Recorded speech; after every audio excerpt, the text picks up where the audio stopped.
usually spin for your Star Award? Mm-hmm. What'd you get? Oh, Bellinis, right? Bellinis, yeah, Yeah. lunch with Bellinis. Yeah. Oh, that's nice. Yeah, that's good. You already used it? We still have, no, we have one left. We have one, Oh, that's right, we we do. used 50. We We have had, 25 left. yes, each of us got. a Because spin, each of us so got one. we Yeah, that was my combined next them. question. Did you get gypped and as a department only got one? Or did you get Yeah, three? well, Okay. that would be Three. bad. We'd be like, keep it. Never mind. Thanks for those. Yeah. Okay, let me know if you need anything. All right, thank you.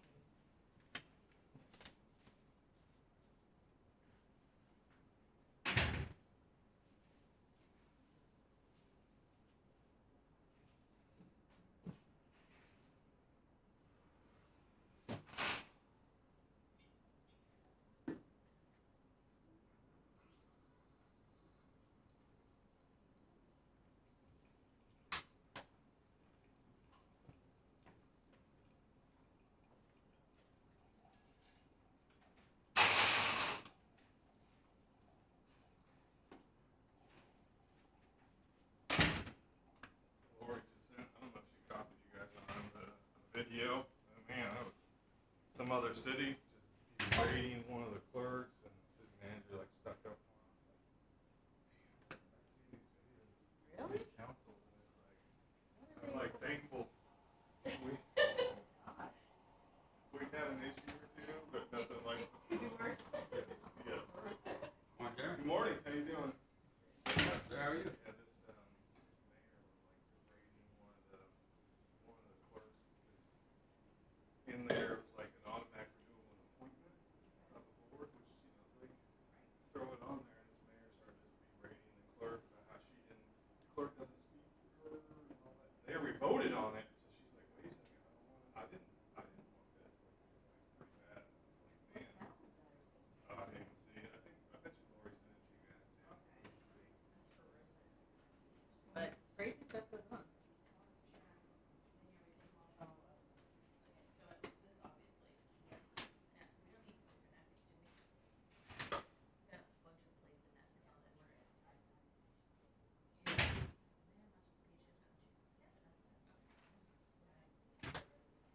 Yeah, 10.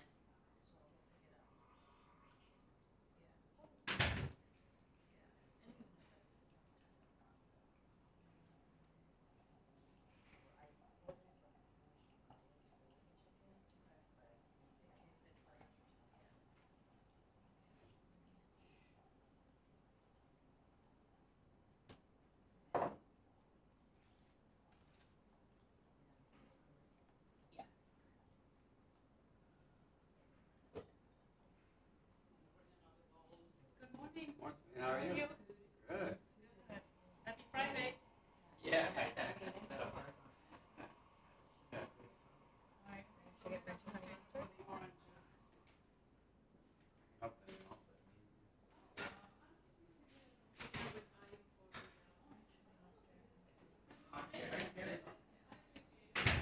Early bird, were you getting off today, or you? I'm on vacation. Okay. Okay. Where are you going? Everybody going to Italy? Yeah. Everybody checked out? Yeah.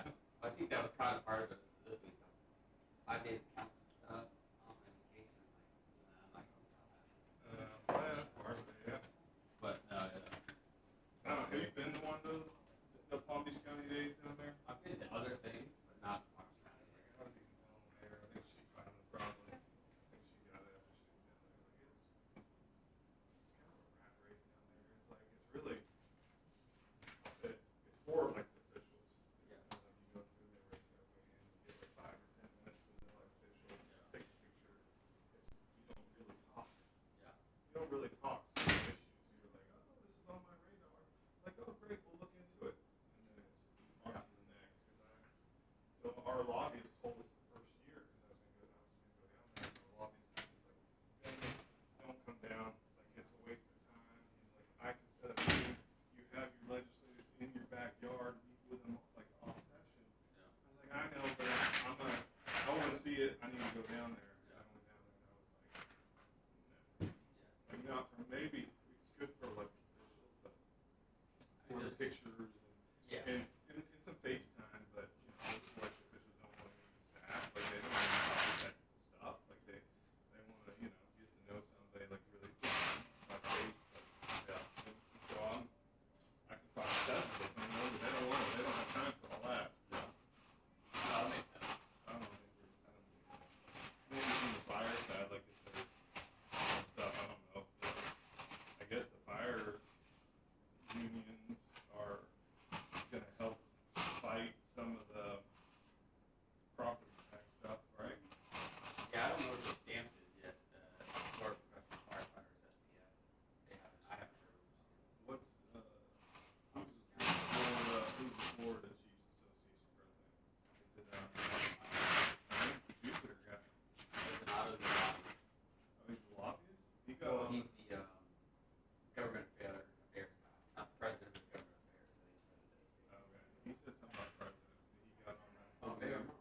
he's supposed to I be have to here. go on, I can't do it on Wi-Fi. He's here, yeah. Lori's having an issue, I know, so if you can just stick around and help. Yeah, I him, can't that'd do be it on great. Wi-Fi. Okay. Fixed it. I have to go to like data in order to email something.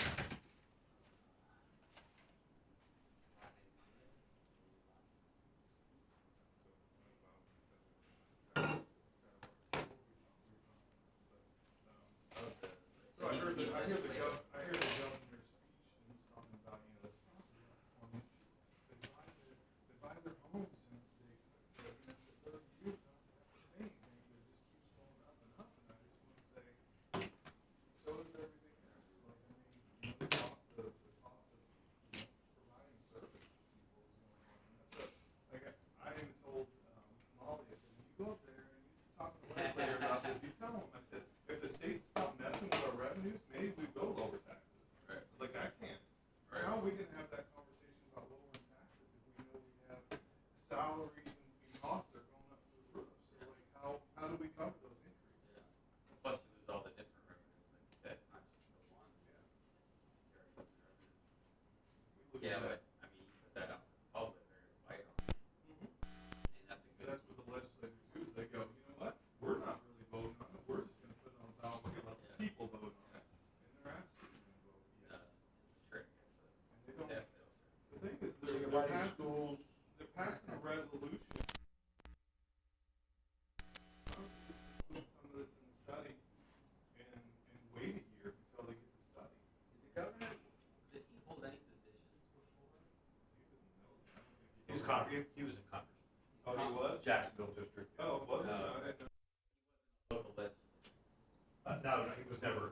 Yeah. Hardly ever there, or hardly ever do that That's like- anymore. Back in I the think day. local legislator, I'm like, it's a good idea on social media, but. When I worked for the chamber, he reached out and he wanted to come down and speak to the trustee group. Yeah.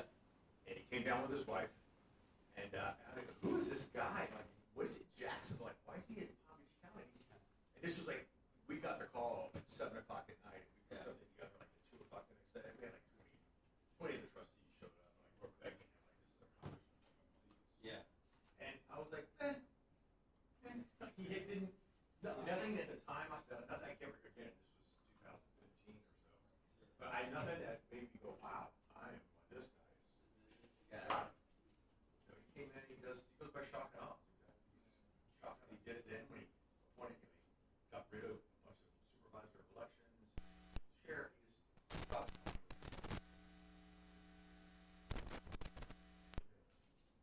I was like, hey, you guys doing right, but now it's. Like all this stuff now, that's pretty hard with him. He's just running for president in 4 years. Yeah. He's trying to have some like major change, like with property tax, so he can go, we can do this nationwide. It's working for us. But by the time he gets president, some of this stuff will still be in the works and still be, we're gonna be filtering through all that. No one's gonna see the detriments. You know, and now he's like, we're one of 4 states that doesn't approve or have open carry, and he's saying for being the free state, we're not free of open carry. To me, that's not an issue on anybody's priority list, is the ability to show you my gun when I carry. I think it's super weird, Georgia, when I'm at places, And you see, and it's open carry, I'm like, this is just, why? So we are open carrier or not? no, we're not, we're only one of 4 states, that's what the paper says. But you can be concealed carrier. Yeah, because you could be, yeah, you I don't can want, still carry. somebody who's an idiot, I don't want to show them that. But Yeah, I don't, a permit, right? I'll show them It later. can be considered, you can buy a gun, you can carry a gun. I still believe in, a training class. Oh, yeah, I do. Yeah, not restriction training. Yeah. Texas, Oh, training, driver training. Didn't they used to have a concealed carry that you had to go through? Oh, yeah, Yeah. yeah. That's why I got Texas. I'm gonna go to, Laura and I are doing the, training this weekend, Oh, or next weekend. I'm gonna do it. I've done it. Yeah, we're gonna do it, and then John has said, So this is the problem, you do not know which microphone it says you have to choose. Normally, it's always, judge, But what is that called? Yeah, Plug things in? there's 8 or 9. No, that, That's it's the right it's thing, the right one. but Things I with checked carry, everything. firearms stuff. One was, They'll end up combining them all and having 1 or 2 strong. yeah, one was, I guess, dropping the age back to 18 to buy a long rifle. One was just getting away with anything, you could find a gun, you could carry it. But see, a lot of them were like what is, not an automatic weapon, but what is a machine gun? Which obviously, people, if somebody's talking about it, there must be some gray area of what's a machine gun versus an automatic versus something, so they're defining what a machine gun is. I didn't read all of it, I just read the titles for what they're about. Like, there's like 8. There's 4 different property tax things that one is they're talking about putting a cap on the rollback to the rollback rate of 102% or 103%. I think it's 102%. So if we made $1 million of new revenue, and our rollback rate is where you get no new money, so you have to move the taxes back. You can be no more than like 102% of that. So instead of us getting $1 million, we would only been able to keep $200,000 of that. And that's like Texas just they passed it a couple of years ago. We got put on pause for COVID. It's going into effect this year. We're talking about doing a bond, like if we can't raise our taxes, like we're talking about doing a bond and sending it to the referendum. Like they can't even afford to do projects. So they don't. I would think they would get rid of a lot of the assessments before the property tax. And there's a lot of municipalities have some odd abuse assessments, fire tax being one of them. And I would think you hit those first because they're never Right. the end. Come back. It was hot. I'll lower it. Yeah. I had lowered it so high. Take both of them. Yeah. It was so muggy when we were It's not a setting good up. idea alternative. I There's never like no in between either. What it is. Because the black shorts on it, but sounds good. So like you'll be Fire. no. Easy. Yeah. That's funny, so it's looking at the weather here. We're starting.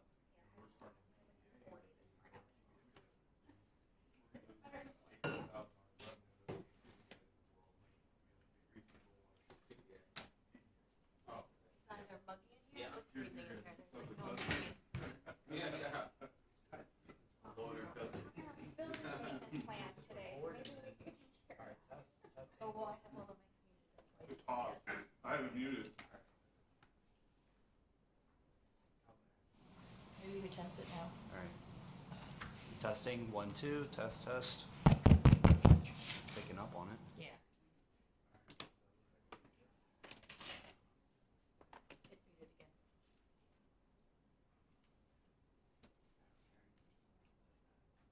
It's very low, like. Sorry, I couldn't join you guys this week. I'm glad you guys in there.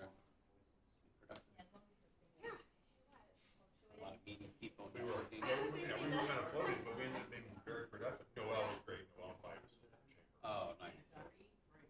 Yeah, we split up, kind of like split and conquer. Like I did one or two of the chamber. He did ones I didn't do. I had a couple appointments on my own, and I went like for one of them too. Like we just like divided and conquered. Even on the south end, They are, Dorman, right, we would so advertise. it's- You would solve that, like, mock Even with. Yeah, you Yeah. want to. Oh yeah, I met him at 5 o'clock. And you know what? She was the one that asked me Try those it. questions. I was But very you can impressed. hear like sound. Because you guys just came out of I nowhere. can't, I was trying to read the hanging line. I'm an animal advocate. But she's like, well, what have you read? What, tell me specifically. And I said, Chicago. I said, well, no, I haven't read the book. Yeah. But I will. But I said, here's the language that concerns us. Molly, you get worked out with your email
so we're trying to decide if it's worth it.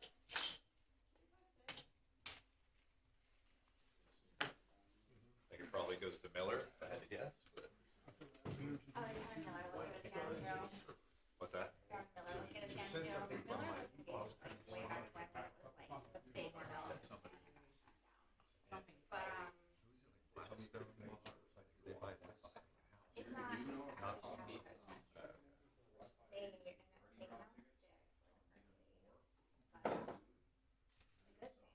Yeah. Nothing really changes until like five. Yeah. I just didn't. I'm sure they'll have like stuff, but So they'll probably do a lot of work on the West Coast. Be nice, maybe, you know, if you get an answer, just shoot me a text and let me know that way. In case we have any questions. I know there was a question about. That's the only reason we're even like considering it, because even if this one doesn't work out, like maybe. yeah. What's up, buddy? Go. Get there. Stand on it. Some meat. All right. Can I throw this in the fridge? Is that authorized? Yeah, you know where it's at? Yeah. I'm trying to figure that. I see like you type into the document. I do a PDF. You go in the conference room or kitchen?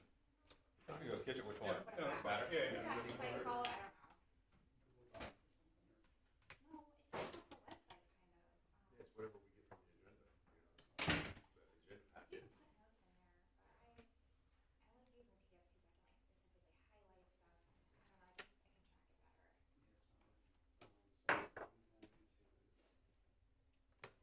Fortunately, I was give you my phone, but I need it during here today, so, but if you need to take it now. Hopefully before 3. Are we starting right at 9 or do you Yeah, maybe. Take it to town. Lori's, I think, running a little late, but we can probably Hey, get Mom. something. I'm good. How are you? I'm an idiot when it comes to this. I really am.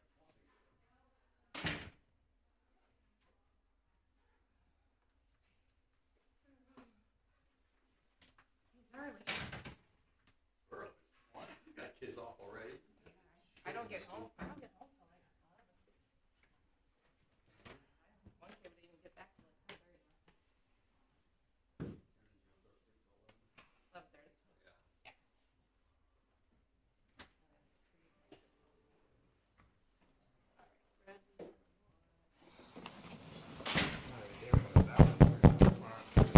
Mics are hot. Mics are hot. Thank you so much.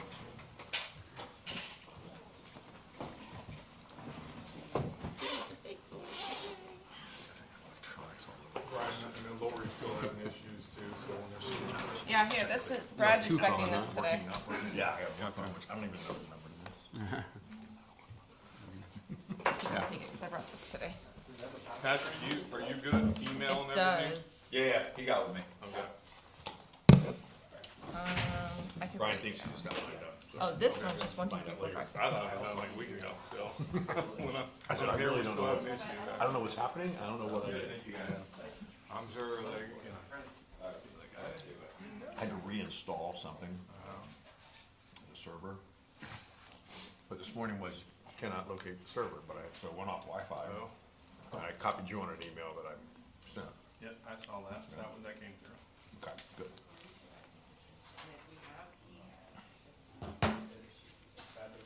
Yeah, I'm missing a lot, 'cause it says 15 council emails, I only thought I had like 5. I had 5 days of missing it. I was like, oh, I'm good. And then it refreshed, like, oh. It's okay. Oh, you know what?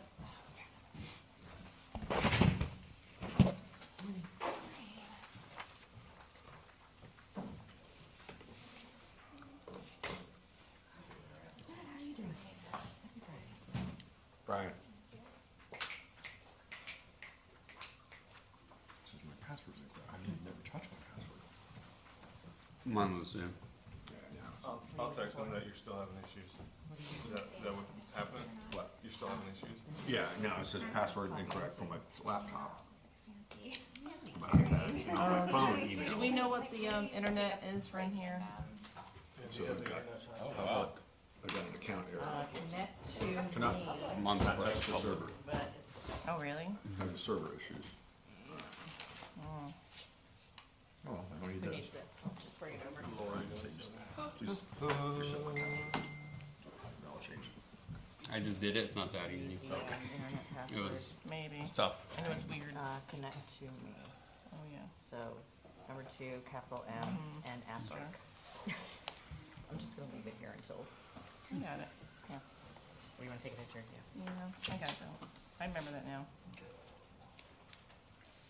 Boy. I'm already having my thing, so I brought this one instead. This guy doesn't leave the house usually. Alrighty. Turn you down.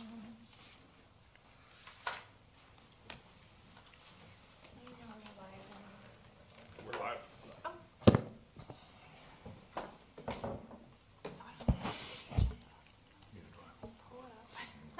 I can't.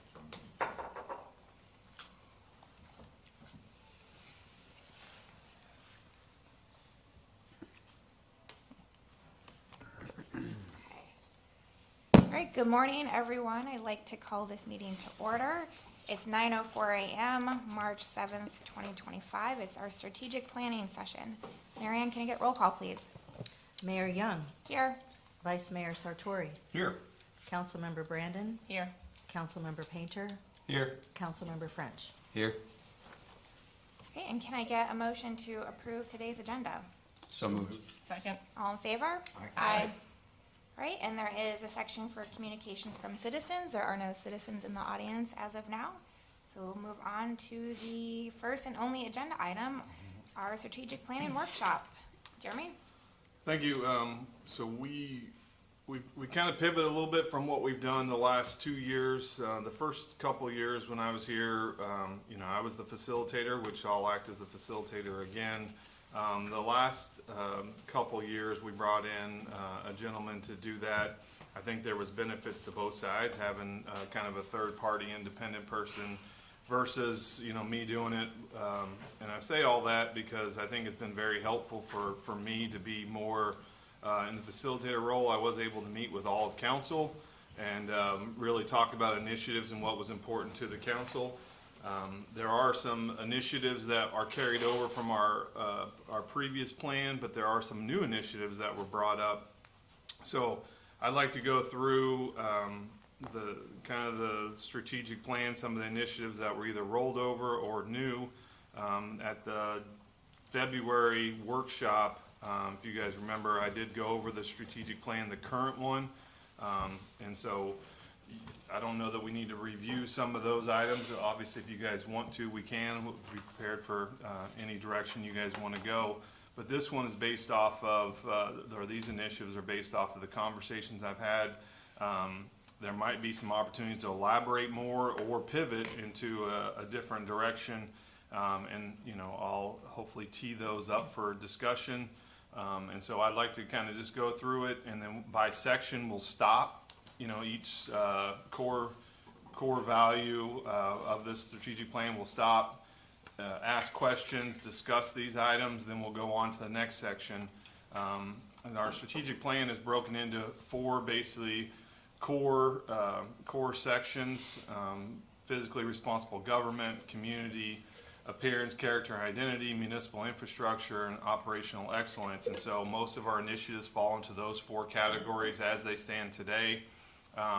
And so after each section, I'd like to just stop. We'll talk about those. I know you guys have these in your backup, so you guys maybe already have some questions or some thoughts, or if you were one of the ones that brought it up, maybe you want to elaborate more that I didn't capture it properly, and that's okay. So we have the 4 categories: operate physically responsible government. You guys have these in your packet as part of the strategic plan. The other one, protect community appearance, character, and identity. Build and maintain municipal infrastructure, and maintain level of service at the intended level of operational excellence. So the first category is operate a physically responsible government. One of the first initiatives on here is identify additional CIP funding sources. This was on our strategic plan last year. which is why we have the numbers FS1 and then number 3. So in this category of fiscally responsible government, it was the number 1 item, number 3 overall as a priority for us last year. So as we continue with this item, continue to prioritize the usage of grants, identify and applied, provide updates for state and federal grants and support, continue to report on applications. I know that was, you know, a discussion that came up about, you know, seeing our successes with grants and showing the ones that we've either applied for or weren't successful with. I do have an amendment to this one, or another slide for, I think I did.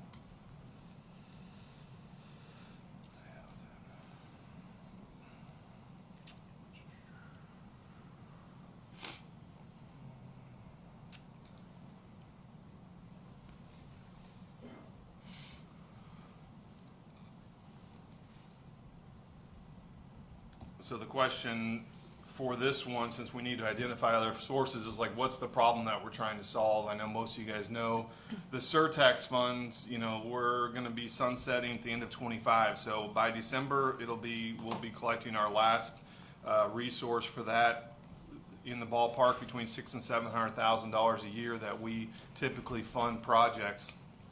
In the last couple of years, knowing that this was coming, we kind of leaned forward a little bit, with council's guidance and approval. We've moved a lot of stuff from our 301 fund to what we call our 303 fund. And our 303 fund is what we've basically funded out of the general fund, knowing that our surtax was going to sunset. So the top item is still kind of those items that were either, the top 2 really, is items that we're still planning on funding out of the surtax fund currently that we need to move to the general fund. So you'll see items, some of the smaller items which are probably operational, but you know, migration. I know a power loader. I mean, there's some equipment type things, but then you look at, you know, the Tequesta Park improvements. We did that out of the surtax funds, but we have tree landscape. The bridge improvements are still planned. And then if we were going to do something with Old Dixie, that was still planned. So we still have, we do have a commitment for our radios for police that's coming up in 2 years that we'll have to do.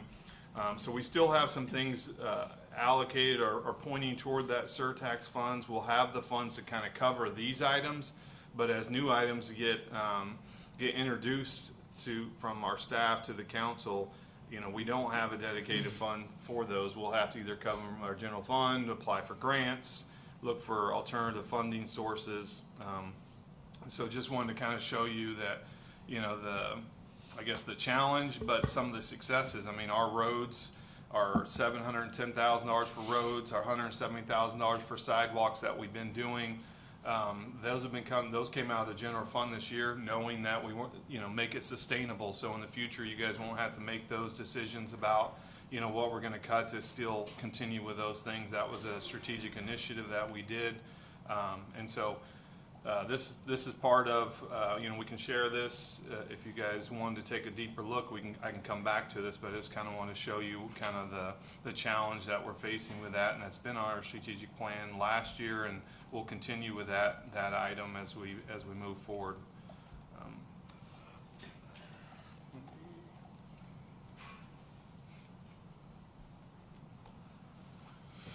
One of the items that was on that we've been talking about for a while is stormwater, and as you guys know, we've been talking about this for a couple of years now. The lack of funding we have for stormwater projects. We've had some emergency repairs over the last 2 or 3 years, which has significantly drained that fund, and so we don't have money for major projects. We're kind of just piecing it together with some maintenance funds.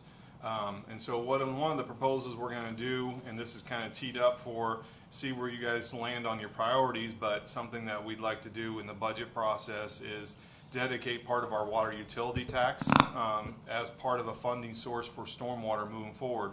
Does 2 things. Obviously, it helps us do some projects. We've identified a handful of projects, I'll say 5, that are projects that we think we can fund with this money, but also projects that will definitely help a couple of areas. I think North Dover was one, Fairview West and East, that around the corner there.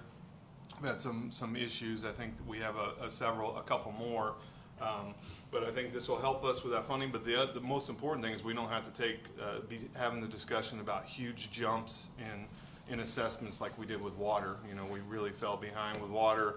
Council, you know, put the $10 infrastructure charge. We don't want to do that again, and we don't want to have that discussion. So I think this is the alternative to having huge rate jumps to try to cover some of these. It's a necessity. We have to fund some projects for stormwater, so this is the alternative for that. So that way we don't have to, you know, take that to the public. So I have two quick questions on that, and I think this is a very, as Jeremy said, like open conversation, chime in, whatever. On I love the idea and us not having to potentially charge the taxpayers even more on top of what we had to do for the water a couple years ago. But we know the past several years, the state has issues with enterprise funds. Do you think this, I mean, you're going from one enterprise fund to the other basically. Do you think there's any issue there? This is And not going from one enterprise fund to the other. We charge Oh, a it's water not, okay. utility tax, so it gets taxed. We collect that into the general fund, that tax. So it's not coming specifically from that fund. Got it. It's Okay. a tax, goes in the general fund, and then we can use it. When we brought this utility tax back, so quick history lesson with little facts behind it, but back in the day before I got here, we had a water utility tax. Several years before I got here, they removed it. Most municipalities have a water utility tax. You can tax up to 10%. We didn't have that. And I know Ms. Brandon was here, but we were doing everything we could not to raise taxes to a certain point. So one of the options was to bring this water utility tax to help with our general fund, offset some of our costs that we incur for those funds. And so we brought that back in 2020, we brought that back, and it is for the general fund. And so we can do up to 10%. We charge 9% a utility tax for that. It does not go to unincorporated. We can't charge it to unincorporated. You can only charge it to the Tequesta proper. Okay, and then second question is, I know we had the vulnerability assessment, and I didn't see that anywhere on here. I mean, is that something to kind of have under this item, or what was that? It's like the build and maintain municipal infrastructure. So it's gonna. Or I don't know if those are just gonna happen too, if those are even things we need to put on the strategic plan. So in my mind, those are going to fall under prioritize and align community needs for stormwater, because we're going to have to identify the projects that we're going to do, we want to do, that we can afford. And so it's kind of all part of this. I think it's rolled into this one. If you want to separate it, or in my action items, I can make it more distinct in this, and make sure that we incorporate some of that. You know, those items that are in that resiliency, and I don't have it memorized. I mean, some of those might be low-hanging fruit, but some of them are big action items. So, like, you know, I don't know. We have some significant issues that we need to address probably before we get to a lot of those resiliency things. You know, with just in our neighborhoods and some of the swales, and so I think those, with only $130,000 allocated, I mean, we're gonna hit some of those areas first before we really start diving into some of those major things. Now, with a resiliency thing, you know, the next step for us, and it's always been the plan, was to take that resiliency study and now go apply for grants. And you know, there's usually, some cities are successful once they get that resiliency study going to the state and asking for funds. Lake Park was a great example. I think they got like $11 million. Marjorie and I just had this conversation the other day about, I think it was either Holtz or Chin Moore was successful in helping them, you know, employing them to help us to try to get those funds. So I think the resiliency study that was done, I think that's going to be, most of those projects going to be targeted with grants if we can. Okay, so what does council think on that? Like, do we want to add the vulnerability assessment action items or recommendations to this? If we do we want to just wrap it up under here and just have it clarified under action items, or do we want it to be standalone? I had two questions on the stormwater first, but I didn't know if you wanted, which direction we want to go with that. Or we just vulnerability assessment right now? Open conversation. We want to just to make a decision on that, and you can bring up your other questions, unless they're related. Yeah, I'm not following on the vulnerability assessment, adding it to here. So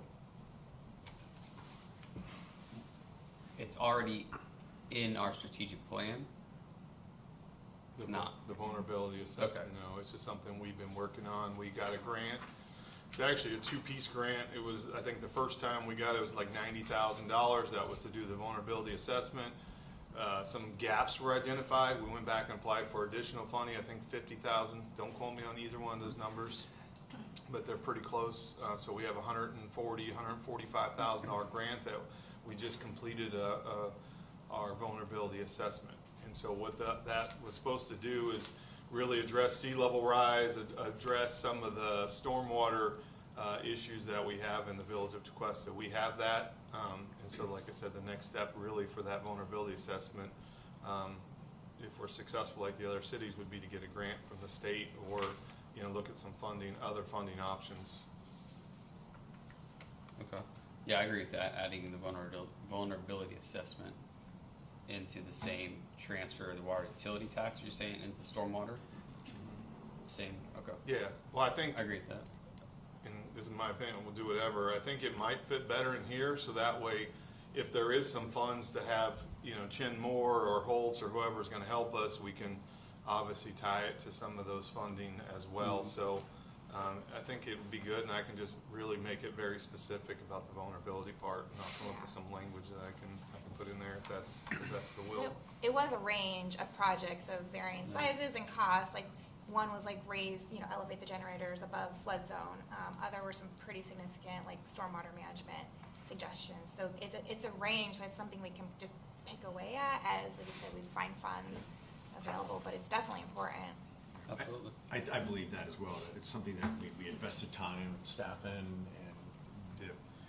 my concern is, you know, we're now addressing all these critical issues, but I think stormwater is something that can change the landscape of our community tremendously. So I would like to make sure, like Jason said, and you're asking Molly, to put it in there, and I agree with where it should go, because some things might just be considered and some things might be funded. So I wouldn't want to make it its own standalone, because it's important that we look at it, but we may not ever be touch anything that's in there. So making it part of one of the other goals would be great.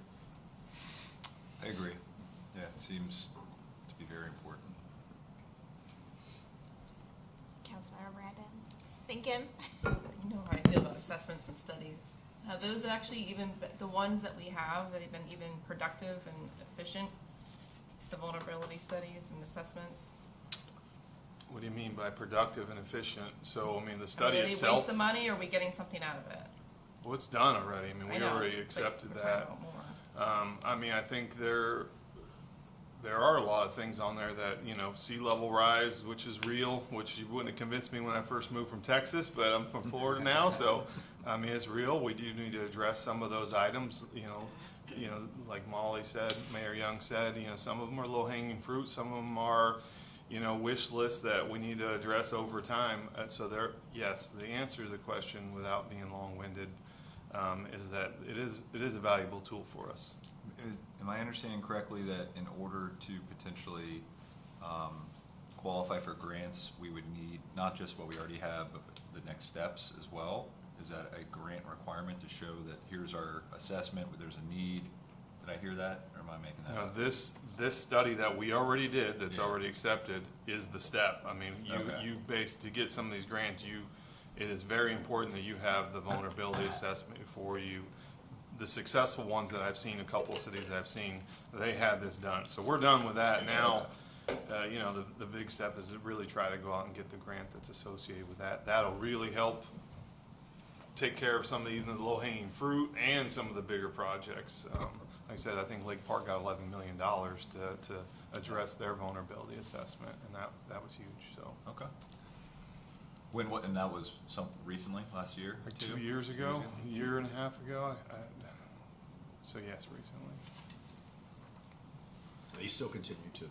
There are, that's what I line was, items out there for that. okay, cool. I think there's a lot of money out there for those vulnerability assessments, and to take that step, a lot of cities are doing that now. We were a little bit ahead of the curve, getting ahead of that, because a lot of cities know that that's important to identify those projects before you go ask for money.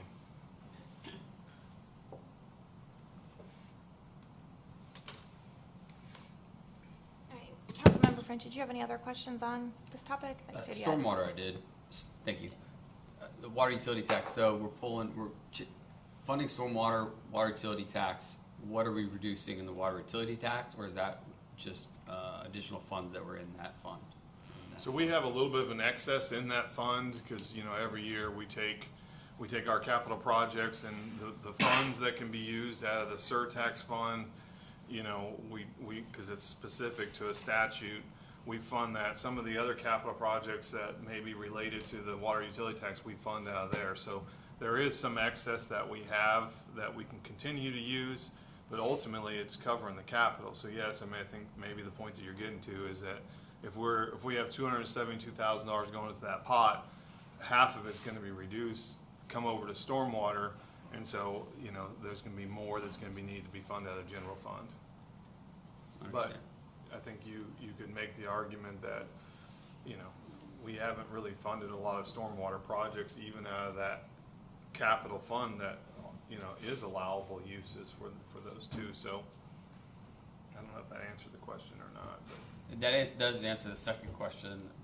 More, are we taking away any type of funding, or is it only excess from the water utility tax? And I think you answered it, but I wasn't 100. No, that's not. There's no excess. But yes, we are taking away from our capital improvement plan that we currently fund with these taxes. Okay. We never passed a resolution when we did this utility tax, and we can use it for anything general fund. But when we did this, we sold it as we were going to use it for capital projects. That's what we were using for. Very similar. So we're not retracting from that statement. It's 100% true. We're just going to really target the stormwater projects with these funds. Okay, thank you.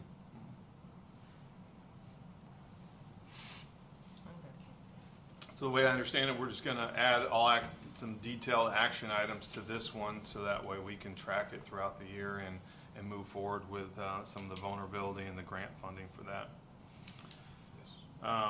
This was an item that was brought up through council, and I put new on here because I say new, but we have a couple things that we've done with this one, but developed a structured program that encourages city departments to propose cost-saving measures and innovative solutions with financial recognition based on incentives for successful ideas.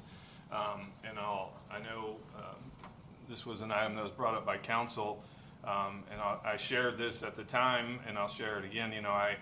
I struggle with this one a little bit. It's not for me to decide, it's for council. But I know we hire people, we hire department heads to be financially, physically responsible. I think that's part of our jobs to do that. And so incentivizing people to do that, and I've shared this with my team, so this isn't the first time they've heard it either. Incentivizing department heads to be fiscally responsible is tough for me to wrap my head around. We have done an innovation challenge that we did through the city. We put it out for a month or two. We had some participation, a couple of ideas. None of them were necessarily funded in the budget process, but the idea of the innovation challenge was, if you come up with an idea that saves money or gets additional revenue or just improves our customer service, that we can provide some kind of incentive, whether it's if you save $60,000 and we give you a check for $2,000 because you saved that money, or if you come up with something. We have an innovation program. It wasn't wildly successul, but I think it's something we can continue. That's my idea of it. If there's any other thoughts or like I say, I struggle with it a little bit, but if you want to elaborate or talk about it, we can. We also have to, sorry to interrupt again, we have to be very mindful that anything we do, we have to pass ahead of time, otherwise it's not legal. So there's a legal aspect to incentivizing public employees. So we have to be very mindful that we have to be very specific. You have to make sure it's across the board for everybody, can't be one department. Have to be mindful that you know, if you're talking about savings, you know, a fire department's $4.1 million, our clerk's office is like $600,000. So like trying to, you know, be fair across the board is pretty tough. I mean, so, you know, depending on the direction you guys give us, we can definitely try to put something together that, you know, meets the legal requirement, but also incentivizes those. But I struggle with this one a little bit. I like the idea of a program like this, but I trust you if you said you've kind of attempted what could be done and it still exists, or maybe it didn't necessarily work out. Maybe something incentivized in the private sector would. You know, because when we look for additional revenue, we could also look for savings. So I think those kind of go hand in hand. And if somebody's incentivized, one of our employees, to get to that point, that would be great. But I understand the pitfalls that maybe go along with that. So if you believe the program is, or the opportunity is available, then I don't think any action needs to be taken. All right. And obviously if something comes up throughout a year that somebody else is doing that, you know, we love, we can always revisit this. But I think, you know, as of right now, I don't know. I mean, I scoured the internet for programs and things, and there's not a lot out there. We have our STAR program, which, you know, does incentivize employees for going above and beyond. You know, they have a chance to get lunch or, you know, a $25 gift card or something. That we have some opportunities to at least showcase some of our employees. It's not, you know, some would say it's not enough or whatever, but you just have to be very careful from the incentivization part of it. Yeah, I mean, I agree that, other than the current narrative that is out there about efficiency and government efficiency, but I think that's when you're talking about you don't even know how many zeros are in the federal budget. I mean, this is something I think we've all got our heads wrapped around, our $43, $44 million budget. And I think it's incumbent upon and expected of our department heads, that's why they are in the position they are, to operate the most efficiency. I don't think we have departments here that are just nobody knows about and nobody hears. So I wouldn't want to spend a lot of time on this, but like, as Jason indicated, you know, the programs that we have that work are something that can be done because somebody might see something differently, and there's value in seeing things differently. I think there's five of us up here that see things differently on a daily basis. But I think when it comes to, you know, that's what our department heads are for, and that's why they've been placed with that public trust in there. So I don't want to spend a lot of time on it, but I would think that, you know, if the current programs are great, and the innovation challenge, if maybe you just need to memorialize that a little bit better in case it does pop up. But yeah, I don't think we need to go chasing down a rabbit hole just to meet the national narrative right now. I don't think we're not that big. We're not those people.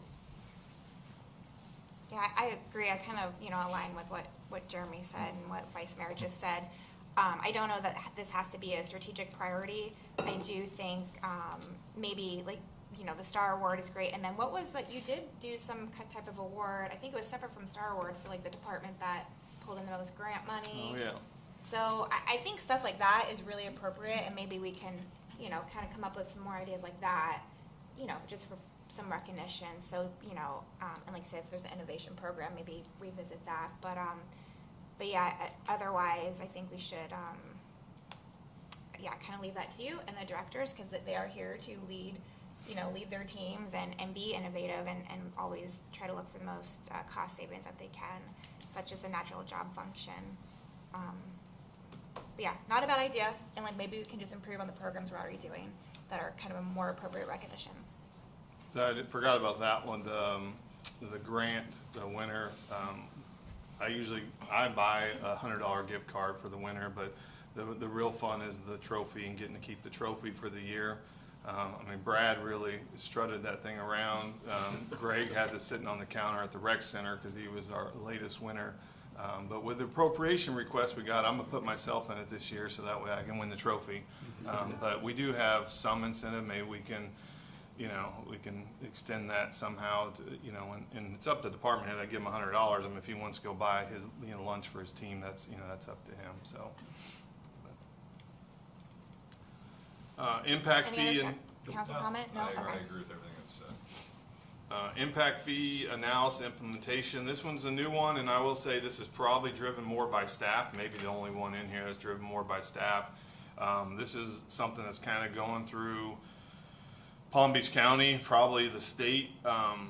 is that, you know, the idea, we talked about mobility fee, which we're working through, but the big item that's really moving is the impact fee, and municipalities have the ability now to establish their own impact fees. We'd have to do a study, and then we, you know, implement the fee. I put together a slide of what we would be looking at if we were to implement some impact fees just based on the last several years. Now mind you, the impact fees are only on new development or redevelopment that increases the capacity. So if you have a 20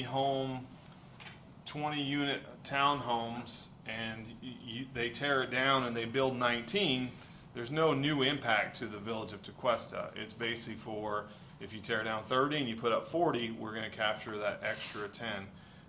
And so going back to 2018-19, you know, those are the impact fees that we get.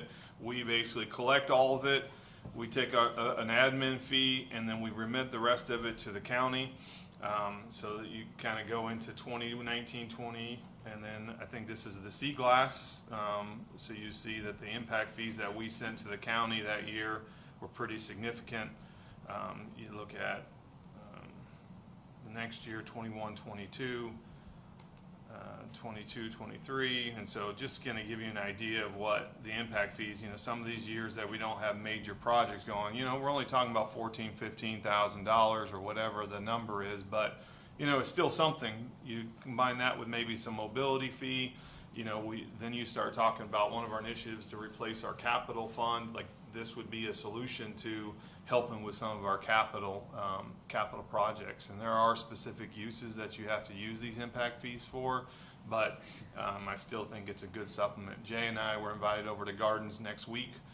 There are several municipalities that are going to be meeting on impact fees and how to implement them, and there'll be a consultant there, and so, you know, we'll have more information. But I really think this one would be a very good one for us to consider moving forward. We'll get you guys more information, but this one might tackle 2 or 3 items with capital funding and some things with parks, because you have a park impact fee, a police impact fee. I think there's transportation.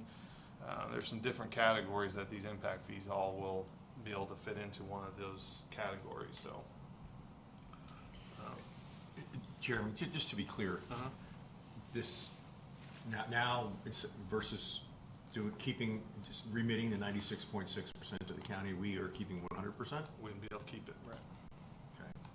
And I looked at some of those. They appear to be they were residential properties. So that's an impact when one is torn down and a bigger home is built, or not necessarily. There might have been, and I don't quote me on this because this was given to me by the building department. Maybe there was an empty lot and a new one was put up, and so that's. I just saw some. They appear to be residential in nature. So. Not all those are empty lots. And maybe it was an extension of the footprint. area, that footprint. So anything that's, if we're replacing anything that's bigger than what was prior there. Right. Yeah, I believe so.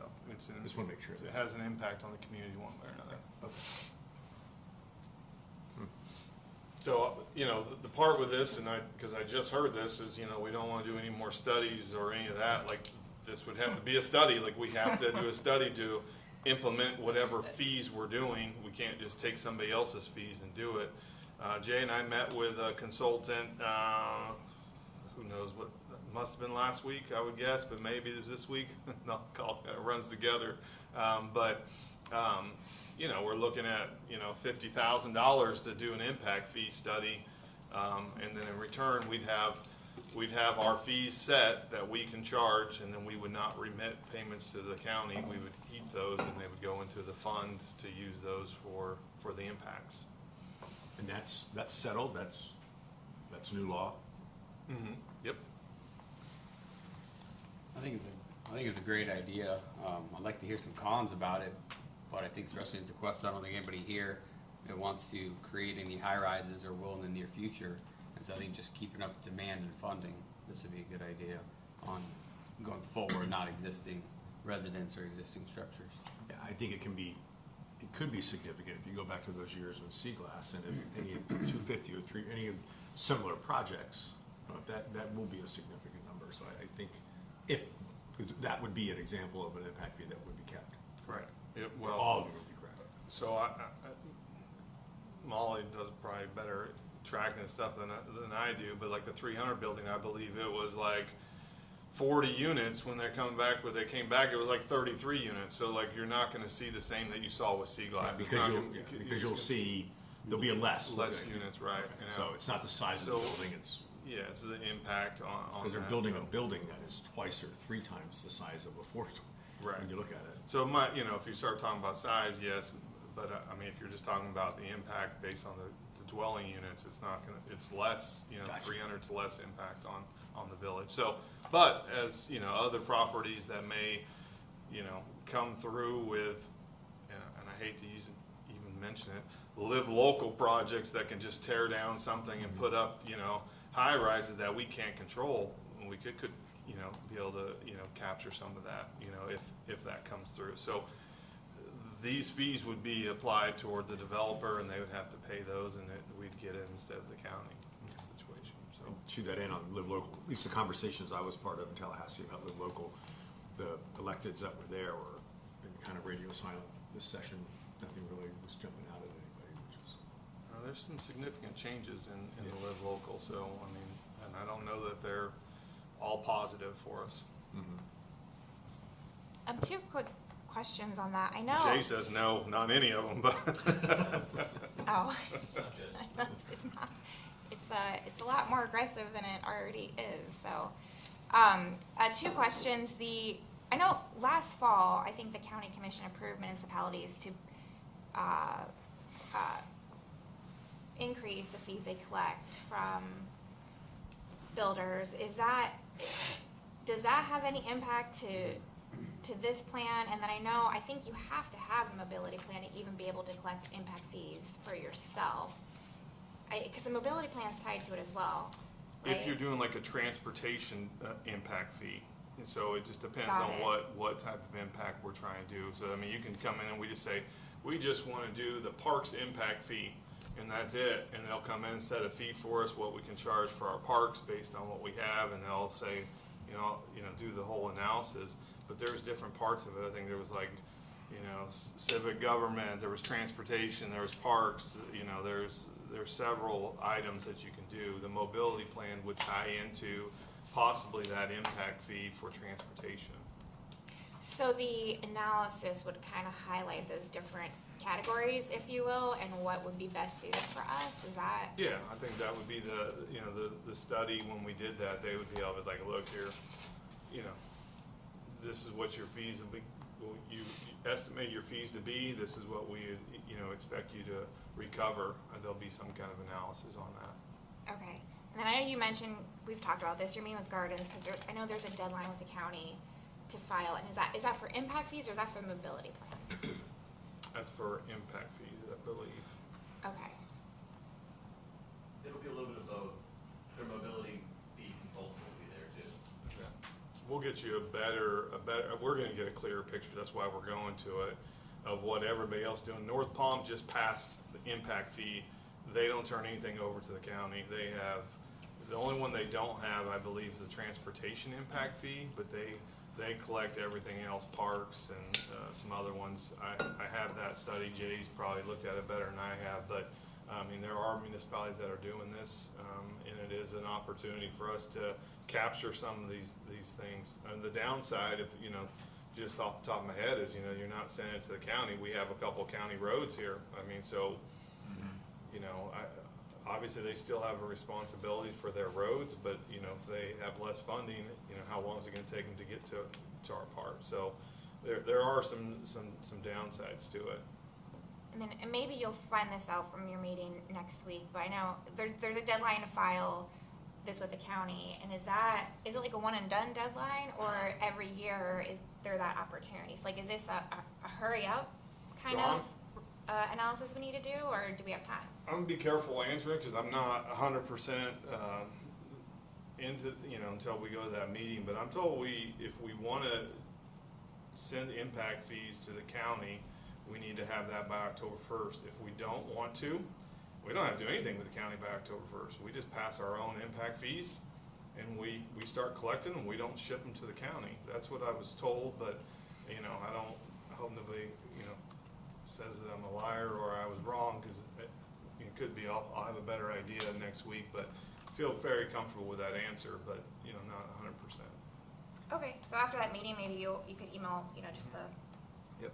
okay, perfect. I'm not sure on the process, but is there any way to sidebar with the county first and speak about our intentions and also speak about other projects that are pending, like Old Dixie and things like that, to get a feel for Yeah. where they're at? Yep. That we can prioritize what that means. Yeah. That's what Which I do think that's in the process, because I know Doug just replied to the county with Old Dixie, the Bridge Road, safety. There was a couple things on there. Yeah, their roads, they do a 5-year road plan that they send out to all the cities with, that have roads in there.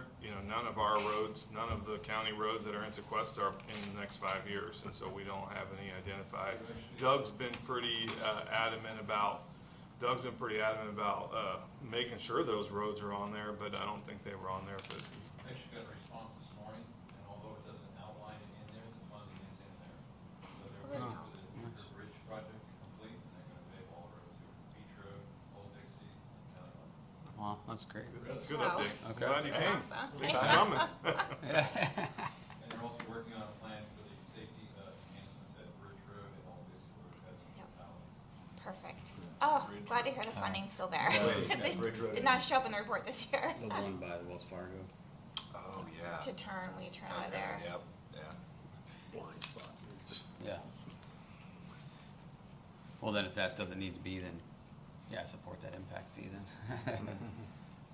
Well, I think it's still important to, after we really get the scope of what this is, to have the conversation with the county too. I mean, that way we know the Yeah. pros and cons of it. Yeah, we're partners They may in not many like things. it. They're not, I mean, I can imagine they're not gonna like it, but there are other municipalities that are doing it. I think even West Palm is considering, and don't quote me on it, but I think they're considering doing the impact fees and not sending them to the county as well, but. Really?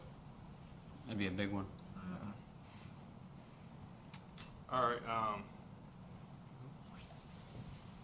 so that was the operate physically responsible government. I thought we were gonna do a recap after this section, but we've been kind of doing it after each initiative. I mean, if there's any other questions with that particular category. No? All right. Protect community appearance, character, and identity. Consider Remembrance Park Phase 2. This was an issue that was on there last year. It was number 1 in the category, number 2 overall. We authorized $103,000 for planning services per council direction. We held off on that until we completely get done with Phase 1. The estimated construction for Phase 2 is $1.2 million.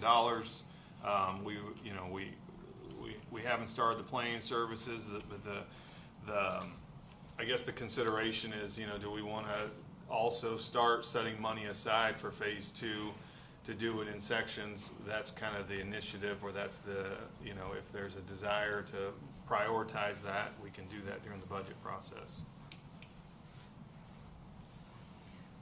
One thing, I guess I feel like this is an appropriate place to bring it up. When we were just up in Tallahassee, I ran into the library director, and he informed me in 2 to 3 years, they have a plan to make improvements to the Tequesta Library. And he was not sure if that is maybe a potential expansion or just improvements within the current footprint. But he brought up that retention pond, and I was like, funny you should bring that up. We actually have a plan for that in our overlay district plan that Treasure Coast Regional Planning Council put together. So I know Jeremy's going to get in touch with him, send him that plan, and if there's any way to collaborate with the library and the post office and make that maybe come to life with connectivity to the library and the post office, if that could become real, is that something that council would want to consider adding to the list, or prioritizing Remembrance Park Phase 2 over something like that? Because that would be a really great improvement, and we know Old Dixie beautification in general is really important to us. I know it's tricky because we don't own that land, but again, if there's an opportunity there to piggyback off their improvements, do we want to spread the wealth a little bit. We did one phase of Remembrance Park. See, I know we talked about this, I think it was last planning session. Like, let's see how successful that is, how much is used before we put the funds into the second phase. Or like, if there is an opportunity for whatever reason to do the retention pond library, you know, like it said, kind of spread the wealth around the community a little more versus just focusing on the one Remembrance Park when there's already a really great improvement going on there right now. So I just want to throw that out. I think it's an appropriate place to, just to, so you guys are aware, and let me know any thoughts you have on that. I think it's a great idea. I'm more preference to finish off Remembrance Park Phase 2, whatever that looks like. I think the council, or your idea earlier, I think before I was here, to finish Phase 1, get some feedback, see how it went, and then fund and finish off Phase 2 was a great idea. So I think the Old Dixie is a good idea, but I'd be more to still place a priority on Remembrance Park. You say connectivity, are you talking actually connecting over the retention pond? Yeah, if I remember, I mean, in the plan, it's 'Cause a there's a sidewalk. concept, right? They had a round and like a pavilion in the back, and, you know, I was talking to Mr. Crane, I was like, oh, people could go, you know, The go to the library? library, check out a book, and then go and, you know, go to the pavilion and sit out there. It's like I don't remember that in the design plan. Yeah, it was, I think it was just like kind of a loop, and they had like a pavilion in the back of it. And it's right between the library and post office. I think it's a good idea. It's so hard to say with, you know, any park, but particularly a park, you know, where there isn't a ton of, I mean, I'm not here during the day as much as most are, but where there's not a lot of foot traffic of how many people are actually going to use it, right? And I don't know the answer to that question. Remembrance Park is certainly in a little bit more of a densely populated area with single family. I don't think it's a bad idea. I think it really comes down to the cost and trying to determine who's actually going to use it. I mean, it'll look better one way or another, but that could be a lot of money just to make it look better. And I agree with that, what Patrick just said, fully, like totally. Comes down for me, the use of the funds that would be put into it. I do hear feedback that the connection of Remembrance Park, the second phase would be awesome, because I hear people already, especially kids, they're already excited about that pavilion that went up on the first phase, so they peek through the fence, so there's a lot of excitement from the tax-paying residents on that one. I'd like more information from the library when they get their thought process together, like are they expanding the building on that property? If they just want us to beautify it, that's us helping them, but what are they doing to the library to make the library more welcoming, efficient? It's very tiny, so I would need more info before I make any decision on that to prioritize it. I think that I've received more complaints and more negative comments about the library than anything to do with Remembrance Park.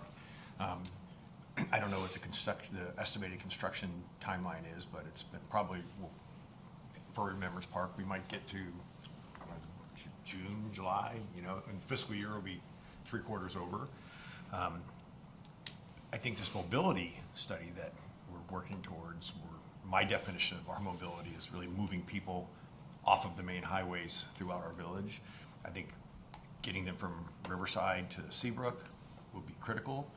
I think we can do that by perhaps carving out part of the path. I know we don't want to touch the project twice because of just the cost of the mobilization, but I think that fits also into the mobility plan, as well as I think it's the same audience that uses the post office. A lot of times, I think our senior citizens might utilize the post office and the library. I know young families go to the library during the summer, kids go there to eat and everything, and I think that part of the mobility, even though albeit a small section, I think fits into what my definition of what mobility around our village would be. So I see carving out the mobility part of phase 2 of Riverside and including also, you know, the mobility, because while it's just one building, it might be 100 yards, it's something that I think connects people to two pieces of property that are utilized by our, I don't know the foot traffic, but I know I've gotten a lot of complaints about the way it looks, and if we can do anything to improve the appearance of part of the post office and make, along with what the county has plans of doing, and I think if we're trying to use our definition of mobility, and I don't think I'm too far off on the majority of what I've heard from council. I think this kind of fits into the mobility as well. So I like talking about this thing, this portion of the mobility, of the lighthouse, I keep saying the lighthouse, the post office to the library. Yeah, and they said, like Mr. Crane said, it was 2 to 3 years he was thinking, so like I said, it's not tomorrow, and, like I said, this is like the initial, oh, hey, here's some ideas, like literally initial conversations. I see potential for collaboration. And keep in mind too, like you said, we do have a lot of people and we hear from them. I hear more about post office and the library. But you know, there's connectivity between those, but there are a lot of apartments right there, really close to that. There's neighborhoods, like the Oaks and stuff right there. So I think we, you know, keep in mind all the residents that are literally right there that would probably utilize that, where Remembrance Park is a little bit further for them to go to. And knowing that, you know, Main Street is gonna be developed one day, that's not really going, eventually, probably not going to be a park for the people that are in that area to go to. So that's why I meant like spread the wealth for our residents, that, you know, there's a lot of residential homes and apartments in that vicinity as well. Did he mention, I know this was probably a very high level conversation since it's so far off and so unknown, but did he mention there could be the possibility of them throwing in money on this? No, we didn't get in that detail. Okay, but do you think that is that something that the county typically with something like this is, I mean, they'll consider? Or are they just gonna probably be looking at the building? No clue. Well, and then, so it's federal land, correct? Yep. Yeah. Oh, okay. So the we post really need to office, talk with, you know, the post office, our federal representatives there, but, like I said, it's gonna be collaboration with basically 3 jurisdictions. Yeah. But, I mean, why not try, Yeah. right? I'm all for the collaborative relationship and the project as a whole. For me, that, like you just said, it's not tomorrow, it's not even this fiscal budget year coming up. So for me, that's just not right up here, it's maybe like right here, based on what they come back with, starting that conversation soon. Because we all know those design studies, the planning process, it takes quite a while. So we can decide if we wanna just wait, and maybe this is something we add next year, do we wanna add it this year, and then it might be a lower priority, but we don't, you know, lose, you know, it doesn't fall off the radar. I don't want it to fall off the radar. I don't mind if they want to start the conversation, but like I said, I know from experience this is a process. This isn't going to be in a year. I'm okay with starting the process with them. But again, for me, budget-wise, I'm not putting any money towards this fiscal year because there's nothing to put money towards yet. They don't know what they're doing. We don't know where the partnership is yet. So maybe the goal is like I said, collaborate with the I think we should jurisdictions. start it if they Not wanna put money start. in, but start to collaborate with them to see if this is, you know, a vision that can be That's what I brought to said. light.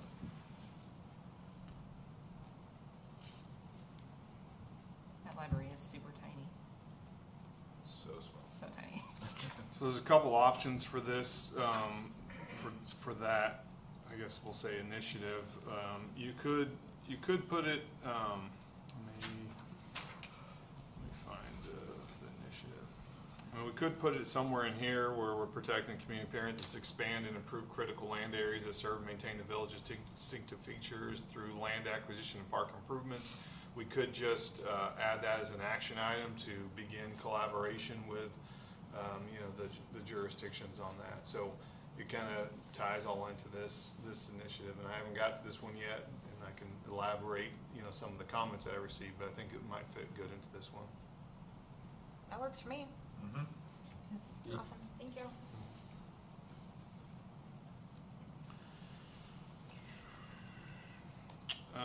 Okay, CA2, this was number 2 in this category last year, and is priority number 10, expand tree planting efforts.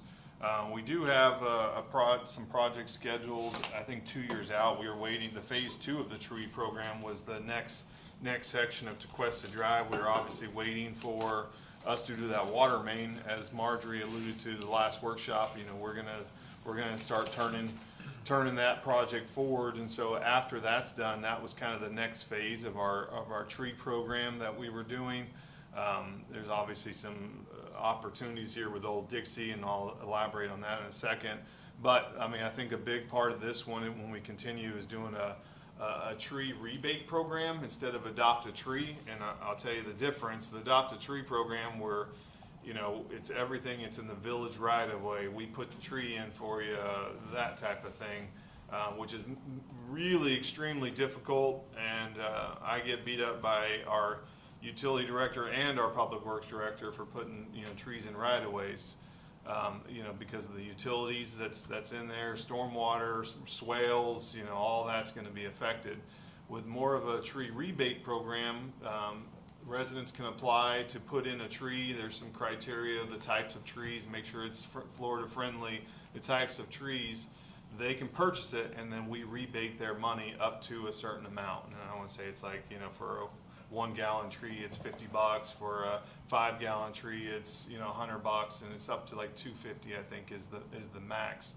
So I would recommend we do something like this with this tree planting. I know I don't want to say we're obligated, but kind of our goal with our Tree City USA is we need to spend, what is it, $2 for every resident we have. So we should spend about $12,000 a year, 12.5, to continue to be a Tree City program.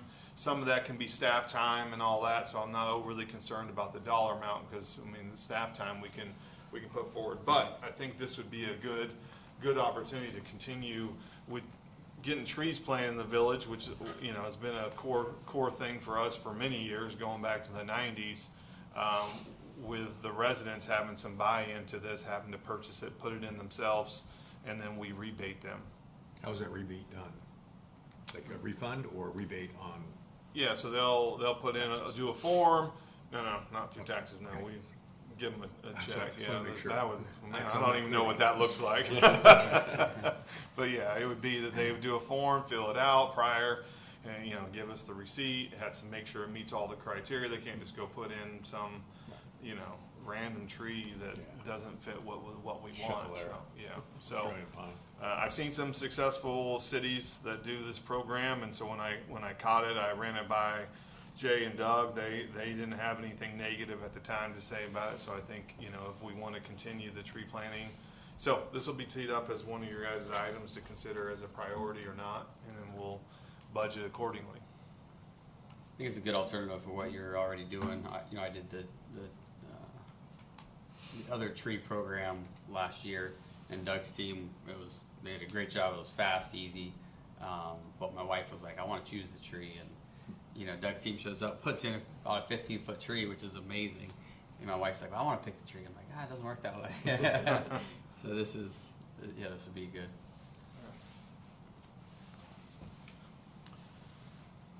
Oh, so here's an example. I had another slide. So this is an example for the resident part. If you put in a 5 gallon tree, you can have a maximum of 5 trees, $50 a tree, 15 gallons, 5, and 100, and then 30 gallon, 250. And what these cities have done is they typically put in $10,000 annually, and then they have another fund of $10,000 for HOAs.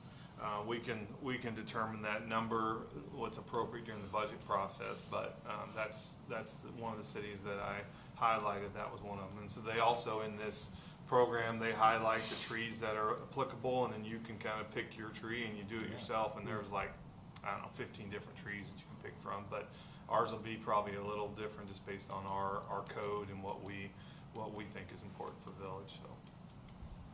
A quick question. So I know I think the rebate program is a great idea. I'm all for it. But what about our planting efforts too, with, you know, finishing Tequesta Drive, you know, eventually maybe doing some more in Old Dixie. I don't think those are elsewhere through here.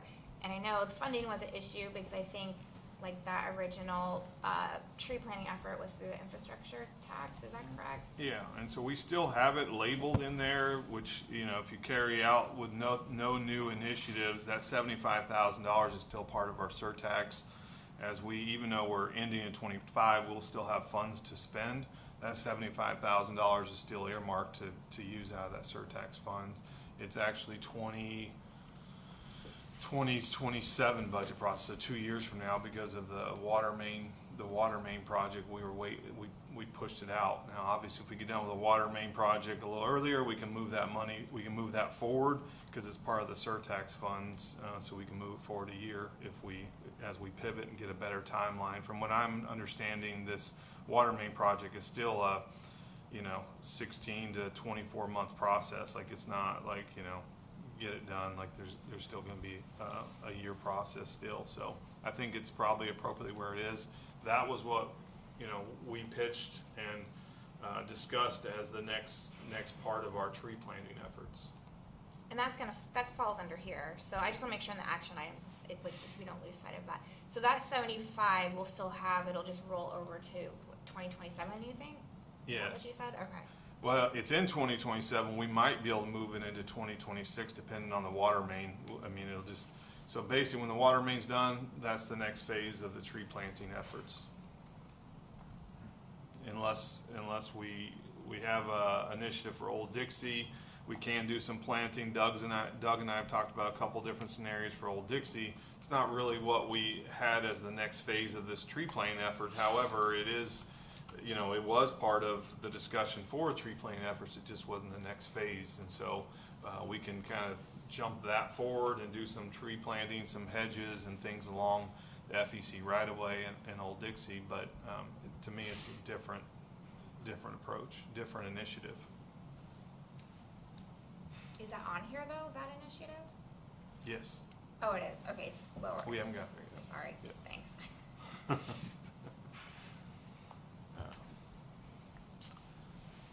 Seek initiatives to reduce the village's carbon footprint. As you guys know, this is something that's been on our radar. We've done some good things.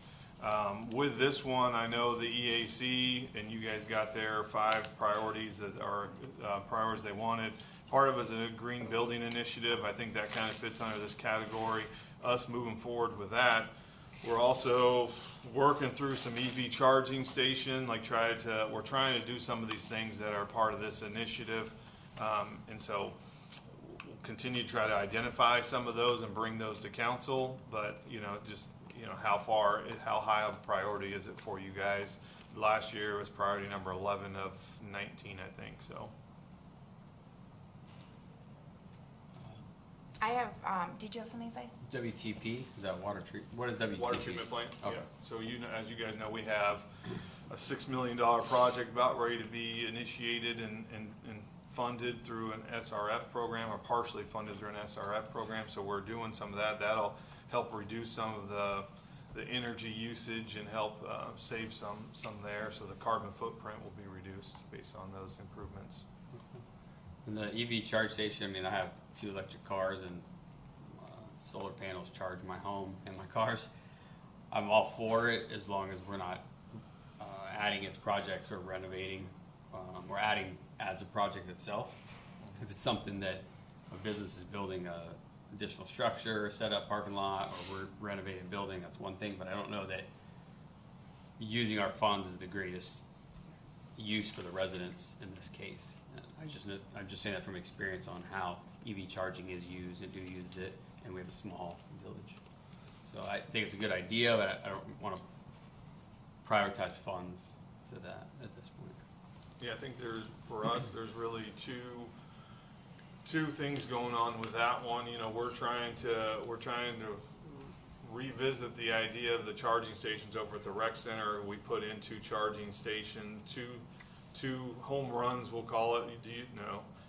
We were planning to put 2 home runs over at the rec center, so we put in some conduit, kind of set the whole program up, and then the stations themselves wouldn't fit. I have talked to another company.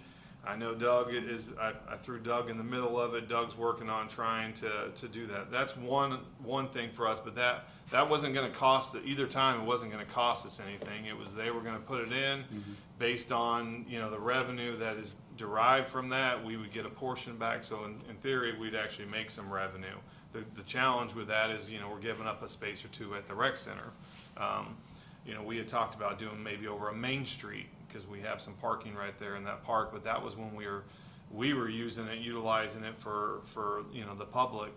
Now, as you guys are saying, there's a couple of concepts that have come forward. Like, I don't know that that's the best use to go put charging stations over there right now. So the companies that we've talked to, they ain't gonna put a lot of infrastructure or money into it unless they see a return on investment for them. And those are really the only two locations that they would entertain, were those two. So that's one. The second part of it is like, you know, do we want to put it in code for new development, new commercial, to require them to do it? You know, we don't have a lot of redevelopment. I mean, but let's just say one of the big shopping centers redoes their parking lot. I mean, we can ask them, or we can put it in code. Do we want to do that? And so that'll just have to be a future discussion for council if we want to consider that as part of code. Understood.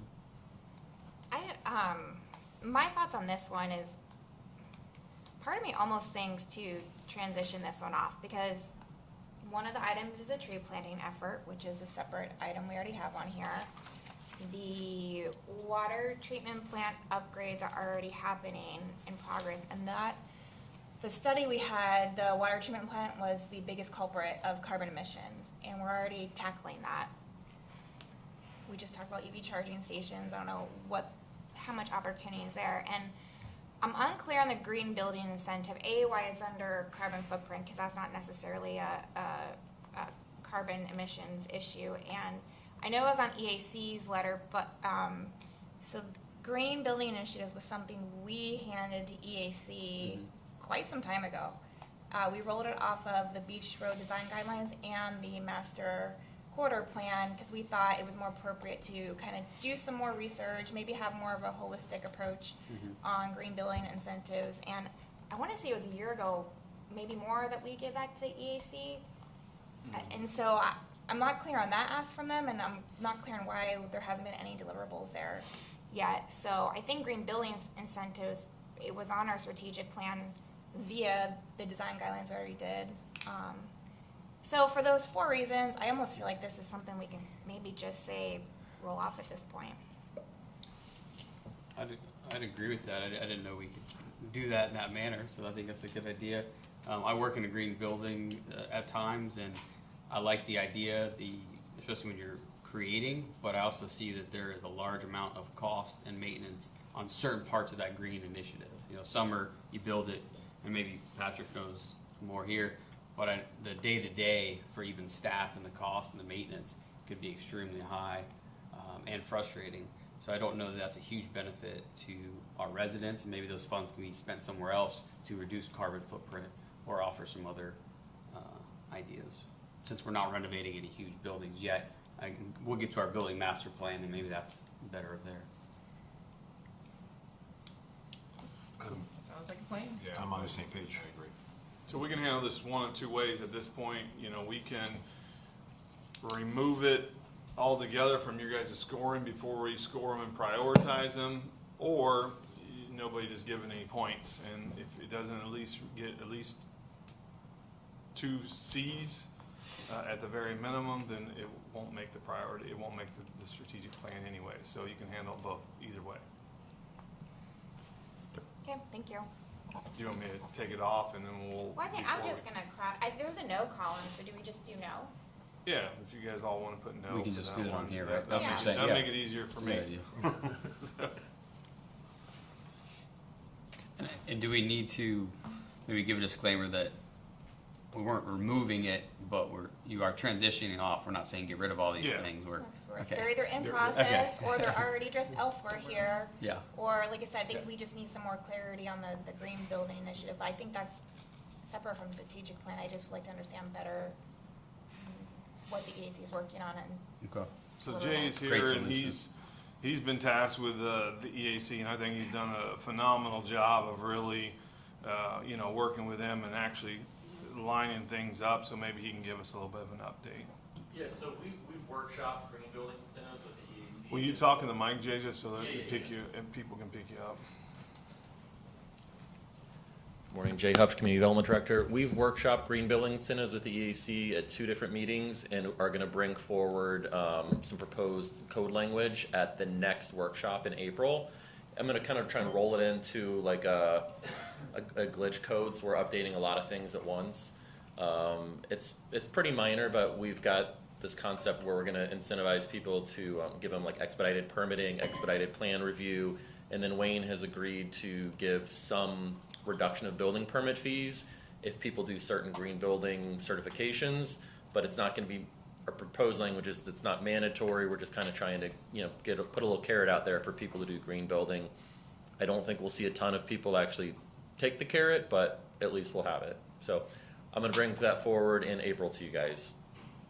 That's it. Awesome. I'm glad to hear we're gonna see something on that soon. And again, like if we're about there, so I think another reason to transition that off too. Perfect. Touched on this one already a little bit. Expand and improve critical land areas to serve and maintain the village's distinctive features, the land acquisition and park improvements. I think it might have been unanimous that every council member discussed this in some form or another in our pre-meeting leading up to this about wanting to see us continue to look at land acquisition if there's an opportunity. Obviously, the last several years we haven't been in a good financial position. Depending on what our priorities are, it's still a tough ask depending on where we're going or how much the land is. But I think if that's, if it's a priority for us, we will make it a priority for our funding and try to work that out. As you guys know, it's still a challenge to, with the price of land and projects. The parkland purchasing policy that we had, part of it was to see if you had a willing seller, if there's any kind of discounts or any kind of value on the property that we could get for a discounted price. We haven't seen those. No one's brought us any of those, but that was part of it. So part of the initiative for this one would be to consider it. We can revisit the parkland purchasing policy. At one point, we brought to you guys vacant parcels that were available, not even only in the village of Tequesta, but adjacent. Not necessarily they were for sale, but they were vacant, and so we can look at some of those opportunities. I don't know if we consider them opportunities, but we can look at some of those things again. So part of this initiative I put together is just revisit that and maybe try to get some energy going again for that. And now we'll add, in some form, we'll add the post office and start working with other agencies to see if we can move that along. So that's what this one is. It's revised from what it was before. We've added some different things. I think the other part that is important to note on this is that we've gotten some funding from the state for appropriations. If you guys, I'm sure I've told all of you guys or through a letter or an email that we expected to get $340,000 from the state for construction plans for Tequesta Park. We got up to $680,000 funded. It was a 65-35 appropriation. You guys are going to see that on your council meeting next week.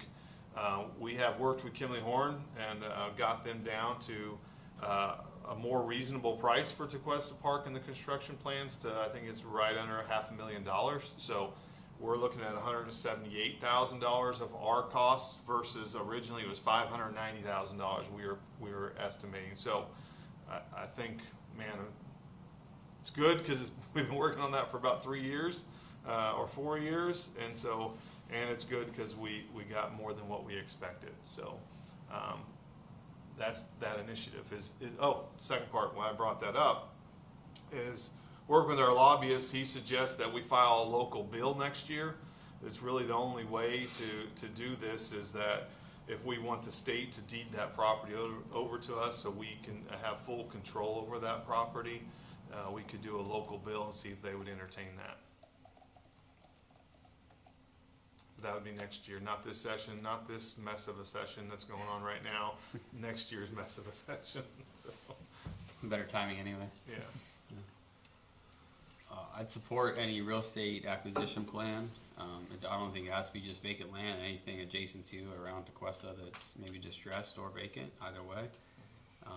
Maybe we can put together a long-term plan to create parcels that are neighboring each other, or even if we created pocket parks from it or something in the future that we could exchange off to somebody for one piece of, multiple properties for one piece of large land. I don't know how that functions within, if we have to set a budget and just be ready to go. I don't also know if there's ability to sometimes I've seen commercial land be leased for 100 years or 50 years. If that's any opportunity within the village, that we have that availability when needed, or availability of funds when needed. Maybe, could you recirculate that parks policy? Because I think that predates you. Okay. I think you were, I can't remember, I but think it it would was be a good refresher for me Just too. before I got on, yeah. Okay. Is that the So- bond? No, we did a parks policy that, and it kind of says like how, I think there's a couple of different ways we could acquire Okay. land, like how that process goes. Not funding, but the process. So like I said, I think not everyone that's here today was here, and then it'd be a good refresher for me to read it as well, again. Now, I think this is great. The only one is, I don't know if we want to take off the local bill for Tequesta Park, because it is listed under the Tequesta Park item as well. It's just a duplication.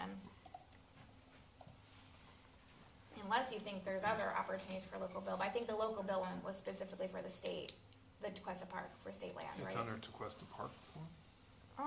Well, my backup, we have a different looking, Yeah. well, yeah, it says consider local Okay. bill. Yeah, okay, we can take it off there. Good catch. Jeremy's just being thorough. Yeah, I'm just being really picky, wanted that so- local bill. I'll show you, we'll make sure we prioritize it one way or another, huh? Exactly. Okay. This beautification of Old Dixie, as you guys know, we've had several conversations, and I know Doug's been very involved with the county for funding improvements to Old Dixie. The first step was always going to be, which we agreed upon, was going to be to start the planning process. We set aside $65,000 to fund the planning services for some Old Dixie, some medians on Old Dixie. Anticipating it being right around $65,000, the county was going to fund half of that. What we ran into is they put some unreasonable restrictions on that funding request. You know, taking away our liability protections was probably the number one. Also, you know, if we didn't meet their standards, we'd have to refund the money. If we didn't keep it up to speed, up to code or up to their standards, we'd have to refund it.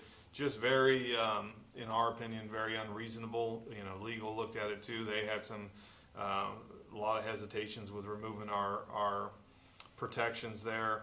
So I think, you know, the next step, if we're not going to beautify put some medians in there, is like, maybe we can do some more with the landscape along Old Dixie, knowing that we don't own it.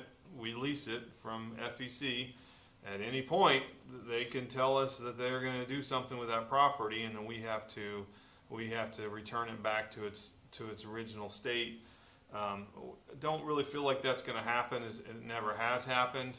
I would say the only thing that scares me is a couple of years ago, the council had conversations about not renewing that lease because we have to renew it, and there's a escalator on that every year. I want to say like 5%. So, you know, over time, it's going to continue to escalate. So, you know, but I think Doug has identified, and I've had some conversation about, you know, putting some hedges in, planting some trees, especially as you start getting further north. It, you know, kind of gets a little barren up there.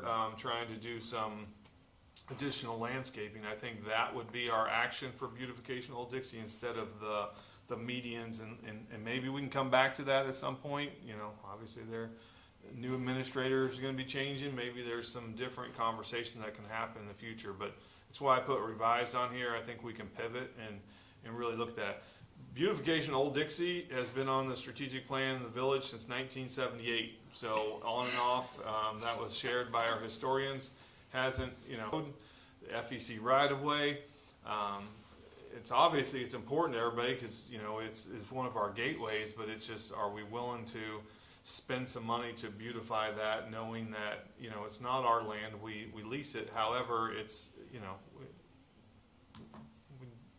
pretty close to have ownership of it. Let's put it that way. I mean, I don't think anything's going to happen to the lease unless we decide not to fund it. So, What's the current term of that lease? Could add something to that? sure.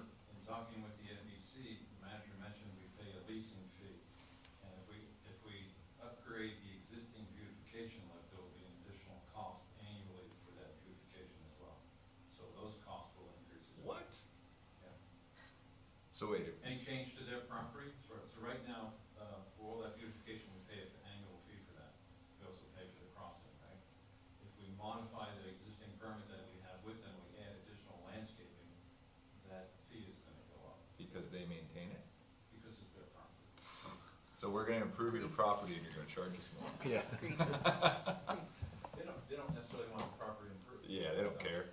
They don't care if it's barren. You'd think they would just say, yeah, that's fine, but we're not gonna pay for anything, you Yeah, know? so in doing that, and beautifying that property, that cost we pay right now, the annual cost, not just the 5% every year that goes up, there'll be a new cost. Do you remember what that cost was, Doug? I mean, with, 15? Somewhere around $15,000. So I don't think it'll go up significantly if we make those improvements, but, we would try to negotiate that and make sure it stayed reasonable, but, and we obviously wouldn't do it until after we figured out what that cost would be, it'd come to council and get full, we'll have full disclosure on all that, but if that's a priority, we'll work on it. What year did you say? 1978. Yep. This is the year. Imagine This is if the like year. trees and stuff were planted in the 80s, what it would look like today. Like, Yeah. where's What's your that saying? threshold Best on? time to plant a like, tree is yesterday or Yesterday. whatever? yeah, I mean, Quite literally. how far do you keep kicking the can and then just nothing's happening? And it's more and more expensive to do it the further you kick the can. And So my 2 cents, because I've talked about this with the previous council, and this is just so you guys know how you want to prioritize it. It's always a rock and a hard place because we don't own it. The lease is not considering the amount. It is money, but it's really not that expensive. Previous council, before all you guys, that council was unfortunately big on selling anything they could. Whether it was removing leases, selling little slivers of pieces of land for pennies, basically, in the hindsight. Then council has changed over because the voters started putting different people in these seats. So that changes the goals and priorities of what we want to do for the residents, beautifying and making Tequesta look beautiful and safe and clean. Doug is always great at presenting council at options for landscaping that are easy to maintain, don't take a lot of water, things that are gonna grow efficiently because the train goes by. So we've been given a ton of options. And now knowing maybe in the next couple of years, the east side with the library and the post office might be in talks with a conjunction partnership. Maybe we do finally look at addressing the west side because nothing's over there. There's no business. And again, 1978, my gut, even living in Florida, nothing really gets done next to railroads unless it's a large piece of property. So I don't see why we wouldn't hold a lease as long as it's not atrociously expensive. But I don't see FEC ever taking it back and doing something with it. That's my 2 cents. So I've always been an advocate of, if we can afford it, to put something there. I've always said too publicly, it doesn't have to be a massive amount of landscaping or anything too complex. Anything added is a benefit, like anything, because it's such a dead zone over there. I've always been an advocate to start small, little pieces, like Jeremy said, plant a tree yesterday. Doesn't have to be a whole slew of anything. That's where I sit. And I always look at the budget. And then sometimes we've had years where we, again, have to prioritize. Sometimes that 15,000 had to go towards a piping project because that was more important than some trees. So, my 2 cents. Historically, too. Thanks for that date. And the historians can advocate for that, too. Oh, FEC little railroad property is probably not really going to do anything. that's crazy how long that was. I don't know that we've had the FEC property since '78. I think there was talk of medians and beautification along there, but, so I don't know the exact scope that they were thinking in '78, but it's been on there. That's what was shared with me. Is that property watered at all? Is there irrigation there, or is this all natural landscaping? It used to have irrigation, right now only the corners at the crossing are irrigated. Okay, So that would be just the main improvement, putting irrigation through there, yeah. comparing all the Because, irrigation. my thought on that is, I look at Constitution Park and what we're doing at Remembrance Park, and it's lush and it's green, and that's like our scrub land. And, we're gonna put something that can live within that environment, and, all the detriment that comes with passing trains and a gas tank that's there and all the other things. So, I think we need to improve that, because it is a gateway but I think the landscaping is just, I don't know if it's just gonna look more barren or more like we're just putting natural things there because they can grow without water. We have more things that are just gonna make it look more dead. Right, like more brown tones, Yeah. dark tones. But there are things that could go there that are even small, so it doesn't have to be, this big, glorious thing. But I agree with you, like, we don't wanna go for more earth tones, maybe something that just pops, even just some green. Yeah, so I think it's important, because it's, everyone travels that road. Yeah, but you're right, For a like, number there's of a lot of railroads, now we have all the bright line runs, and there's the tank, and it's more of an industrial kind of feel right there. It's wear and tear, and the big gas tank, and surrounded by a fence. Who does the poppies or the flowers that have the signs out there that say, do not kill the flowers? You ever seen that? It's on almost near County Line Road. Yeah. There's signs that say, watch out for the flowers. Yeah, it is. So Is that do you want me to tell Doug, or do you want to say? There's a rumor that somebody might have gone over there with a couple bags of wildflower seeds and dropped them in the area. I just wondered who did it. And I'm sorry, because it wasn't me, but I think I said It that. happens this May or June. Okay. I love driving into Tequesta at least once a week. And as soon as I drive in, I'm like, "Hey, Doug, still nothing there." So, Oh, good. I'm glad it's a. In concrete, I'm glad it's a village initiative. I was just curious more so than like, who does that? so it's one of those things. Like in my Doug does. mind, it was way better. Just for a fun little quick story, Jeremy comes from Texas, and when we first hired him, I said to him, "Are you familiar with the bluebonnets?" And he looked at me, and Texas actually has a law, like you can't mow over the bluebonnets in the right-of-ways and the medians. They naturally grow. They're a seasonal flower, but they are amazing. And I don't know how they grow, because when I go out there, their land is so dry, it's cracked. But those bluebonnets will grow. And they are, it's just, people go out there to photograph them. It's amazing. And they ended up putting a lawn place where you can't mow them. So that's where my mindset was how do we find something simple like that grows, even if it's seasonal, because then it gives people to look forward to. Jupiter has them, those grassy plants, and then they bloom with the purpley pink, and everyone looks forward to that. And that's kind of where my mindset is, something simple, but then it always brings me back to the bluebonnet theory. Like, how do we get something like that? Well, we were shooting for something like that. I We know. still are. I know. We Doug is we always on the hunt. we still are. You have to prep the property. I know. Couldn't go in there and dig it up. Really, the irrigation too, depending on how heavy that's going to be. There's still hope. I applaud that. My question was more, who was responsible for that? That would be us. The Star Award right there. Well, not yet. So if obviously, if you guys make that a priority or top priority, we will have. Doug has already identified some things that we can do. We'll try to fit the budget, as we get around to that point. This was, and I know council hears about this, sees emails, e-bike education, propose we leave this on. Just continue education policy on golf carts and e-bikes. Public education, Friday news, smoke signals. I propose that we'll try to do a public meeting this year to discuss it.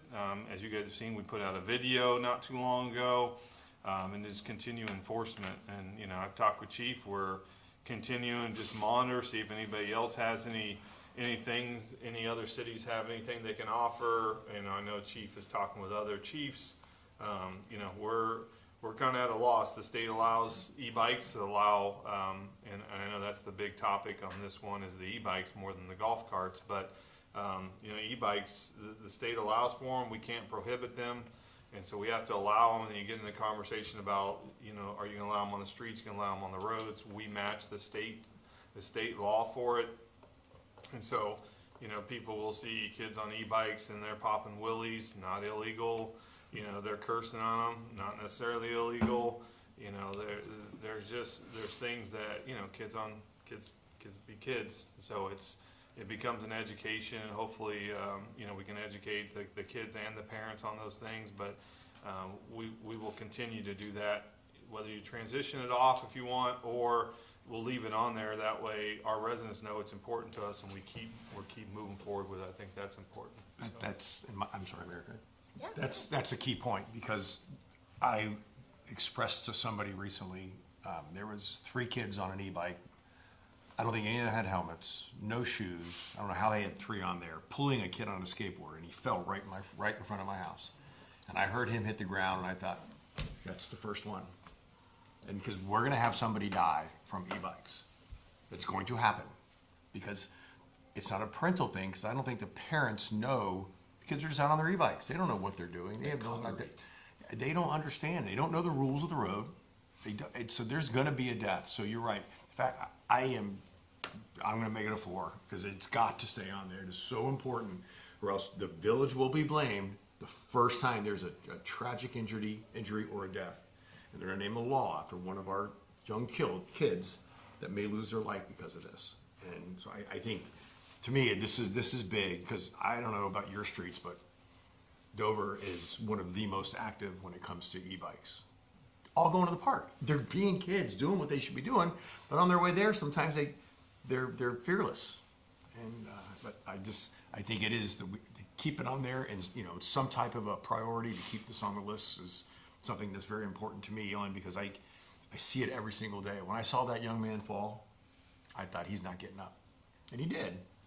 And he sat there in the street for, I would say, a good 4 to 5 minutes before he could pull himself together. And the people towing him kept right on going. Just kind of left him there. So it's going to happen. It's going to happen. It's going to happen. There will be a tragedy in this village at some point.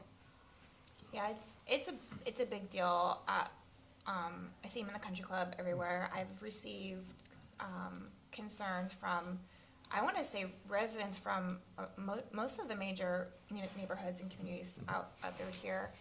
And I know, I've witnessed near misses with cars, because there's a couple I've seen at the country club. The kids, come out fast from the boat ramp, and there's kind of a blind spot with bushes there. I've seen cars have to slam on their brakes because they almost hit them.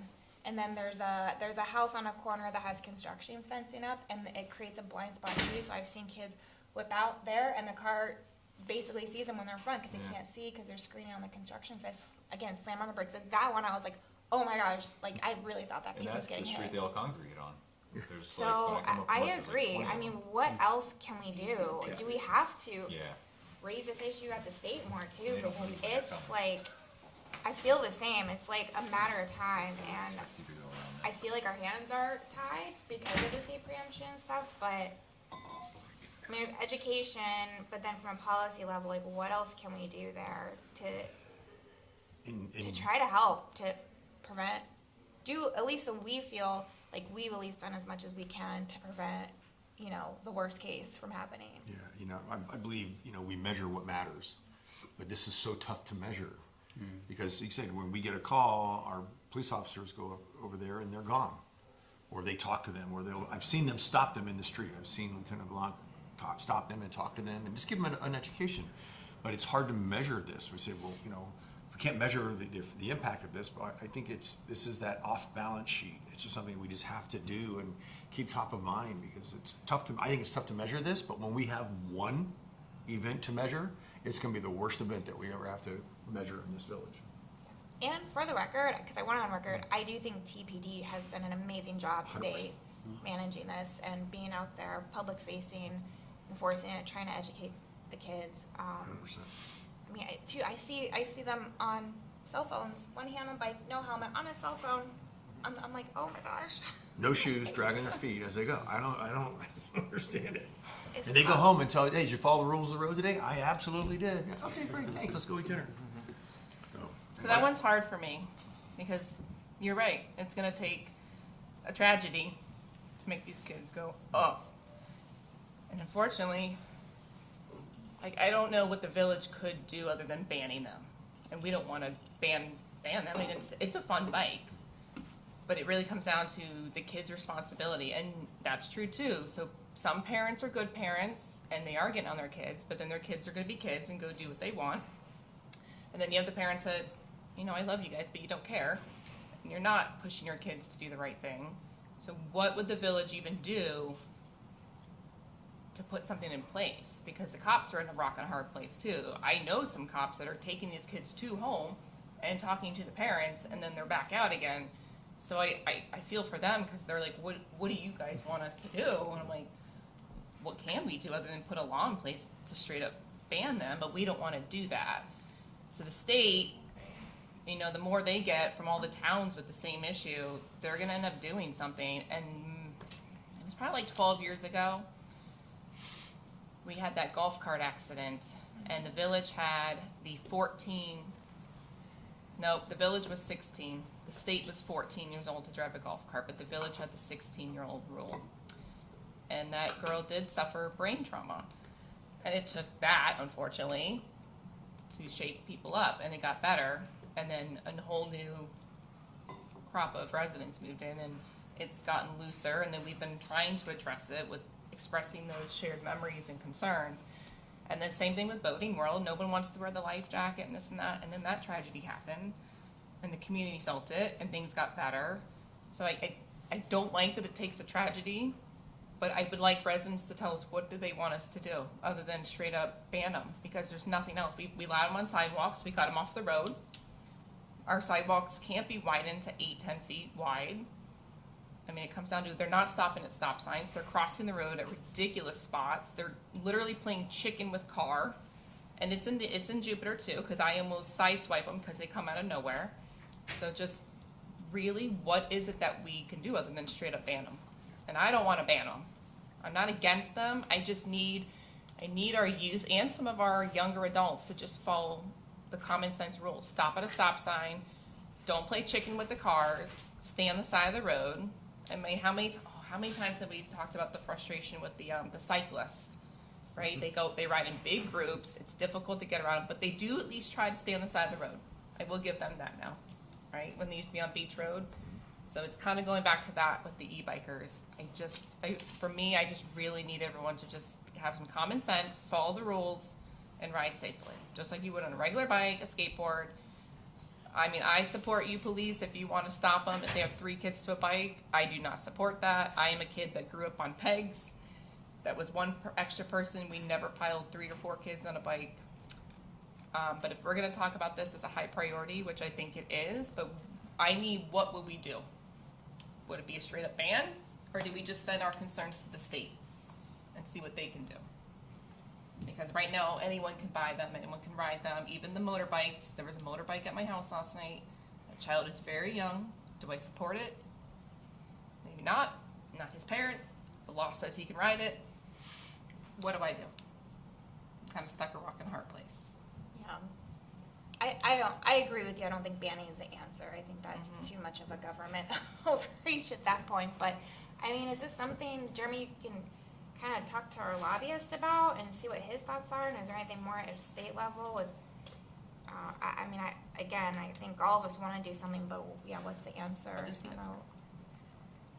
And they're popular, and they're getting more developed. They're getting more, I mean, every year, every Christmas, I get more and more and more. And I remember saying this years ago, because my kids are that age now. Many years ago, we built the rec center event. It was, hey, we have this whole demographic that moved into the village about 14, 15 years ago. We all have these little babies, and one day they're gonna be teens. Get excited. How we have to accept too. They're gonna grow up, and then in 5 years, all this might calm down because they're all off at college and doing their jobs. And there's another new trend. And there's another new toy that comes out. So yeah, I can talk with our lobbyists. I have not seen a bill that is at the legislation right now, and I think their filing period might be over now since they're started, but haven't seen a bill that addresses e-bikes. But I can talk to our lobbyists, kind of find out our options, if not this year, moving forward into next year. But I will agree with the mayor. I think the police do an excellent job. I mean, every time something's ever come up, I mean, they've been, very responsive, so can appreciate that. And they're stopping kids. It's not like we're just, not even meeting them out there. We'll go out there. They may not be acting a fool when our police get there. They're talking to them. They're trying to educate them. I think that's our angle at this point, so. And there are some good kids. I had 9 kids in my driveway last night, and they were talking about it. And I asked them another question of an email we got, and they confirmed my suspicion of what would the result of that be. And they even asked, like, oh, do you think, there's be things taken away from us? Unfortunately for you guys, it takes the one kid to ruin it.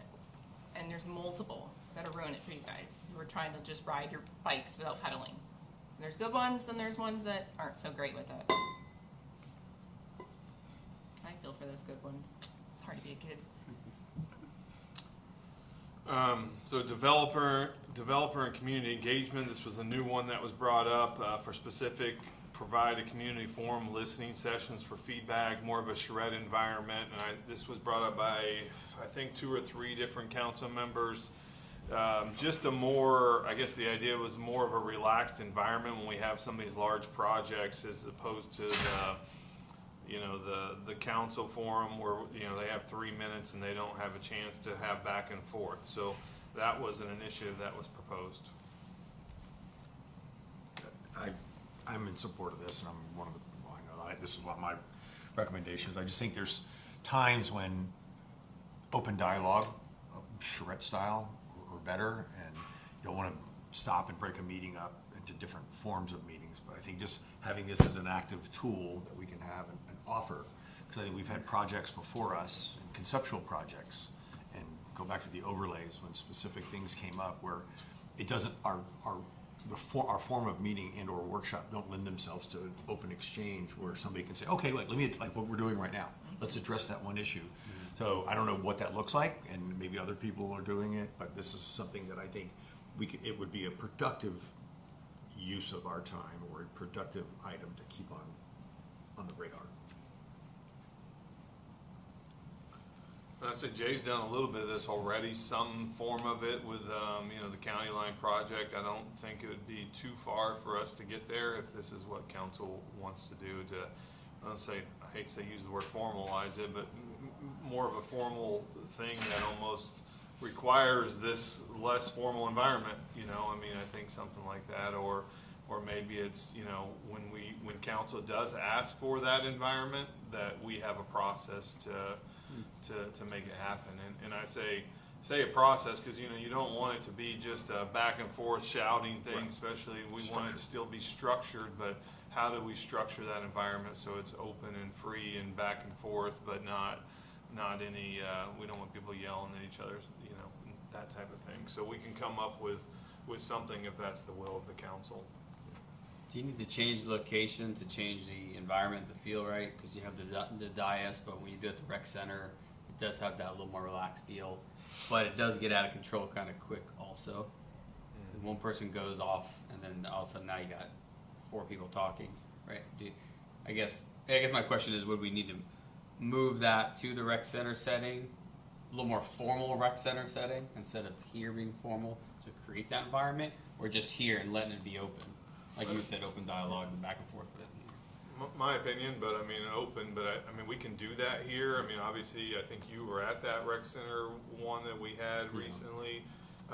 We can, this council chambers now, we have the ability to move the podium stuff. We can put some tables down here and create a less formal environment for something like that. So that way we're on the same level with the developer and having those discussions. We can do that.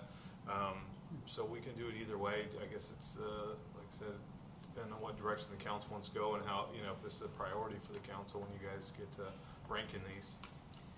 We talked about that not that long ago, just to give you some history. We were all open to that idea. We were kind of geared towards the positives of doing it here, like getting away from this and coming out here. Like Jeremy said, we rearranged the room because the technology was in here. So we could have things up on the screens. We had to play audio or videos. And then if we had to record any part of the session, that's already built into this room. Right, That was really the only reason why we kept those things here. Yeah. Because otherwise, we were all for changing it up. There was just a lot more manageable pros in this room. Okay. I think it worked pretty well. Makes sense. What was it? I guess it was the commercial corridor charrette that we did last in here. I thought it was pretty good. There was tables set up everywhere, and there were little groups, and I agree, having all the technology here is nice. Yeah. But that environment is a little different because we didn't have council, we didn't have sunshine laws that we had to worry about, versus what I think what has come up in the discussions that were presented to me was, all 5 council members sitting down with the public and, having discussions about what that looks like, or can we do this, can you do that, council pitching some ideas, but that all need to be captured, so, because it'll be part of the sunshine And there would versus. still be like a versus- public comment section to that? Yes. Yeah. We did something similar when we were trying to conversate about annexing. Council sat at tables right here, and then the residents came in front, and it was back and forth. Yeah. Said that. The And I setup. thought it was productive. I mean, obviously, there was, a lot of people didn't want to be annexed, but it wasn't like, The setup is it what was I'm tense, focusing. but Say, I don't know, that's a it good was example. tense, but it wasn't a terrible environment. Everyone got heard. Council was, in sunshine rules. We were all seated. Jay may have something he can add to this. He's done several of these in his past experience, and he was the one that brought it in. Did you want to say something, Jay? Well, do you mind if I comment real quick? Because for me, I almost would like to workshop this more than have a strategic plan, because I just have a lot of questions out the gate. Yeah. Like, who would manage it? Does council need to be there?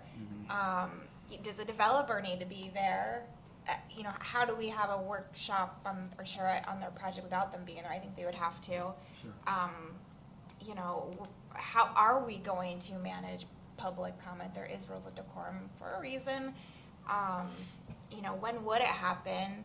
We have conceptual process, which was kind of for this reason that many municipalities do not have that conceptual plan process. It's like, when in the process of them doing their application would that happen? Because I don't want it to become too cumbersome for developers, where it's like, okay, they have to do the conceptual plan, they have to do the charrette, then they have to go through site plan approval.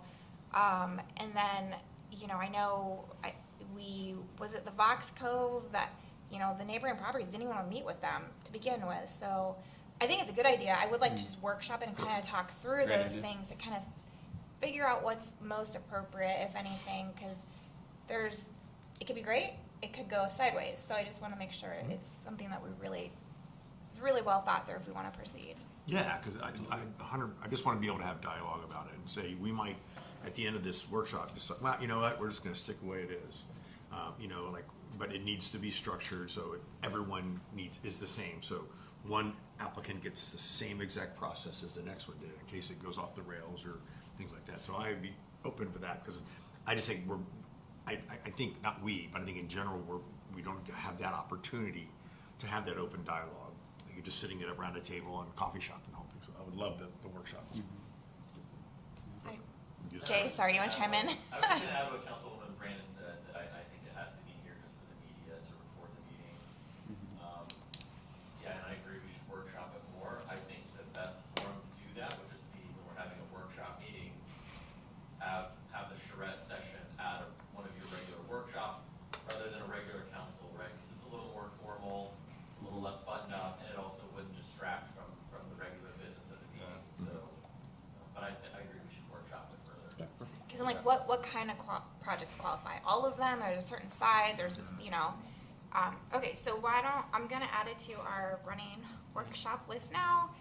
Is everyone's good with Perfect. that? And yeah, if you Okay. just, instead of striking it, just, if it doesn't get points, it has no legs, right? So we're not striking it? Right, and I think in this situation, we're adding it to the list. If you guys don't want to prioritize it, you can put no on it, and it won't die today. But it's if great makes that sense. in a publicly noticed meeting, we're having this conversation. Yeah. So we can talk about it at another publicly noticed meeting.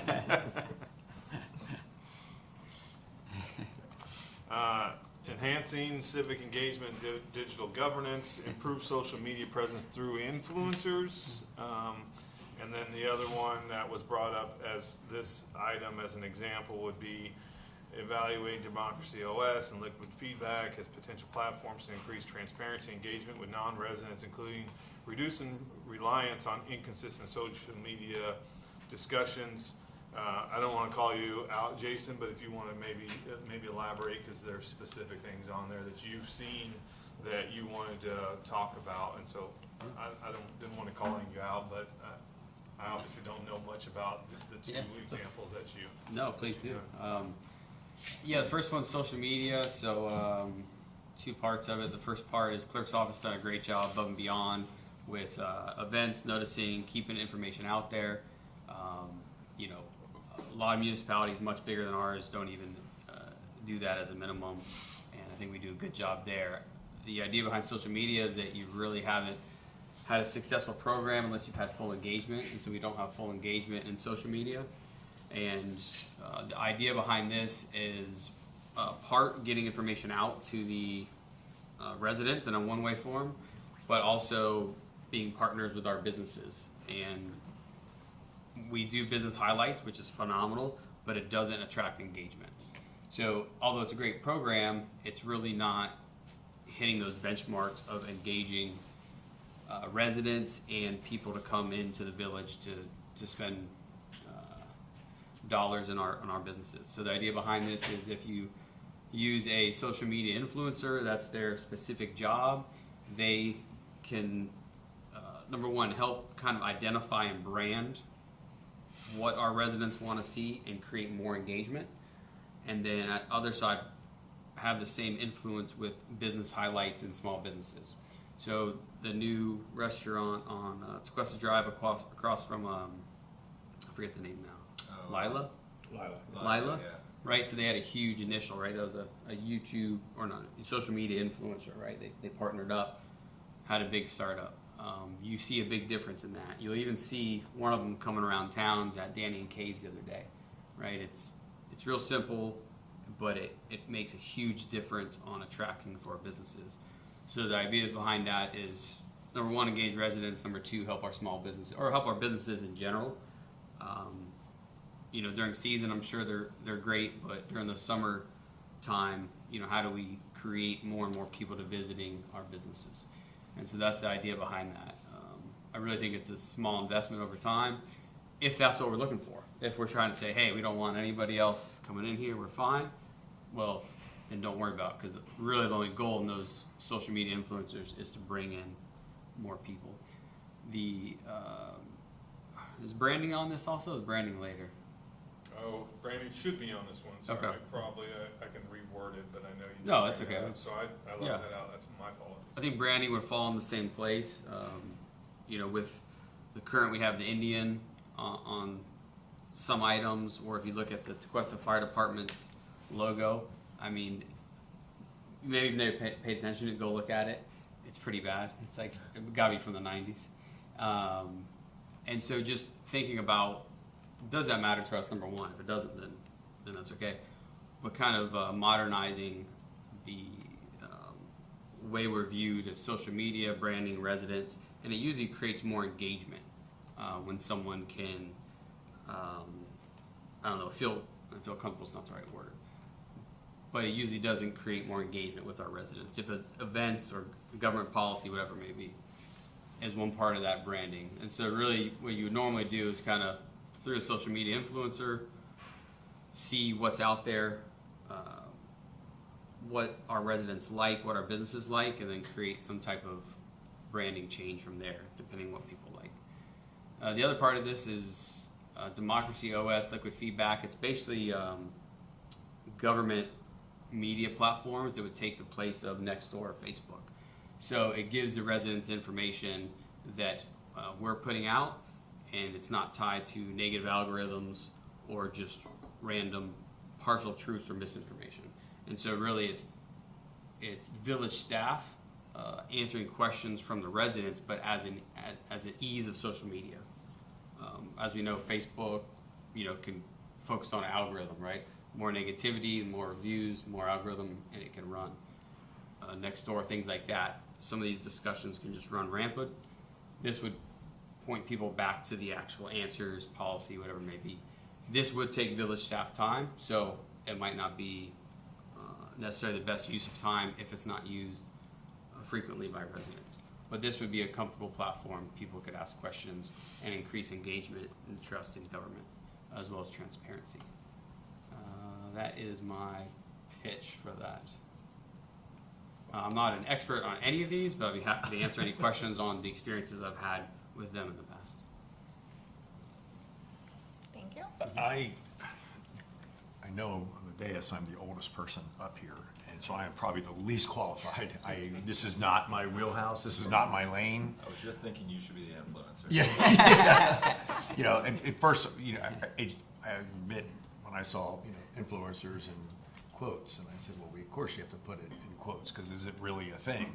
But as I was walking up this morning, there was 2 young ladies out front in front of this beautiful orchid that's blooming on a tree. And so Village Hall will be on somebody's Instagram or Facebook, probably by the time they got back in their car. So at 10 to 9 or quarter to 9, somebody was here doing that. So I was thinking, oh wow, influencer, there was one here today, you know. So I think this is the part of this is hard for me, not hard for me to embrace. I have never been in a professional capacity to do this, and my social media experience is very limited to Instagram, and that's it. So I would default to my colleagues but I see the value in something like this, just based on the feedback that we get, that government is confusing, agendas are confusing to some people, that, you know, we take it for granted that we understand what we're doing, but it's intimidating to people.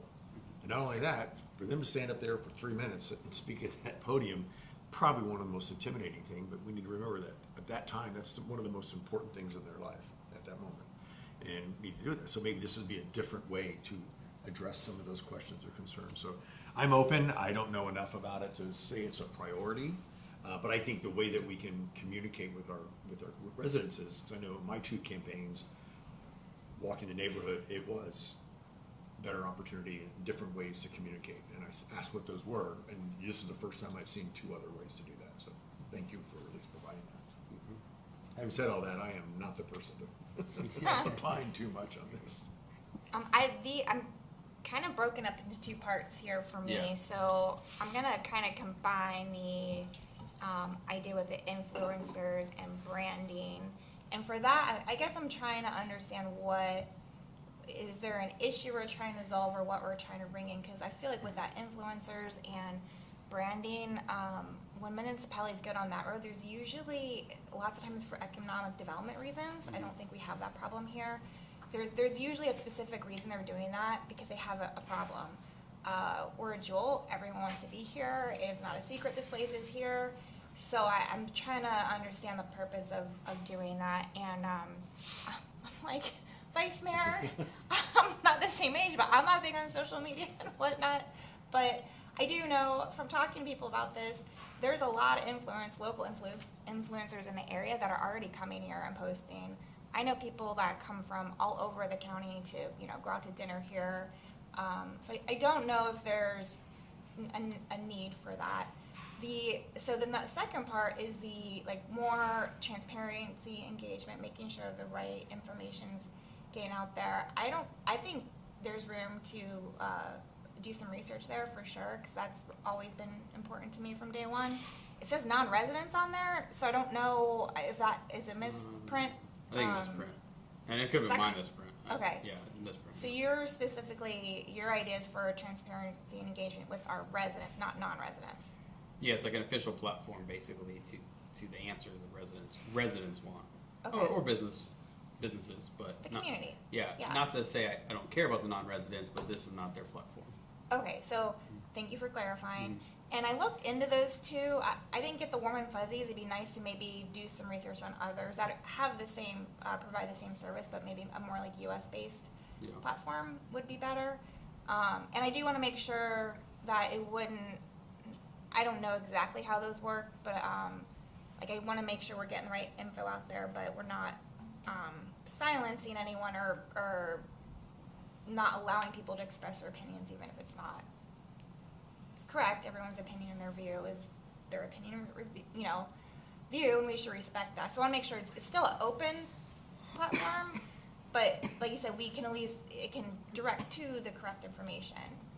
So I guess maybe you can explain how that works a little more. So yeah, and whichever software doesn't necessarily matter, and you can customize it to just have direct feedback, so it doesn't end up being like a long thread, and then the long thread would be in the background, but you can then engage AI, where I think the clerk's office might already be using some parts where AI starts to see the questions that residents ask, and there's a common theme, right? So it won't necessarily answer it for you, but it could prompt, hey, here's the answer, and then you could confirm to take less of village staff time when you start getting the same question. I think I got a question last week. Someone said, why'd you guys approve 100 townhomes on county line, right? Again, it was asked to accuse, not asked to inquire. So just point people in the right direction. And we're small enough to handle our own emails and phone calls. So I don't know if it's necessary for staff time, but I want to at least present it as, hey, there's an option there. Okay, no other comments or Oh, no, I have questions for me? comments. Oh, I have comments. Your turn. I have questions. Okay, let's start with, What is an influencer?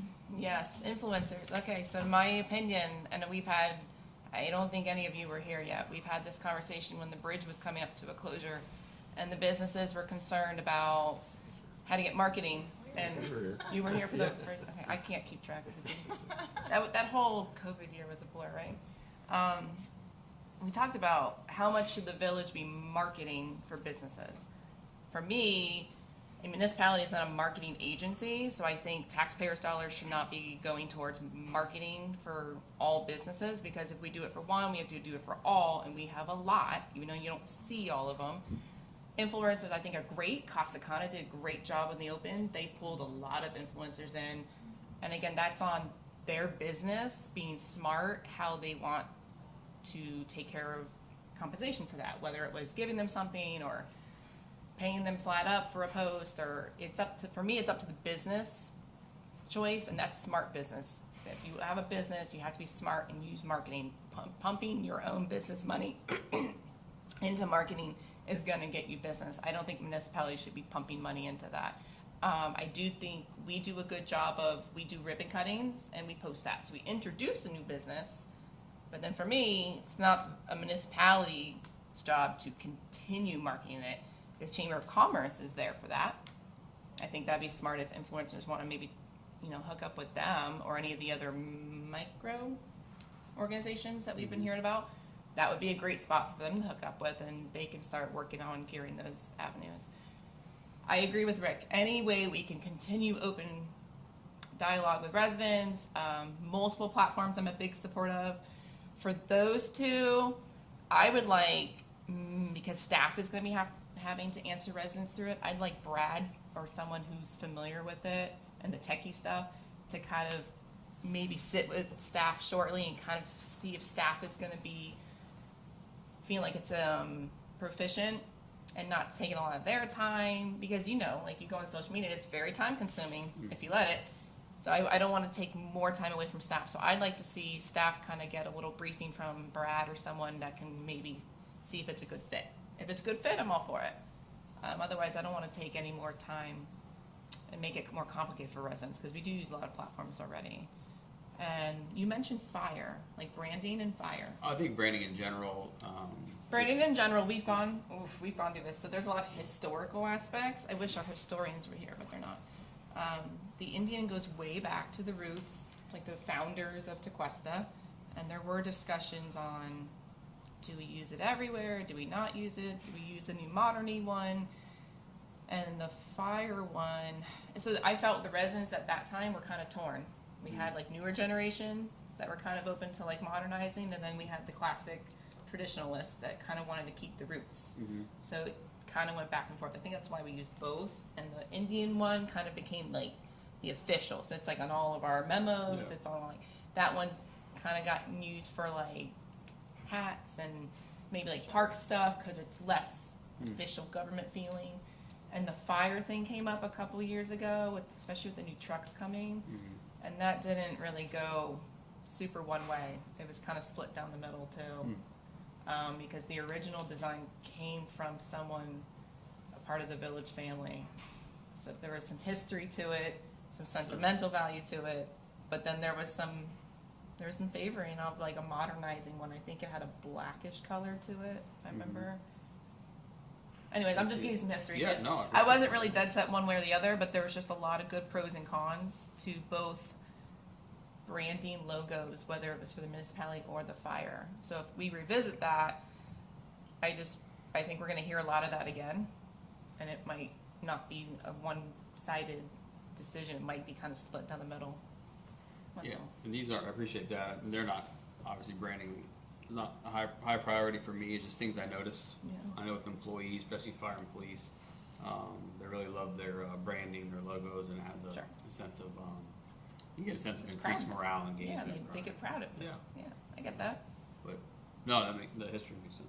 I think that might have been a part of it too, with the fire one, is, you know, we have some amazing firefighters that have been with us for a long time. And this was a couple years ago, and some of them have retired since, so again, the numbers might be adjusting, but that was kind of split down the middle too, was some like modernizing, some like the tradition. I think if we brought that up again, we're gonna hear that again, so just be open to it. If you Yeah. bring it up again. Yeah, What else did you bring up? That was it, right? I think that was it, yeah. Thank Okay. you. That's it. Thank you. Councilmember Painter? Yeah, I mean, I don't, I think about the branding quite a bit, not so much the fire, I hadn't thought about that. I love our, connection to our history and all that, but I think it's only when I'm in here and I see it so up close that I'm looking over here, sorry, behind you. I don't really ever think about it until I'm sitting right here. So I understand the branding, but I also understand respecting our history. If there's not a desire from residents to touch it, then maybe we don't touch it. I am not the oldest up here, but I am only on LinkedIn, so I know nothing about influencing. So I cannot comment if that's a good or a bad idea, but I do know that whatever they do, they make a lot of money doing it. So I can assume that it's effective. I just can't say if we need it or not, you know. But I'll take the job if we're looking for it. But I also do think we do an awesome job engaging with residents. I mean, I know I get it at least to my phone and 2 different emails every Friday. I mean, it's hard to not get the weekly update. So I think we're doing a great job there. And people that don't know what's going on in the village, frankly, I'm just like, they're not reading, because there's a lot of stuff in there. So that's my opinion. Okay. So we just rank that later. Well, I think, go ahead, I'm sorry. No, you can go ahead. I was just saying, let's see how it, scores out. I mean, you guys have some 4As, 4Bs, 4Cs, see if it's on there, and then we'll go from there. I mean, I think, usually when a city brands, it's that they're trying to create an identity, create energy. I don't know that we have that issue. Like, I think, everybody's always, I love Tequesta, I know where we're going. So I don't know, obviously the small business part of it, I think that's, I think go either way, so we'll see how that scores on your guys' priorities as we move forward.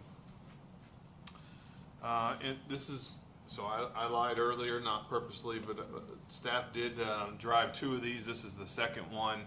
Improve cross-connection control compliance, and I'll say drive it. The mayor's been talking about this for I don't know, as long as she's been on council probably. She didn't put it on her strategic initiatives, but it's been on our radar for a while. This is coming to council for discussion at the next workshop, but I think it's important, we need to come up with some compliance for this. We're roughly about somewhere between 40 and 50% compliance. Our goal is always 100%, but our true target goal is 90%. We're not having much movement on getting people into compliance with backflows on their properties, and so staff's going to be coming together with some options that we can for compliance. Anything from, and I'm just spitballing here based on our conversation, anything from us taking that over and requiring residents to do that, and then we bill them through their bills, you can even go as far as code compliance and, requiring them to do that. But what's happened is they're not registering their backflow devices and or not installing them, and so that's an issue for clean water. And so it's important, so that's why I threw it up there as an initiative. We are gonna bring that to you guys in a workshop format, regardless if you prioritize it now. If it's a high priority for you guys moving forward, I mean, that's a different conversation, so. Is there a Reader's Digest for the public, or just for the record, of the cross-connect and what we see it every month, but. So anytime you have irrigation on your property, you should have a backflow device on there. And so if we only have 50% compliance, you may have several properties, I mean, a lot of properties that may not have true backflow devices on there, which could lead to water, backflowing into our clean water. And so that's the challenge. And it could be that, they're supposed to get registered and checked every year, that they have them, but we're just not receiving that compliance. We have Aqua Backflow, I believe is the company that goes through and making sure that, we're receiving those and they track all that for us, but we're only getting about 50%, compliance right now through that process. So we need to pick up the enforcement on that to make sure we're either getting those, make sure they're getting inspected every year, and I want to say they're, less than $50 probably to get them spec. I don't know the exact number, so don't quote that, but it's not significant, but I think it's important enough that, most cities have it, and we should have it, and we're not doing a great job. I know I brought the mayor because we used to have it on our monthly report through utilities, and it was always kind of flat, and we really picked up the pace with Aqua Backflow, and they send out 2 or 3 letters, but we're not seeing an increase in compliance. And so now it's a thing is like, how far do we want to go into enforcement? And that's going to be what's brought to council. Yeah. And this is residential properties, commercial properties? Both. Both. So any type of irrigation. Yeah, So my sprinkler on my house needs to have a backflow device on it. I hope you do. Well, I bought it and it was there, so I can't tell. I know I've never had it inspected. Yeah. I didn't know that was a requirement of Yeah. having a sprinkler system. And it's if There's someone 51% right there, right I there. mean, I didn't know. if someone does new construction, that's code to put it in. Yes. So, Right. so it's just for probably older existing. What if there's a remodel? Is there any kind of code? If there's a remodel, like a certain threshold, they have to do it, or how to? I'm not sure. Okay, No, that'd be good no. to know.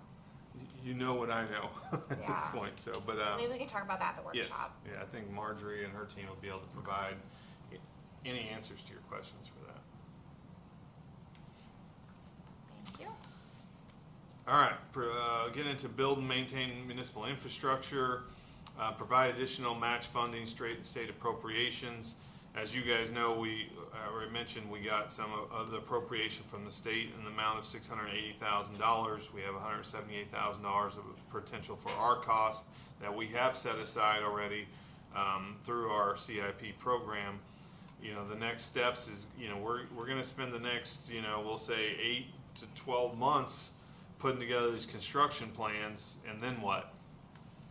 Are we going to take the step, obviously we want to go ask the state for that during that next session, ask the state for additional funding, maybe a local bill, but if we don't get it, are we willing to continue with some matching funds? And so that'll be something that we need to continue to see how we can develop, Tequesta Park and those appropriations.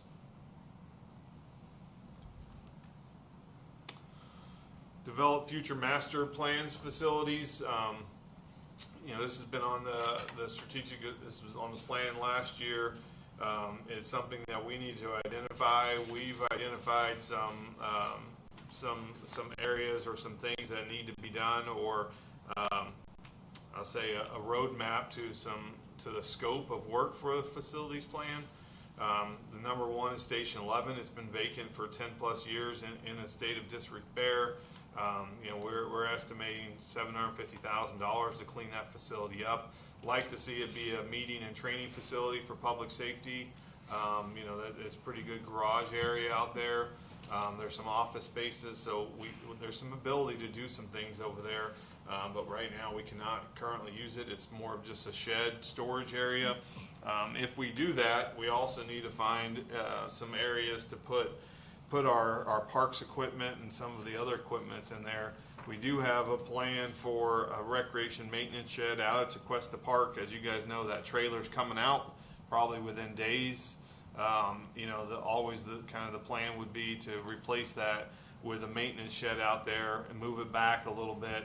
There's also a big red barn that's in disrepair. It's about to fall down. It has stuff in there, so we're really struggling for what we're going to do with the maintenance of all of our equipment for parks. And so we are working on that plan. That's one of the items we'd like to move forward with this facilities plan. the utility admin operations facility. This has been something that's been talked about before I even got here, about moving, water distribution and administration, having a building out the water treatment plant. We're estimating $4 million to do something that's similar to what's out at Bridge Road. That'd be out of the water utilities fund, but, we're kind of busting at the seams. If you've been out to Bridge Road, you know that we're pretty full out there. You know that we're full over here as well. I think moving some utility admin out there and our distribution team out there kind of provides some unity, where they'll all be together, the water treatment plant, water distribution, but obviously having admin out there as well will go a long way. With that, our Bridge Road, if we are able to move those operations, whether we move them or not, we do need to do some improvements to Bridge Road. It's getting to the point we haven't put a lot of money into it. I know Doug was going to have the engineer out. I think they have some repairs that they need to do to the structure of that building. Nothing that's fallen down, no safety concerns, but I think some improvements are already in the way. Need to facelift, and then Village Hall, public safety. We've identified some projects, future capital projects in the future, roof and gutters. We have this old tile on there. It's pretty expensive to maintain currently. I think Doug estimated if we were to redo the roofs, and we're talking about $750,000. Generator, impact glass and doors to the building. That would be, that's probably more of a wish list than a need, but fuel tanks, AC condensers, those are things that need to be really start to lean forward on as far as funding. I think we've identified $1.2 million in future capital expenditures that we're going to need to really look at, that we don't have current funding for, and we don't really have an outlook for the funding for it. So those are the components of the future master plan facilities. To me, when we put this on there last year, was really to identify the needs. The next step would be, to budget for, some plans, and then, take a step, and try to do this in a phased approach. We obviously can't do all these at once, but determine what's important, what's our priorities with these buildings. So with that, that's kind of the overview of this item. Question on the Station 11, the $750,000, that is to get that building renovated and be available for the meeting and training facility offices? Mm-hmm. Okay. We got I didn't mean to cut you off. We got like 2-3 years ago, we had got an estimate to bring the full building up to code, roof, electrical. I want to say it was like $400,000, give or take a little bit. So a couple of years later, equipment, IT, all that stuff, that's where I threw $750,000 in there. So it's going to be somewhere in that ballpark based off of some going rates. And the second part, because if you use that now for training facilities offices, you need to now do the maintenance shed in Tequesta Park. So is that project kind of together? Yeah, they need to be married together. Right. Okay. Thank you. Because there's nowhere else to put our park stuff, and they don't have to be together, get done at the same time. We could move some of that equipment out to Bridge Road, but Bridge Road is it's completely packed too. So it'd be a logistics nightmare in and out, getting equipment on a daily basis. Could we do it for a couple months or whatever? Yes, but they really need to be kind of married together as far as what, leaning forward on those. Thank you. Any other comments, questions? My last comment, I was going to say this, it's not pretty. It's one of those things that if they would have started, some kind of facilities master plan 10 years ago, same thing with roads. If they would have had money set aside for roads, if they would have had money set aside for parks, it'd be a lot better situation. But, the future councils will thank this council and this administration for leaning forward, even if it's a little bit here and a little bit there, putting money aside, kind of like we have done with roads. And, I think it's important to at least lean forward on these items. Develop master plan assessment methodology for undergrounding. This was the item that was on the agenda last year. We ranked them.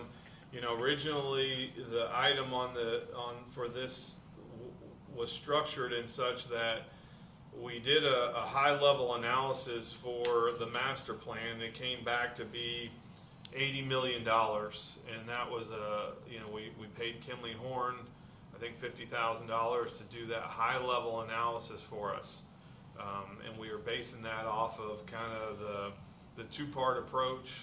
It's very similar to what Town of Palm Beach did prior to that, and so we got a high level, $60 or $80 million. Like, do we still want to move forward? The next step of that was to create a master plan, so that way,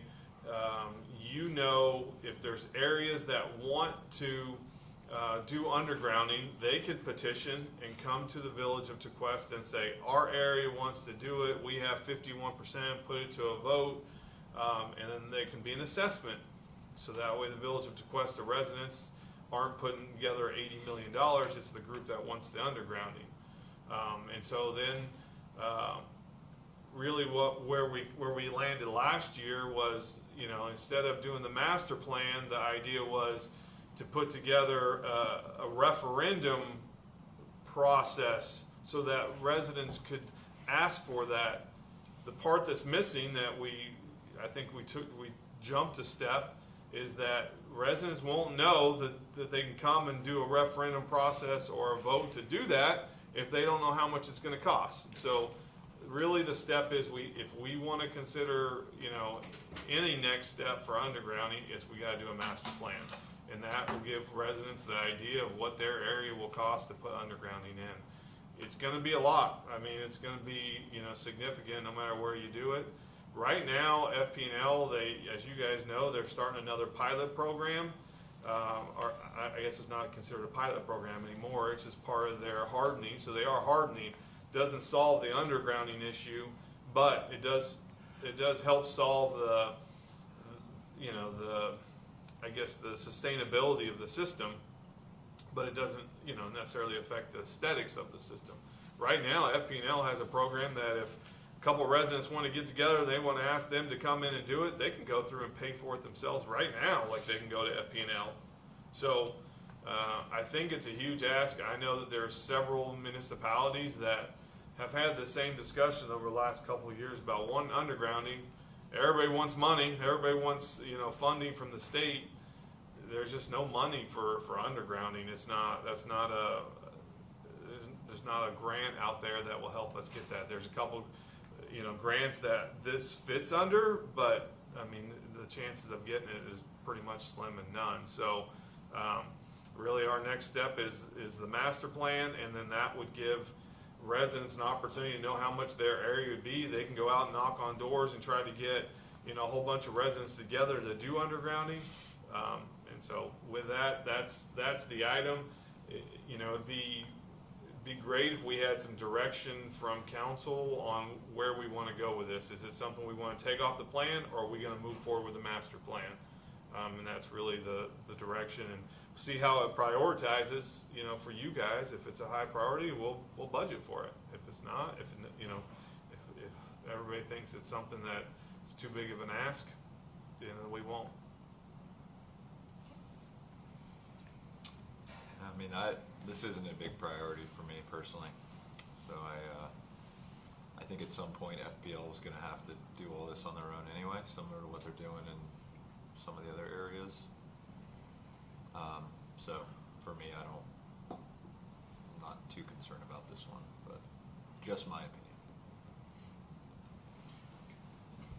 I hesitate, spending more money on it, especially now that, I'm seeing the activity on it, because North Dover is one of the streets that I've already signed the easement to have the transformer in my front yard.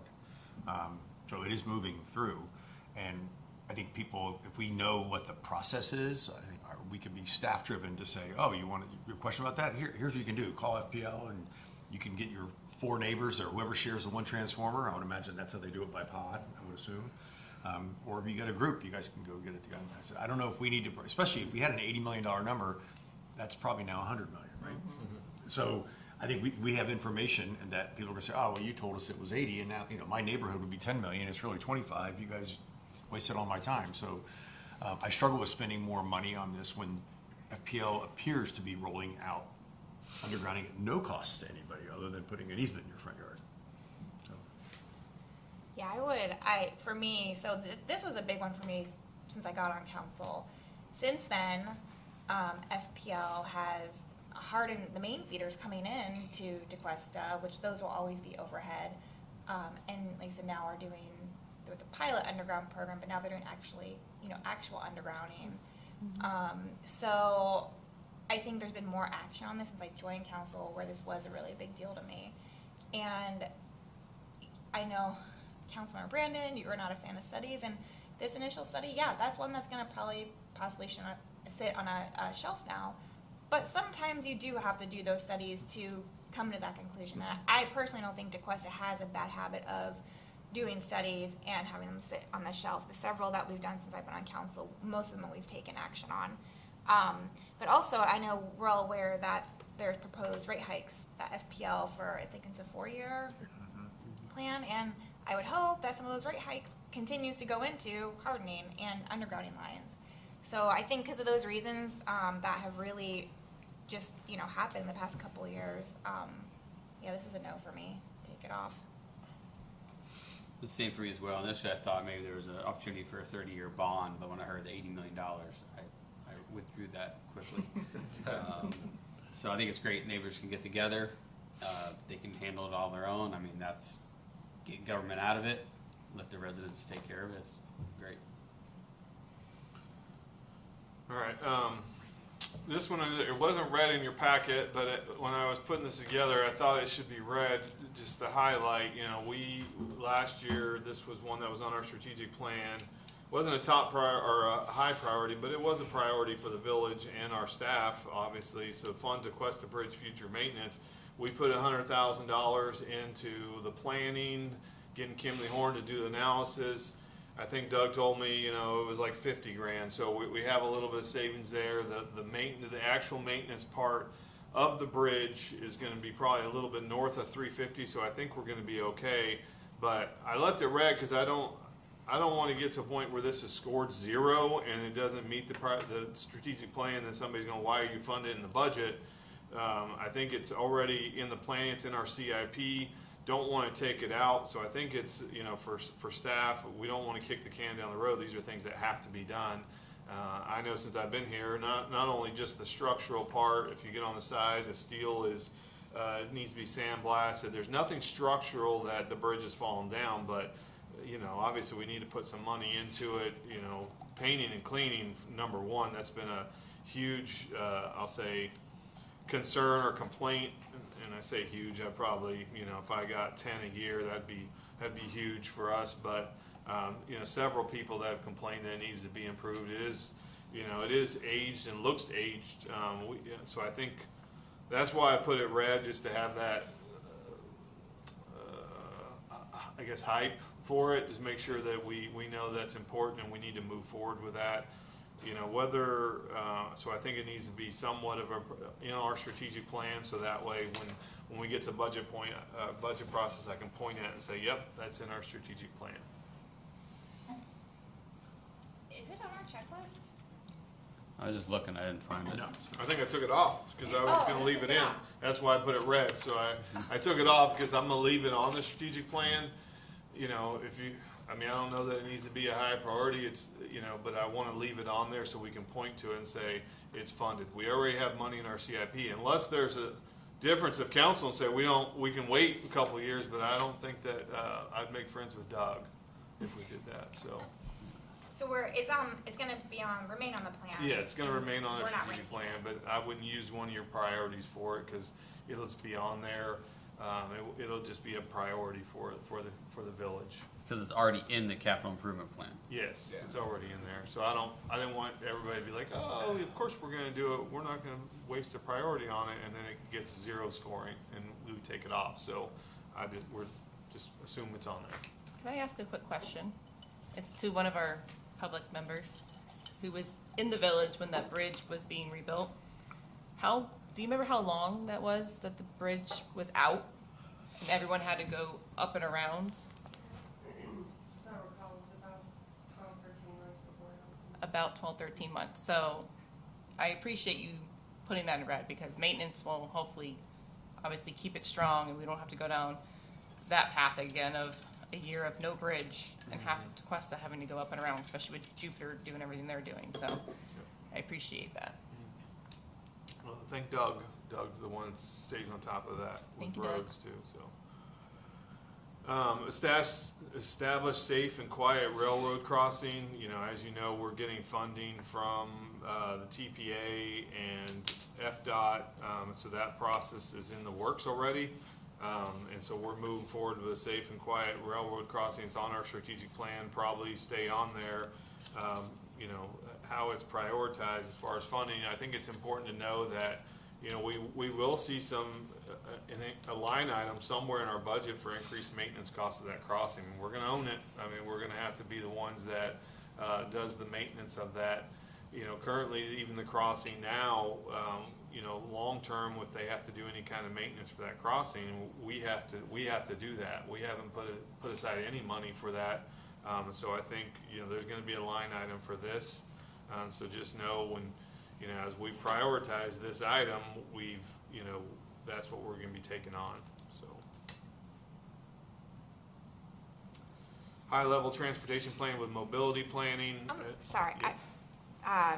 to go backwards for 1 second. So we're already, I mean, if this priority for the railroad crossing is the lower ranking than others, I mean, we're already down the road of working with the TPA for funding of it. I mean, what? Yeah, but we haven't agreed to anything yet, if you guys don't Okay, think so there's it's. potential for it to just not happen if, Yeah, okay. we haven't I thought we voted were as more a big than council that. on it, so Okay. if you guys, I guess if there's enough you guys don't think it's important, or we don't wanna go, it's been accidents that's happened, you know, just recently, is it still something that we think is a priority for the village, because, you know, some might, or could change their mind with that. So, that's why you know, you guys can prioritize that on your guys' list, and, we can have future discussions. I don't know, I mean, you guys can chime in, I don't know if anybody's pivoted, thinks it's a bad idea, the quiet zone. No, I still support it, and I think we already voted going forward. That was kind of your question, right? Yeah, We had I already thought we sent- were already in motion with Yeah, Yeah, that. but direction. I don't think we've actually agreed to the TPA and their funding. I think it's in motion, we're working on it, but we can always stop, is the point. Because it wasn't, they were covering the bulk of the funding, Yep. right? So I think that's why I was like, well, if yes, I totally, and great point on the maintenance, because I think sometimes that gets forgotten. And safety though, but the safety part, it needs to be revisited again, because, you know, there's been several accidents since last time we talked about it. Has anybody changed their mind for that? I have not, no. No, I mean, the train conductor will sound his horn regardless in a quiet zone if there's something in the way or they think there's a safety hazard. So Correct. knowing the fact that they can still sound the horn in a quiet zone if there's a safety issue, to me, I feel like I'm in the same position as I originally was, as I'm in favor of it. So, I mean, you can, at this point, you can choose to say, hey, don't worry about this one, let's keep it on the plan, but we're moving forward with it, not waste, you know, a priority item with it, similar to the other one with a bridge, and we'll just move forward. Or is it something you wanna keep and see how high of a priority it is, but. If that was your intention, Mayor, I'd rather not waste a priority number on something we've already gone forward with. Yeah, and I don't necessarily want to mark a no, because there's some on here I'm marking no because I don't want to do them at all. So I don't want to Right. mark this no either. So do we just leave it totally blank and you know we're Yeah, not, we'll just okay. keep it, it won't die today, we'll keep it on our transportation plan. Everyone's good with that? Yep. So we can mark it no on here and then Just leave it blank. Don't Asterisks. mark no, don't mark no. unless you're really against it, but you already said you're on record Just saying gives you no were for points. it, so just leave it alone, we'll leave it, we'll transition into Okay. it. The no's are gonna be something you think, I absolutely don't want that on the plan, Understand. yeah. Okay, thank you. Improve safety, intersection safety for pedestrian and cyclists. I mean, this was an item that was brought up as a new item. I think the only, you know, when we got this item, I talked with the chief and Doug. You know, really the only items that we really had a lot of concerns for from a safety standpoint was Old Dixie and Bridge Road was a big one. Village Boulevard was a big one. Neither one of those really have pedestrian or cyclist task or parts to it. So not sure if there's a specific area or direction that we need to target. Obviously, we always think safety and pedestrian cyclists is important. And maybe, since I got this item, the e-bike covers this, but from what I understood, it was a bit more on the intersection and crosswalks, but I'm unaware of any. I think you can point to the north entrance of Country Club. It's always been an issue. That one's tough because we have to purchase some right-of-way from, and it's expensive. I mean, it's going to be expensive to fix that intersection. So with that, I don't recall who brought that to me, but if anybody wants to elaborate on it more than that, we'll just score it as part of a priority or not. If I can add one thing on there, I'm not sure exactly what that is focused on, but just overall pedestrian cyclist safety for people to get around the village, right? Crossing intersections is usually the issue. If there's anything we can do, simple processes, or during the mobility plan, like it says, if there's offering improvements that other municipalities have done or is successful, it could be as easy as, painting the crosswalk a different color, whatever. Something simple just to make people, Chase. oh, So, Yeah. I just wanna say, we're still early in the mobility plan process, Okay. but I've already, identified that there's not a crosswalk at Seabrook and County line. So that's, yes, yeah, there's a lot of low-hanging fruits there, and our consultants have said there's not enough mid-block crossings, crosswalks on US one as well. So I think there's gonna be a lot of low-hanging fruit that's identified in the mobility plan. understood, okay, thank you, and that's a good point, that is a nasty one when I ride up to Jonathan Nicholson, Yeah. that's a nasty one, okay, thank you, then I reserve all those comments for future discussion. Yeah, and I think, this is a no for me on the ranking, not because I don't want it, but because I think the Bridge Road and Old Dixie, like Doug told us today, it actually is still in the county's plan, so that's going to be addressed. And mobility's plans on here too. And like I said, I think we'll wrap that mobility. So it's not a no because I don't want to, because I think they're super important. But I think they're wrapped up in other areas, Great so point. they're going to be covered. Thank you. And we'll see what the mobility plan comes up. That's why I put that note in there. I think there's some of that. But for Lori, Pat, I know Mary Ann chuckled when we heard paint the crosswalks. Like that was a thing. Like we painted a crosswalk by Country Club Bright red. before I got here. It was like bright red. It was like a nightmare. So many people complained about it. We pivoted a little bit, changed the color. It still wasn't a popular thing. So obviously, new council, new citizens, we can revisit that. But I don't know that the juice is worth the squeeze on that one. So. I will say just the white lines though just Yeah. helps visually make Sure. a vehicle Appropriate, stop yeah. before it if you see someone. Like the white lines visually help. Yeah. I don't think we need all the colors of the rainbow out there. Though. Yeah, well, then that was the other part. I think the second part, we even talked about maybe some of this count. I think Molly, Mayor Young was on it. Doing like a crosswalk painting over, in front of the rec center and doing some crosswalk. It was tough to coordinate. You got some liability, some safety issues. So we can obviously revisit it if council pushes hard enough on that one. There was oh wait, are you talking about the safety one or because there was the artwork ones too? The artwork yeah. one, but there was a safety issue There with was a that safety because the one. type of paint you get and then Right. all that, like it was the thing. But there's conceptuals for those, and that might have been pre. That was an You- artist that was involved in that too, right? A Yeah, Tequesta it was artist Julie. involved. Yeah. Julie Beaumont. Maybe you can recircle this I just for think those that haven't. she wasn't fond on keeping all that going because it I know. was going to be too much government involved in it. Yeah. And, so. I agree. We are getting pretty close, just for you guys that are keeping score. Utility project timeless and reporting. This was an item that was brought up almost unanimously through council.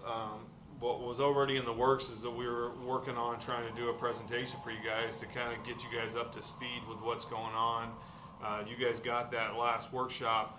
I do think this is an important one. Obviously, us as a staff, making sure that we're staying on top of the timeliness of the projects and reporting, so that way our citizens know what they're getting for their dollar. I think those were the highlights of the comments that I received. So I think it's a new effort that I think is worthy of the strategic plan and, you know, the priorities. So. Improved village gateways. This was an item about some beautification. I kept it separate from Old Dixie because we're talking about several different gateways, and this wasn't in your packet, but I added it. You know, Doug has identified some low-hanging fruit that we want to improve, some village gateways or village areas, some flower box at Tequesta Bridge, some monument wall upgrade landscaping, Tequesta Drive, US Medians. He did propose a butterfly garden out here in front, Village Hall, some decorative street lightings, which will be a little more expensive, but is doable. Linear trail, improving that, so that kind of fits with the Old Dixie one. And then some street lights on Old Dixie, which we have had a conversation, and that was part of the Treasure Coast plan of putting some decorative lights on Old Dixie as we improve that area. So I put these examples these would be some examples of some improvements in gateways, some things we can do landscaping wise, and to see where you guys prioritize this in the grand scheme of things. But this was brought up by a couple different council members, not the specific projects, but the improvement in aesthetics of the village. Road and sidewalk improvements. Oh, so any other questions on that? I was trying to dig it up through the history, and I was going down a rabbit hole and couldn't find it. This one, I know it's been on our plan, off our plan. Like we've talked about this since I've been on council. I think predating me too. And you know, when Councilmember Reyna comes back, I'm sure she can attest. But why was it? Do you know why it was taken off at one point? I don't know if it's because we like wrapped it up into the overlay district plan. I'm just trying. I can't remember the history. And I think it's important. I think we continue to talk about this and say we want to do this, but I just like, why did it come off our plan, the strategic plan to begin with, when it wasn't? So there was, I think, and this is just my recollection, you know, there was a couple parts to that improving the gateways. One was like the monument sign, which we've done. We did some small improvements to that. The other part was to do US 1, and we were going to go after grant funding. I think it was maybe an 80-20 grant, and council decided that at that time not to put out the money for the grant writer to do that and go after that for us. And so, you know, at that point, that particular part died. The other part of improving, like where the monument wall and some of the other stuff, we did some minor stuff to it. We painted it. But there's always room for improvement, like on the monument walls, Bridge Road, or not Beach Road in US 1, like that corner, that was part of it. But ultimately, council, you know, we chose not to fund those items. Okay, thanks for the history. Really, So yeah. I was like, here it is again. I think it's important, and everyone wants it to happen. So it's just a funding issue, basically, is why it got dropped off. So, Yep. Okay. We didn't want to prioritize that. Road and sidewalks, you know, we are funding that out of the general fund. I think it's important that we do prioritize this and score it to make sure that it's still important. We do fund $880,000 out of our general fund for road and sidewalks. There might even be, if it's high enough a priority, there might even be a discussion about, you know, moving faster with that or increasing that dollar amount. But I think it's important to see how it scores and how it prioritizes. But I think we're moving at a good pace, and I think residents are appreciative of the direction that the council has gone with that. So, Jeremy, Yep. can we ask a question? So, while I that can't, is I can't currently, glaze over it. I'm sorry. Since that's already being done, we've discussed saying, well, doing a no because it's going to be there anyway. But you're saying just because it's a budget item. Yeah, I mean, To keep it. I think for this one, because it's not part of the capital, it's part of our general fund, like, it needs to be prioritized because, Just want you clarity. know, if not, we get to a budget item, you go, this is $100,000, I'm gonna go, well, this is higher than this, so maybe I need to take away money. Okay. So as part of the general fund, I think we need to prioritize it. Okay, good, thank you. Last category, maintain level of service, intended level of operational excellence. Develop strategy to address the anticipated rise in transient population within the community. This was brought up. I don't really know the direction for that. I think I teed it up just for discussion. You know, in my mind, we're obviously, you know, we're pretty built out as far as new development. We'll have some redevelopment, but I think it's I guess the comment is really just how to address the increased traffic within the village. I'm guessing that was the comment. Might have been Jason, but was this you? Yes. Okay. You want to elaborate then? Sure.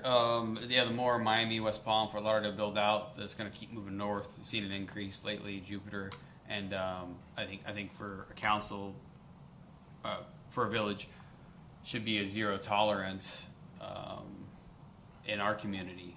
We do not have the resources to manage or provide the right resources for those people. So, however, we can,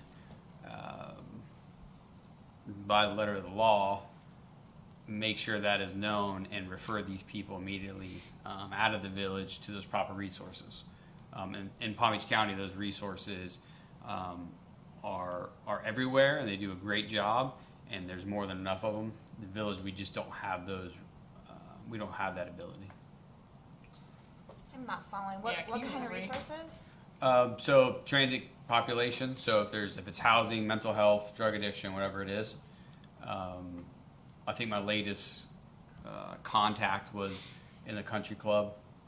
You know, I was on a jog at 6, 7 o'clock at night, and then there was some people with shopping carts, not deep into the country club, but into the country club.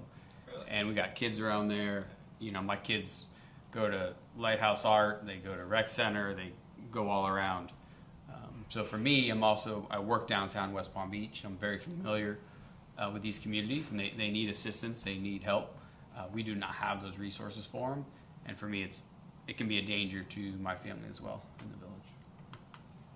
I guess my question for staff would be, because I know if there is stuff like if a resident spots something that visibly doesn't belong, or if there's like loitering kind of situations going on, or people up on your properties, you're supposed to call police, and isn't there, for certain situations that regard like mental health, if the police get to the scene and they decide there's some sort of mental health or maybe a housing issue, wasn't police as general for the state of Florida now able to help them find something, like sources? That would be my question for staff, because that would be, for me, that would be one of the resource answers is residents, if they see something out of place, call PD and let PD figure out what's the next step. And I don't know if there's any more resources on top of that. And I'm not saying I'm saying that would be my question is what additional resources other than a resident calling PD to evaluate the scenario, what would that entail? Does it even entail anything else? What we had conversations about this with the police chief when at the time the county mayor was Mayor Sachs, and she had a mayor symposium to talk about this issue, and nothing really came of it, but they did have a lot of the stakeholders in the community that provide services, at that, and there, I think what you're thinking is the new state legislation that passed last year, which actually makes it a lot more difficult for municipalities.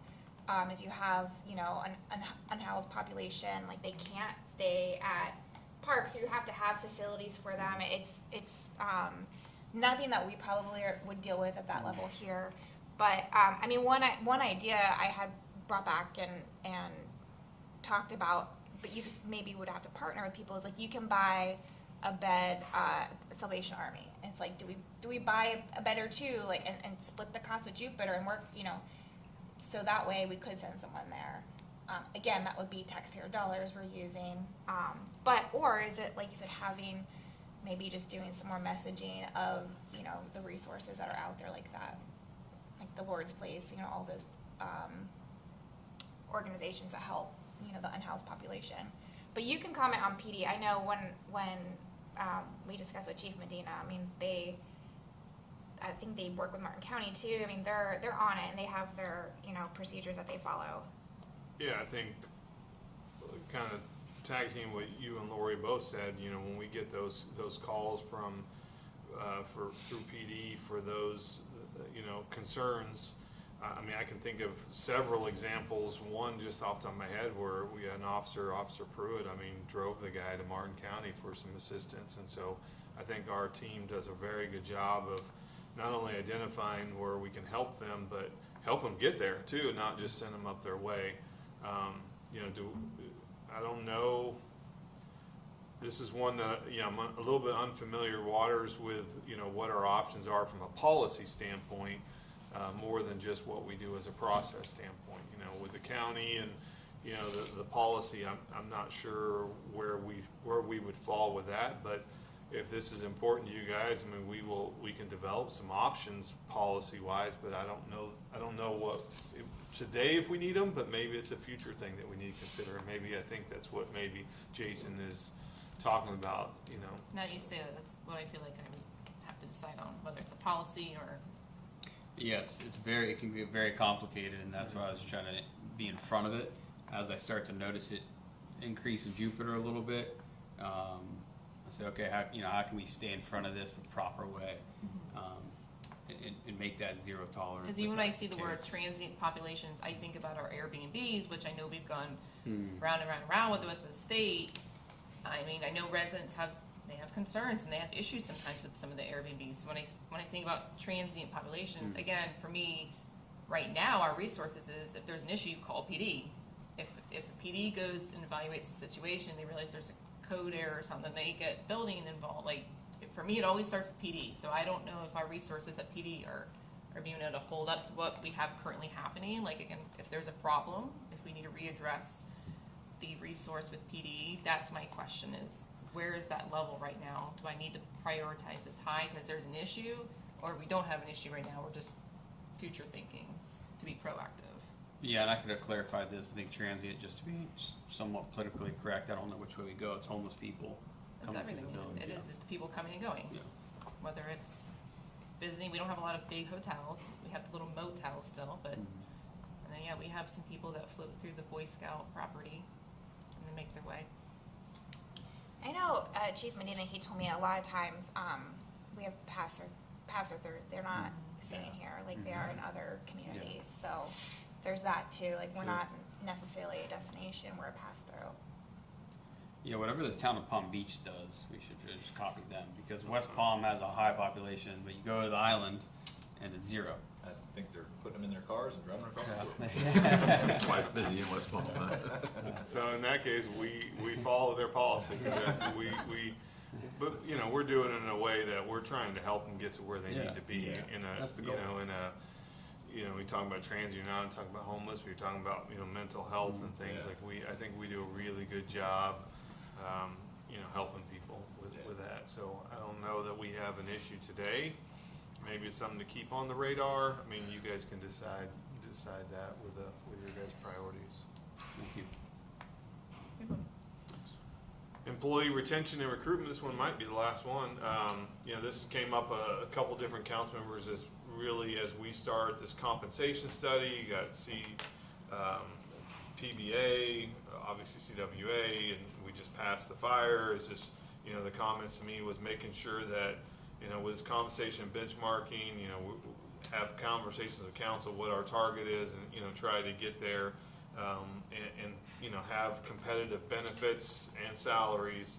And, you know, I guess the direction to me in a couple of the comments was make sure we do it in a way that, you know, we can afford, and, you know, that's tolerable for the village. And so I do think it's a very good initiative to show our employees that you guys do value that, but we also, you know, making sure that we're staying competitive, but making sure that we're, you know, being mindful of our resources too. We are expecting a huge jump in health insurance again this year.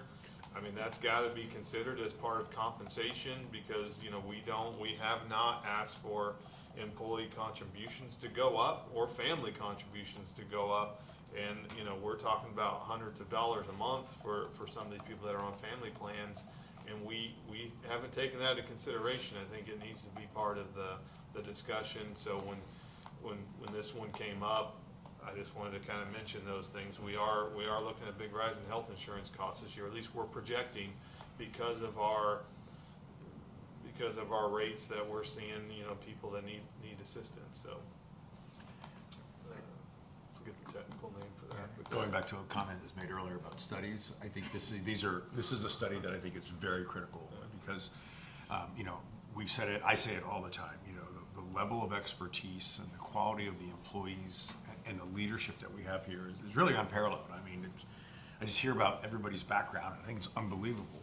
But you're right, if we continue to absorb those things, it'd be great to have the data to say, well, total compensation would include, you know, our continued increase in employer pay toward, you know, these benefits. So I think having that information for not only for knowledge, but also for defense of certain things, when somebody says, I'm gonna leave for this, this, and this, you can say, well, this is really what your true number is. And so I think that's something to have that can be used, that would be very critical. But we have to show that our team adds value to us and that we value what they do on a daily basis. And of course, everybody's gonna tell you my paycheck's in the top 3 of my employee satisfaction.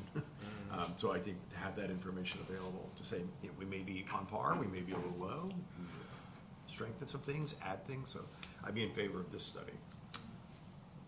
Did I miss, do we know the approximate cost for a study like this, or we don't? We haven't even reached out? No, we already Oh, mentioned it. we already have it. You did miss it, because you proved it in I think it was a consent That's agenda. right, that was a test. That was a test. and you passed. No, you passed. Thank you. Thank you. No, I think, you know, it's relatively, I was surprised, I think it was like 20 grand or under, which, you know, for a study, that's not bad nowadays, so, but I think it's important. The last time we did a compensation study for our non-union CWA employees was like 2018 or 19, so, you know, we do benchmarking it with our PEPI study every year, so regardless of that, with PEPI study, all the municipalities that are part of this PEPI group, they submit all their salaries, and we look at it every year. We feel like we don't feel like there's gonna be a huge off mark with these. We think that now a third party coming in that actually does these studies and gets our 10 benchmark cities that we have identified that we want to compare against, we feel like it'll be close. The PEPI study takes a whole bunch of municipalities and averages, and so, you know, some of those might not be comparable, though, but they're part of this average, and so you might have like West Palm. Well, you know, we're not West Palm. You might have, you know, Fort Lauderdale, like, well, we're not that, and there'll be some smaller cities. So the average is good. We feel like the PEPI study is a very valuable tool for us, but this should be done probably every 5 years or so, and so we're a year off. I think Merlene asked me to do it last year, and I was like, I think we're all right, but and part of it is just because what we were dealing with from, you know, budgetary reasons. So, yeah, I got nothing else after that. Okay. 20, it's just crazy to me how much these studies cost, but. Yep. Some are good, some are good. But I just feel like government as a whole, it's just comical at some point. It just becomes study this, study that, study this. And some of them have good data, some of them are just kind of still loose-ended data, and it's like, what do we just spend money on? And this is government as a whole, not just us. That's just what I've learned in my experience. Data is good to justify future spend though, so I think that's a lot of time why it's done. Yeah, just some. And like I said, for some, like for grants and stuff, you have to have it, right? Yeah, Or you that can't I even get get money, totally. so. Like government as a whole, you want a project done, you gotta do a study. Yeah. So is that it for you? So, yeah, so I that, have, you want to go first, and I'll define the process? well, no, because I have one more to add, Okay. maybe. Okay, you So it was go. on my form, All it right. did not end up on here. And I apologize if anybody else had any that I missed. Yeah, so please, if anyone has Yes. anything to add, but I think mine is specifically for this category, that's why I waited till the end. So I received complaints from different areas of the community with frustrations about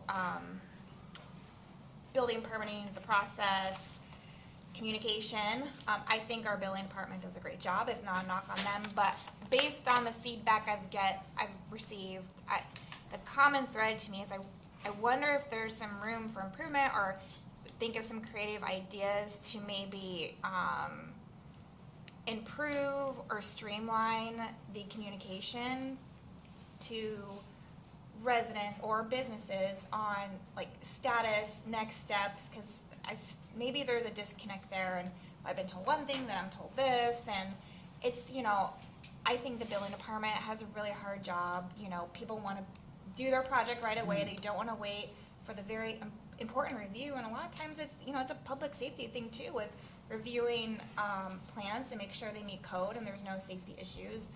But is there any way that staff can kind of brainstorm and come up with ideas where we can streamline communication, make sure it's efficient, make sure it's aligned, and so that way our customers really know A, what they need to do, their requirements, and B, you know, kind of the status on things as they go through the process, so it's not as frustrating for them.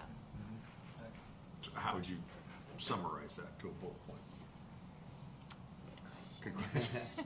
Well, and I kind of lean on Jeremy, because I think it would be a staff initiative to maybe just come up with solutions to streamline customer communications or communications to customer.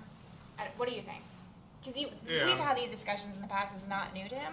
Well, when it came to me, you know, it was about customer service, and so that's why I didn't put it on there, because customer service falls within my purview. I don't need, you know, I don't necessarily need council direction for, you know, we should be having good customer service, and I address those issues with us. If you're talking about communication, how do we improve that? Absolutely, we can develop something to help streamline, you know, or communicate the processes for building, you know, or stormwater utilities. I mean, that is something we can do. You hit me cold, I mean, but I think, you know, something along the lines, if we just want to add it so that way we can rank it, is, you know, improved communication for, you know, permitting process, something like that. Is it for property owners that are trying to find out information on where their project is at, or is it for residents who are concerned about projects that they see, saying, for example, one would be like, oh my gosh, why is that house taking so long? Can they For people who are actually doing the project. process. But we have that. Because I know they have to line up the next step, and they're trying to juggle a lot of things, so they oftentimes have to wait. And that's what you're talking about, the property owner trying to figure out. Okay. Yeah, and there's been, you know, I was told I need that, but then I was told I need that, and like just can streamline and have like, is it a check? You know, I mean, I know you guys do have, you know, documentation, but is there any way to improve it? Because I've received several calls from different areas throughout the community, and it seemed to be a common thread. So I thought it was enough to maybe see if there's room for improvement there, and come up with a system so, you know, the applicants really know where they're at on things. So are we writing that down? We're adding that to this? Yeah. If council wants to, if there's not consensus, it's fine. I don't mind ranking it. So just one piece real quick, I mean, they have the ability to check the process now through our permitting system. They go in there, put their permit number in there, and it gives them all the notes, all of what's been approved, what hasn't been approved. We can come up with some additional steps, but we do have some already built in that they can check now. Now, whether they go through or not, maybe we need a better job educating that they can do those things, but that's part of BSNA, why we use BSNA is because every time we put a permit in the system, now they can go on the backside, type in the permit, and get where the statuses are on those things. Kind of like, I think you've looked at our code system before, and you can get the idea of where stuff is. The same thing with our building process. But if we need to do a better job of educating people that they can track those things, yeah, I think those are there. If there's some other stuff, we'll look at those too. So I'll tee that up to staff and let them see if there's some things that we can do better. I think it's important, but not necessarily on the strategic plan, just because it's under the director's purview. You know, it's already his kind of requirement to take a look at it, to find out where the issue is. Regardless if it's our side or the customer side, we still need to find that solution, even if it's the customer's fault. We can find a way to fix that for the customer going forward. That's our job. I don't know about putting it on the strategic plan. Okay. Yeah, I mean, I agree. I think I do get comments as well. My question that Jeremy kind of just answered was, what are we currently doing? And I knew we had the BSNA. Maybe it's just simple, and if they're already doing this, it's fine. Just passing out a little handout at the time of permit application of, here you go. This is how you can track it. Of course, that assumes that the information's being updated within that, but, the comments I get are largely communication, but I think sometimes people just don't go on the system. They're expecting someone to reach out to them, or I don't know. But I think it's important, I agree, I just don't know if it's a strategic plan initiative or not, but I'll leave that up to you guys to decide. Well, let's put it on the list and you guys can prioritize it or not, but I think it's something we can still address. You know, it sounds like we can improve, so. Customer communication Okay. communication with building Okay. permit process. Yeah. So I put streamline customer communication within building permit process. Good. How I'll remember it. So if And you guys we would have, put, we have the EAC stuff too. Did you wanna look at that? yeah, we can do that. And then you can close out and tell us what we need to do. Hey, lunch.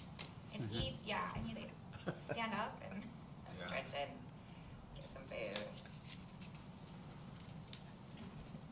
Does everyone have the letter that the EAC sent? Yes. So It's on my phone, their so- 5 priorities were green building initiatives, which, you know, I think is already in the works. I don't know if you guys really wanna prioritize it, so that way when it comes to you, you can say it's a priority and, you know, vote on it that way, or just, you wanna entertain the idea first before you make it a priority. Enhanced streetscapes, which we talked about that already. I think some of those are already kind of built into what we're talking about with aesthetics. There were some projects identified with aesthetics and or Old Dixie. You know, in my mind, I think, you know, we have some of those already kind of built in. Living shorelines. I know Jay just did a workshop over with the EAC and a couple of speakers for living shorelines as part of our code. I think we had less than 10 residents show up to that, but still important. I think we can still continue to educate. You know, that was another one, like, you know, if you guys want to put any of these in, we can, but single stream recycling, they want to see that as a process. The biggest part with that is, you know, the waste SWA is, you know, hasn't pushed that initiative. So, you know, we can obviously advocate for that and try to, you know, send letters, you know, talk to them saying we want, you know, as something come down the line, but it's not something that this council necessarily can control, except for more of an advocate, you know, for that process, you know, long term. And then in support environmental legislation, which I could argue that we have done that within our legislative priorities. Several items that are environmental legislation, if they target one that we have not said yes, I've directed Jay to say, you know, bring it to us. We'll, you know, have a meeting to discuss, and, you know, the council can give me authority to advocate on behalf or against one of those things. So, I mean, whatever your guys' thoughts are, if there's holes or if you guys want to plug them in somewhere, we can. So, but I think we're pretty close on a lot of these. So you're saying plug in the EAC strategic goals into this current strategic planning? If you Work think that- that Okay. we're missing something, or that that I'm missing something, that we need to make sure, like the single stream recycling, we really don't have anything on here. But if you guys really want to consider it, it's going to be more of an advocacy thing, like for us. So if you guys want to put that initiative, advocate for single stream recycling, we can do that. And that wasn't, I did not include that one, but that's council's prerogative to include that if you guys want. And And what, any of the other Would that ones as go under well. which goal? That one particular? If it were that one. Okay, if it was that one, I would probably put it under protect the community appearance, character, and identity. I think maybe that's it, or the operational excellence maybe would be the other one, but let's put it under protect community appearance, character, and identity. For the single stream? Yeah, for the single So- stream. Doesn't really fit either one, but we'll make it Yeah. work.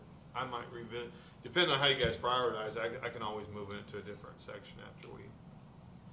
Yeah, I think the first 3 was already kind of a done deal, we've been Agreed. working on.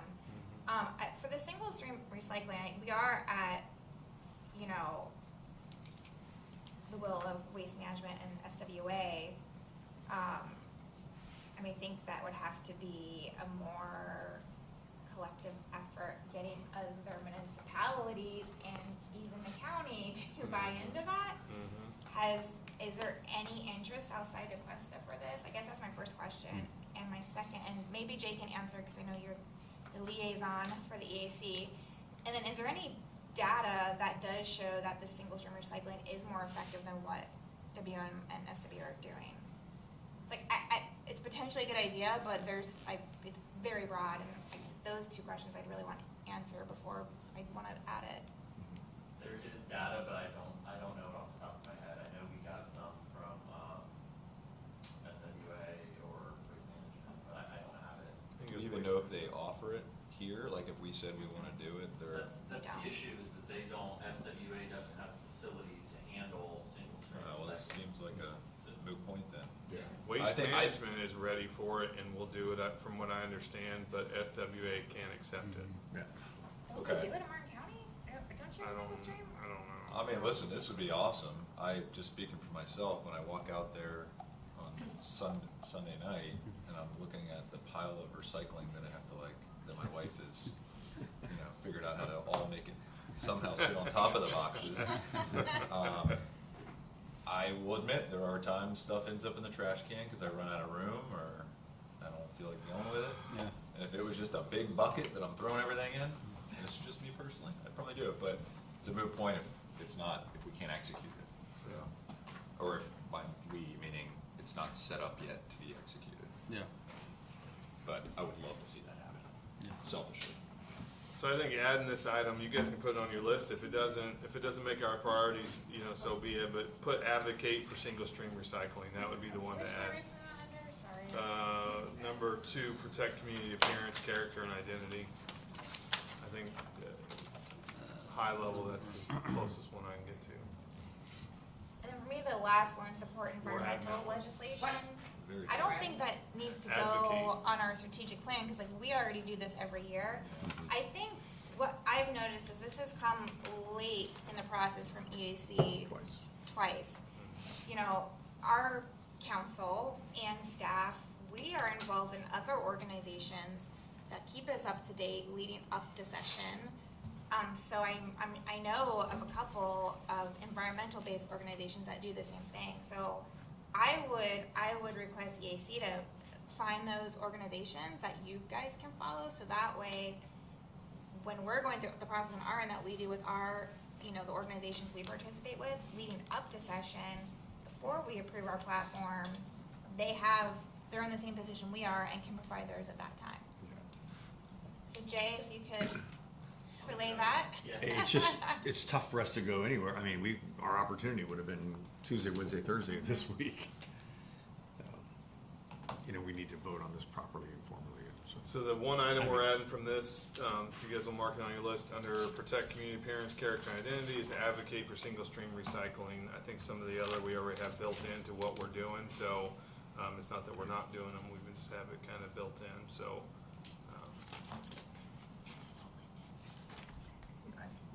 As many as possible. What are we doing wrong?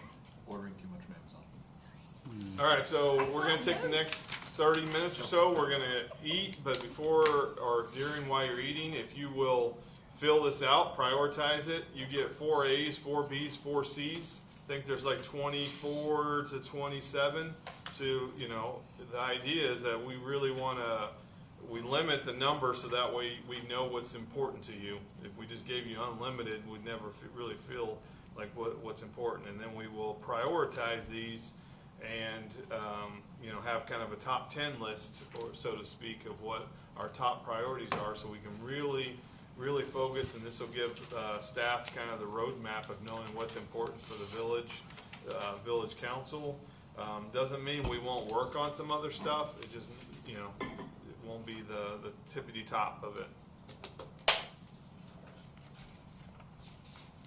If you write your name, please, that'll help us too, so we know. And then, once you get done, if you give them to us, we'll calculate all these, and then what we'll do is we'll put this list up on a screen so we can just see if it makes sense. Make sure that, what is number 1, everybody agrees is the number 1. So. Oh man,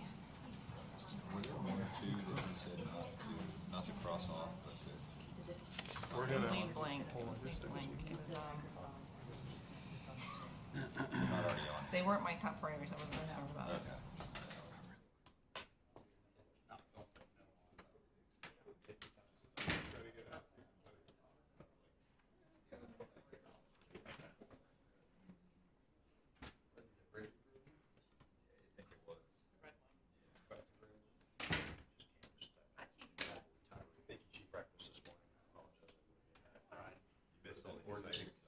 It was riveting before.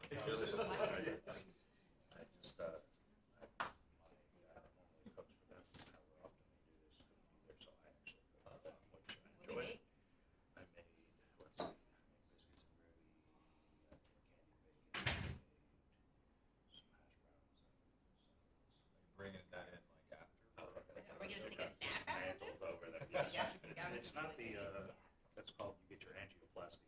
after. Those guys, you can't eat like that every day, once every couple of months. Friday. Yeah. So they were doing it prior to me, and like I said, the one guy, his daughter or somebody has a medical issue, so he couldn't do it. I love it. There you go. But it's heavy for me here, unfortunately, so. That's all right. And I'm going down to Fort Lauderdale to meet with some certain people to see how we can keep moving the train down the road, because I think I've got some people that are interested. Cool. Yeah, they have a very robust program, and they probably have over 100 people on their team. Wow. Villages has more than 100. They have broken down into like individual neighborhoods, and it's a good program. That's very cool. Keeps them engaged. We have that non-combat volunteer program, which I'm going to probably rebrand that into, it'll all be under CERT, because CERT is recognized by FEMA. It's so in the event of emergency, you actually, there's federal funding for that. That's great. So yeah, so we'll see. Okay. I hope we can get it. Love it, And then, man. and then if we can't get enough here, then maybe I approach Jupiter and do a JTA, JT CERT team or something like that. We'll see. So I know I haven't mentioned it. I mean, I would like to do our own first. So No, I agree. we'll see. But, Cool. Well, thank you. you got it. No problem. You know, it might have been the carbon footprint. Because our Molly said I one think of that was both at the same time. everything was when she said, can we take just that all of this?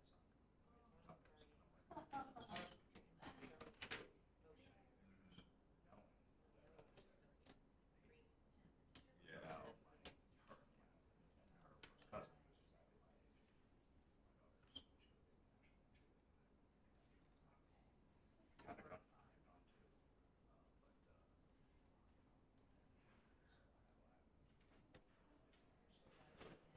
Yeah.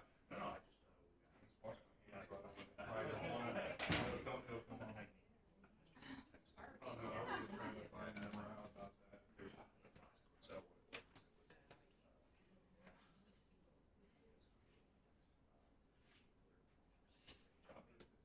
yeah, it was in that range, small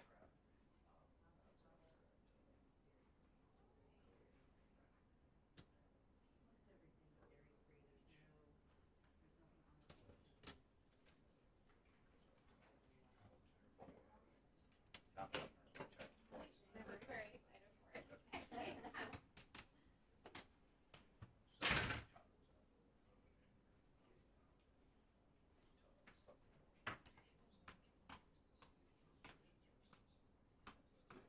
appropriations. That's not right. Start saying it. That's how I am. That's where everything comes from. I feel like I'm at home.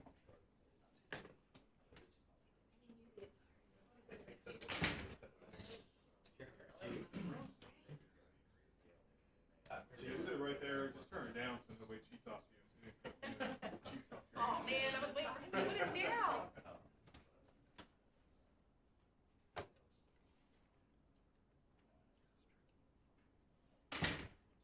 So Joey, after this, they basically just tell us what our totals were, and they'll put like the bulk of the top, I guess 10-ish, and then we just kind of look at each other and decide if that makes sense or not.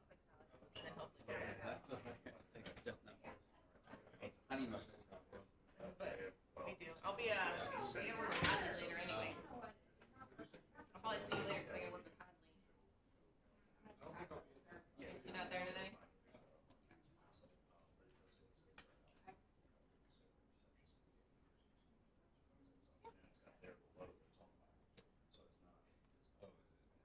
take it what?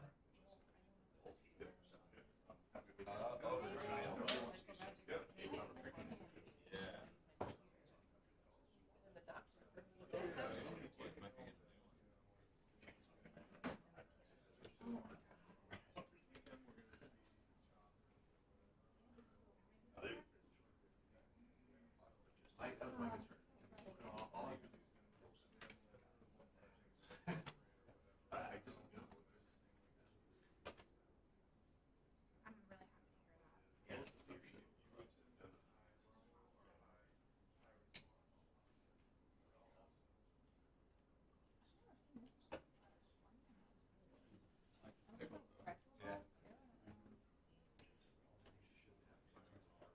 I mean, come on. It's got spinach in it. Literally, we walked so much in Tallahassee. Like I could probably eat 5 more chicken tenders.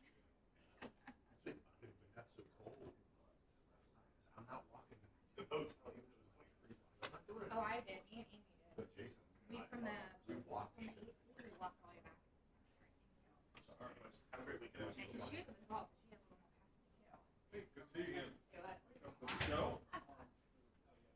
I told him it wasn't much of a show. A lot of numbers. All right. Has everyone done but me? Go on. I'm the only one that's not done? No, I don't. I said I only have one. Oh, okay. I got you, Rick. I got you. You got a defensive posture really quick just now. You're like, wait. Speed, not accuracy, right?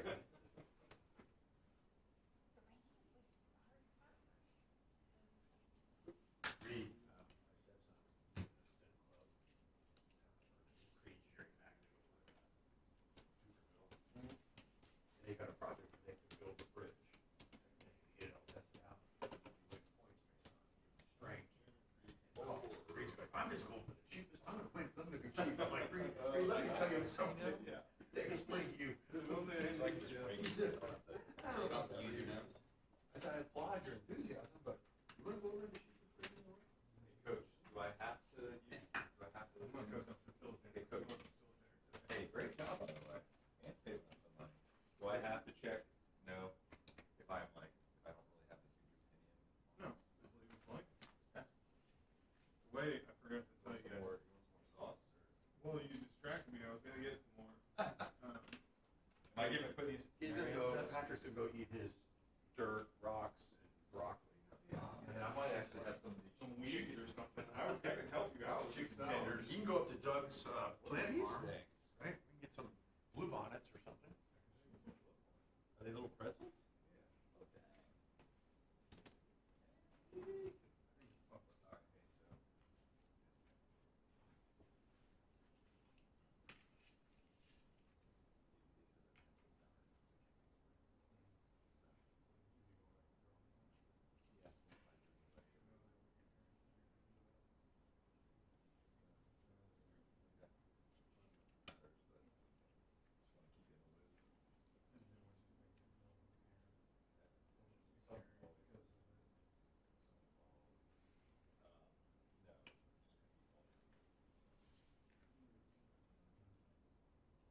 He asked me, and I'm like, you know what? Go ahead and ask him, but I can guarantee you I know the answer to this. I think I was watching like Mayor of Kingstown or something and having a beer when he texted me, and I was like, I gotta go chop my back hurt for a while. There's a good reason he's asking. I don't know how much detail you got, but. He wouldn't share any of that with me. I might have changed my answer for him. I assume the municipality has to have some say. Like, it's not like the property owner can just be like, you know what? Exactly right. Yeah. Because we had the conversation with the CMAX plant, because half of that's. Yeah. Protesting. Could you imagine a world where Okay. those would start jumping? Oh, Protesting. okay. Like, oh, I want them. I want The them. bombing, It's like blowing you up have to get cities to charge charge superchargers. Yeah. The what? Superchargers, like when you're on the highway and you gotta go The charge. only reason I was like. Yeah, I mean, they're all over the little place, but uncertain. when you need a I fast don't know, I charge, told you the exact property is like on the line. blow it up, like amateur blow, Oh, it's not Jackson physically North blowing is them west. up. light them on fire. Yeah, That's I not, wow. Yeah, I knew it wasn't that easy. Wow. I hate getting that when you pull in, because it'll tell you, oh, this one's out of service before you get there. Dang it. Like in Florida, they have any joke? No, I'm over it. Why,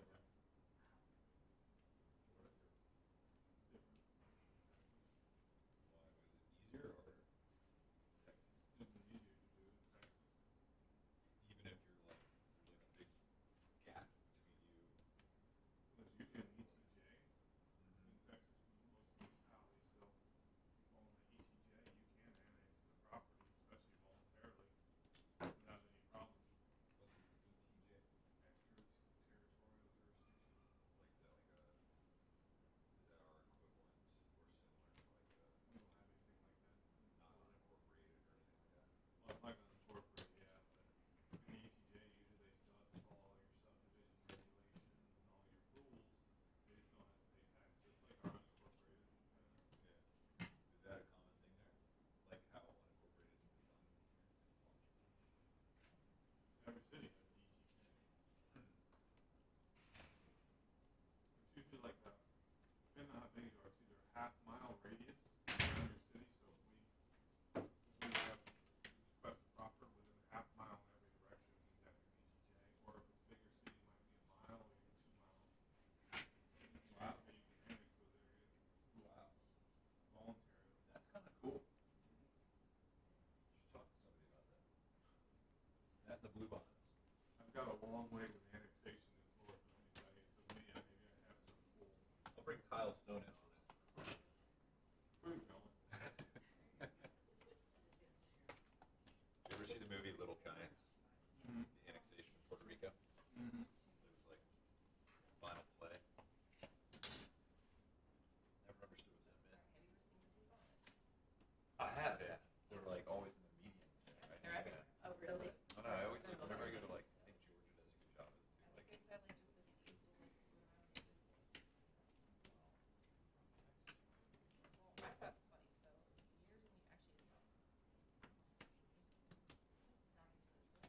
Some sheets are way down over there. get all these notifications of large batteries, which I just love safety. So Oh, right. this weekend, there's more than that. So I thought, what's our? Fiber drive, there's a I special tried to person. get some growth, I can't grow. There's nature message. All I can grow is sunflowers, because I don't grow anywhere. You know what? We've had a lot of luck with this birthday. It's what? And did you correct? Oh, great. Oh, my God. They, I mean, this time of year, they're a little rough. Yes. So I have seasonal flowers.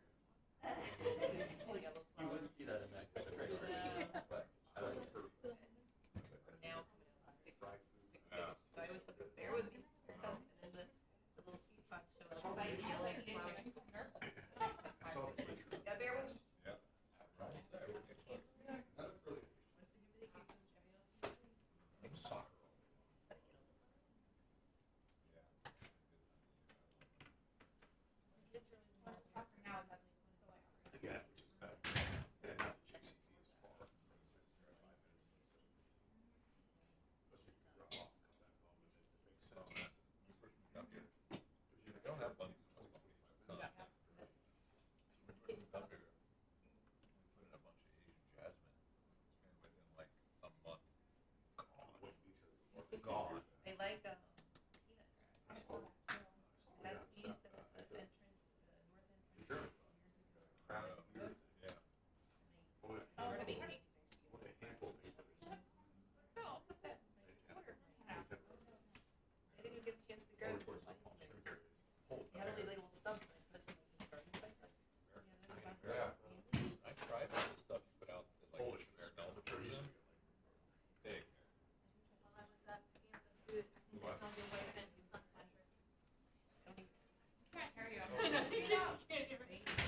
instead of taking out $10 every 30 minutes. They don't, especially like 2 a.m. Yeah, and so you're getting like $4 charges for a 20, take out $100 if you have that. I said, that way it's a 4% charge, not a 25% charge. Yeah. I said, your mother looks at that. It actually reminds me of like when I was a teenager and I would get gas and I would put like $10 in. My dad's like, why you not just fill it up? You're literally gonna be there again, and it's cheaper if you just let it fill up because you buy it in bulk back in the day. I'm like, oh, I don't know. I do that now. I'm a teenager and I don't want to stay at If the I mall. can't get to Costco, I put $2 or $3 up here. Actually, you can get down Yeah, there. get Costco. You You go Is south it there. that much cheaper? It's under $3. What about diesel?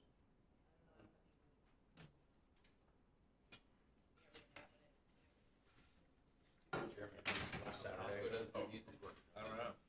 I'm sure they do. They must. I just always give my parents a hard time because they live in Hobestown and like drive like 30, 40 minutes to fill up gas. How did the thing go? I'm like, that's what It was actually a phenomenal presentation. Like everyone afterwards, Yeah. more people had seen this. Might have me double check. I wish the research guys in Bank. Oh, I've never done. They're doing it. Oh, it's back to the doctor. You say Back mine in the next. doc- yeah, Same password? Kind of lightly. Mine says, now my password. I'm gonna put this. Okay, on that. It says Were you hearing password. anything about Live Local when you were in Telford? Yeah, the thing is, I met with them Tuesday, right when I got there. And that was one of the ones. What I have is the password. You know, they got out and everything. It works on the phone, but it doesn't work there. Huh? Within Wednesday, my school, though. Not one of them wrote around there. They let you reduce your parking by 100% for buildings under 20,000 square feet. And it's I don't even know how that could even happen. major metro areas, like they do reduce them because they want to encourage, you know, like they increase by rack, but I've never seen like 100.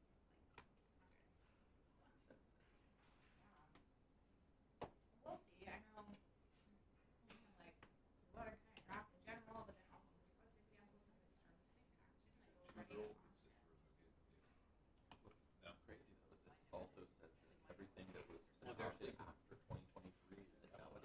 So our whole ordinance that we did to protect ourselves is now Really want to go to the movies and there's like a Paddington. there's like a religious institution. My kids have babies, so I can't speak for all Although of what happened? They've been making kind of partner both with going. religious institutions. You know, when it starts to joint slow venture. down, Sorry. it's yeah. in, and then it was like, That's why I love the kids movies. But they don't have, but they're limited not to like exempt. an hour The way that or the an hour and a half. language says, your religious institution, Wanted to. you're just like automatically.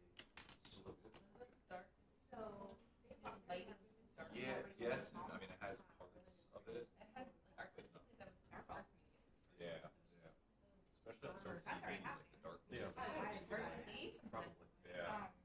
Yeah. She for a kid movie, like, where's the brain? I mean, the Where's the quality. eyelids? Like, The quality of the animation is like just amazing.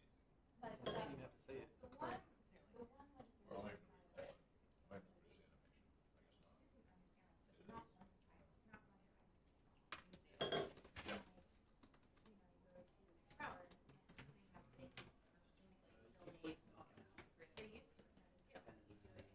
Oh, man, I wish, I can't wait till my kids get into that. Scary. Especially like R. Yeah. Like, oh yeah. Even like the Sandlot, like some movies that I like to drop love on.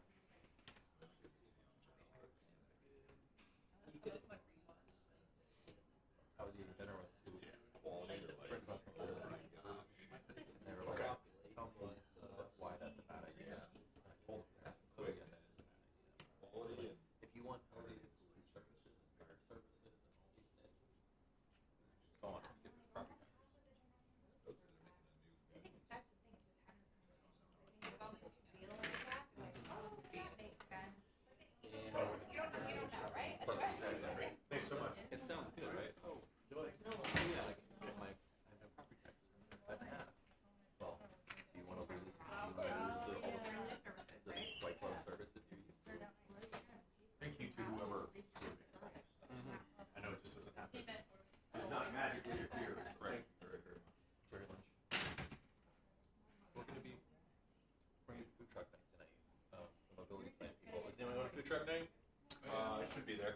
Pop in, we're gonna be there at the mobility consultant. Table? I'll have to hear. Yeah, we'll have like a tent and some visuals and stuff. I wanna know.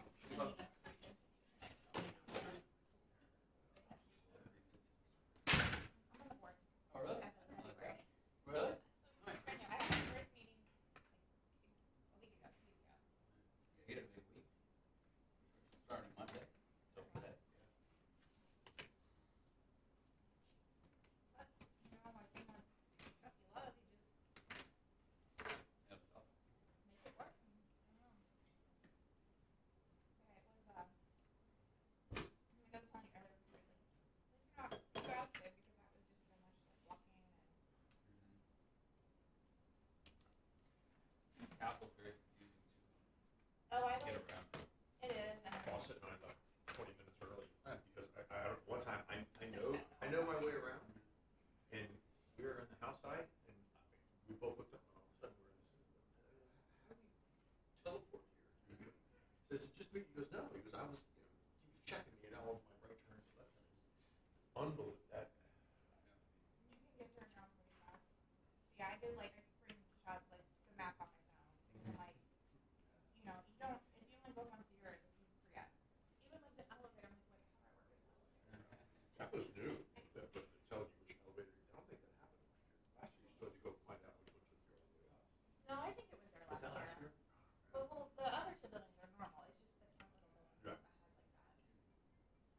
And then you're like standing, and I'm like, this is so embarrassing, I don't know what to do. And I'll forget everything for next year. I'll learn all over again. Oh, yeah, that's typical of January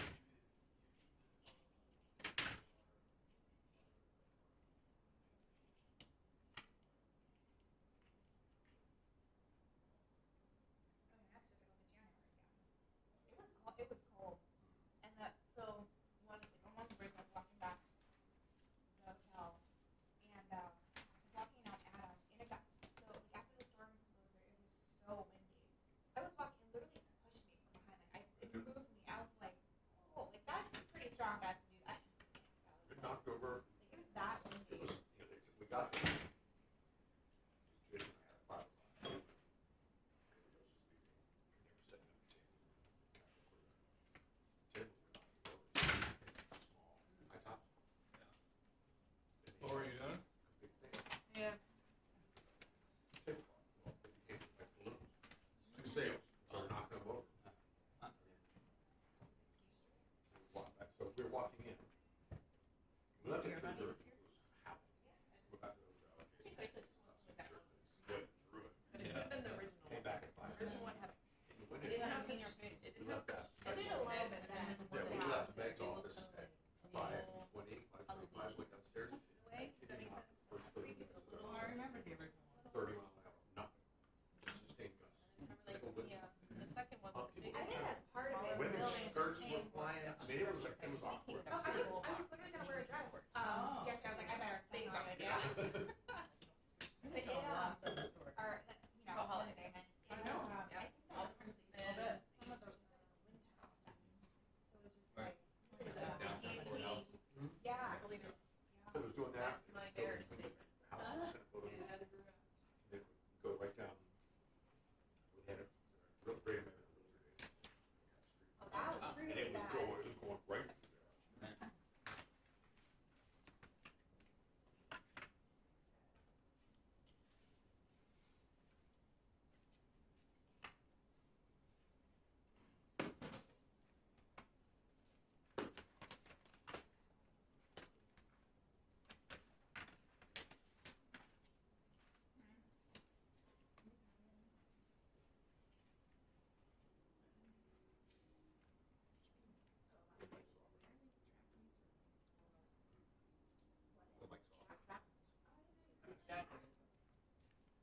Hey, Jeremy, if these are off, are all the other mics too? I think the hanging mics pick a little bit up, not very much.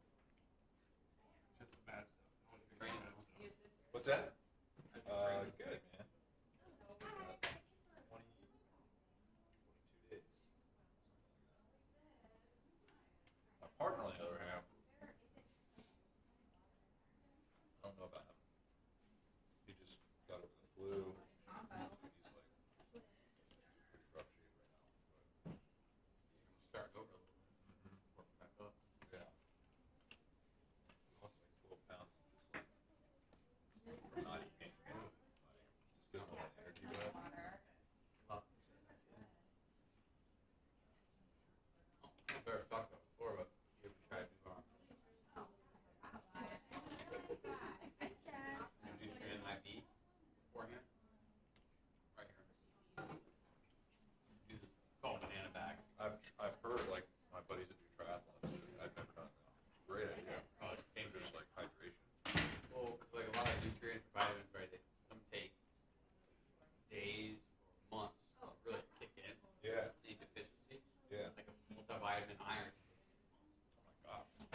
a good day for her.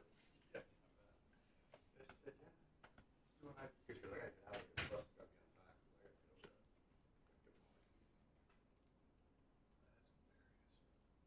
Man, Why is there not escaping? it is, Grove 23. Yes. What is it? Grove.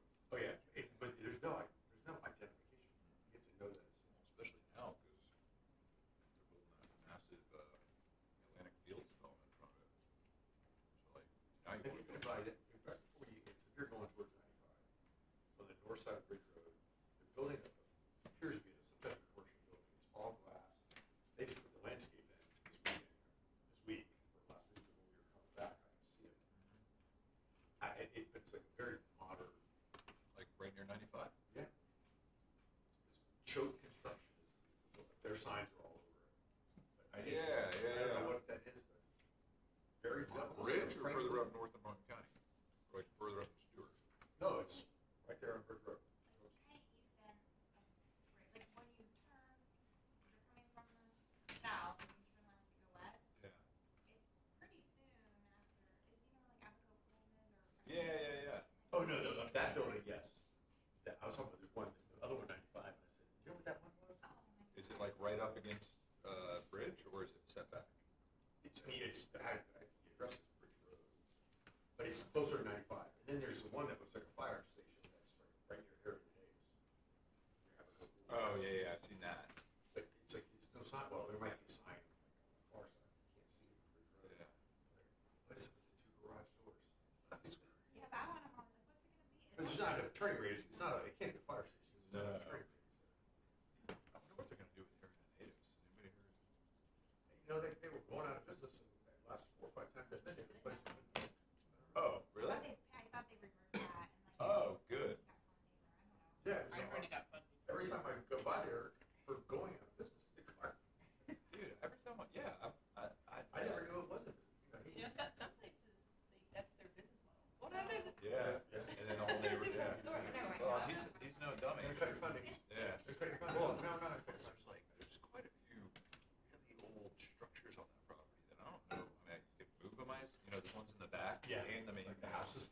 Yeah, I don't even know what you could do on it. You could probably move them, I guess. It looks something to look at. I've never spent a lot of time looking at them. Historically, right? Mhm. Like cottages. They're old, yeah. Some of them I like kind of looked around. They look like some are storage, and some look like maybe someone lives in them. But yeah, my dad said it used to be like a motor lodge kind of thing or something. Well, So those back were, in the day, yeah. my dad used to go from downtown Fort Lauderdale to Citadel, Charleston, US 1, and used to hitchhike. Some days I'd get there in a day, sometimes he'd leave a week early. Just sit it up. So, but he got to hitchhike. I love that was All like, US 1. yeah, my parents say they still like, dude, that's so awesome. You I would gotta love to take the trust whole people trip, but it's just, you not got to kill you. can't have kids in the car. I would love to take US 1 the whole way. Oh yeah. Just to see them. Yeah. Knowing that, My okay, dad we might only go 4 hours today, just stop. That would be cool. My dad used to take that all the way up to Virginia when he was in the Navy. In a tiny little Fermi. Like sitting in like, how? We ride these big old luxury cars. I'm like, I'm sorry, you rode how many states in this tiny little thing? You know, my father told me he hitchhiked. That could be one of many lies he told me. This is when I was a child. Like sky is red for 3 days until it's the world. He'd always say, day 2.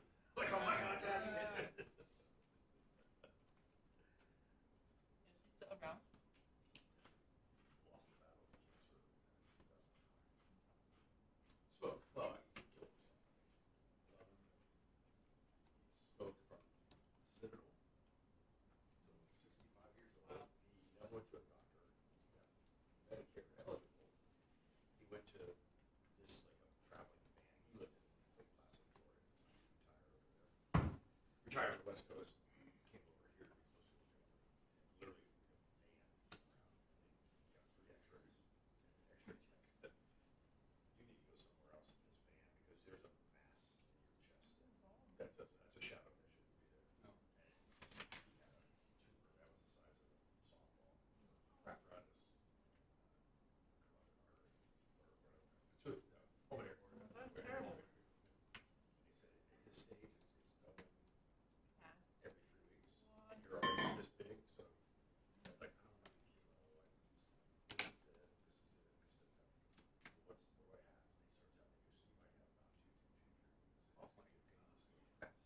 goes, okay, let's do chemo. But it's non-small cell lung cancer, which reacts well to, it's terminal, but it reacts well initially. So he actually got, they said, 6 possible chemo.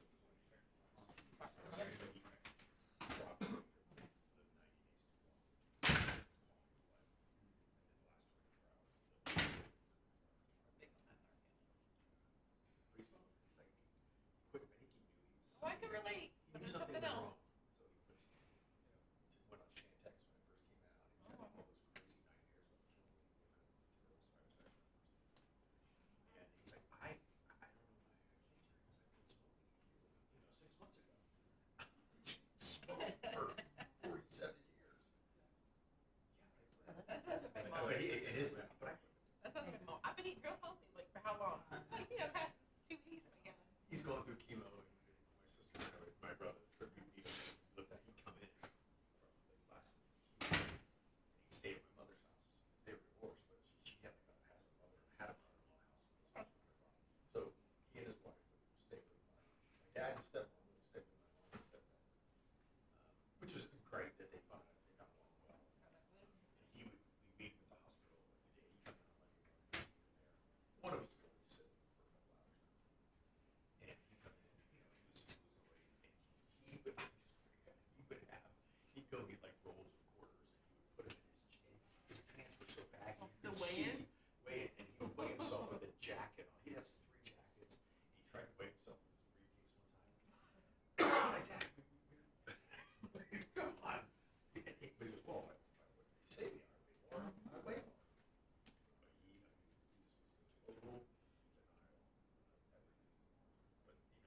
But, blessing him, he lived too long. But he's like, I gotta get right with a few people, me and his brother, they had spoken 25 years. I don't know what happened, he never told us. But then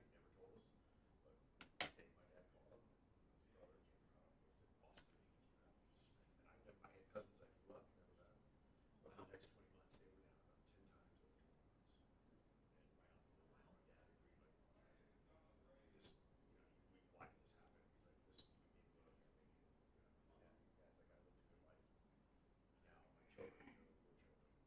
And we still talk to them, not as much. So he said, I got a few people I gotta get right with. Because mine, but yeah, I was like, nasty. In the same, like, my daughter was, we didn't know anything about it. Graves' disease, which sounds terrible. Sure. Terminal. It's just named after Robert, I think Robert Gray, the doctor that discovered it. They could rename them. Yeah. So, when I looked at it, there was a non-small cell lung cancer in your pituitary and your autoimmune system. And she told me, the WebMD and the internet were your blessing and a curse. No. I was, she told me, I feel they're good to come in with some questions, but don't. Like, still thinking the obliterator. Okay. Well, let you know. What we were told. Illustrates itself. Early 20s. Used to be I stressful. mean, like, Marriage, childbirth. yeah. Savannah was 9. And she was just kind of waiting. And her eyes were. Because all the eyes were. Yeah, I like bulls, right? And her eyes were bulging out. We discovered something. Her mom. Oh, When we the got her allergy. cat, and we thought it was an allergy. Yeah. Well, the cat. I wish we could like. And the cat had persisted. And if we get rid of an eye, she would turn the air down. To ice packs. Yeah. Don't touch the 8 years old, 9 thermostat. years old, and she would just sleep in there. What's going on? She goes, I'm sweating. Thought her pulse was dead. And the doctor, Yeah. her pulse was resting heart All rate. she knows. Because the body is metabolizing. It's working Yeah. smart. And so they give her pharmaceutical drugs for a while. They call it remission. It was a cancer, nothing like that. But after 4 years, they said, it's doing more damage. It doesn't all that good. They said, normally, we ablate the thyroid. The child goes to college, because right now, Samantha's taking her 4 pills morning and night, every single day. Mom and dad, kids go to college on their own. The first time they don't have to take the pills. So they ablated the thyroid, radioactive iodine. So the guy came out with these gloves on and a thing, puts this pill on the table, and I said, you put that in her body? He's like, I deal with nuclear medicine all day long. Your medicine. But before she had to be off all medication, the medication regulated.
Yeah, so I became.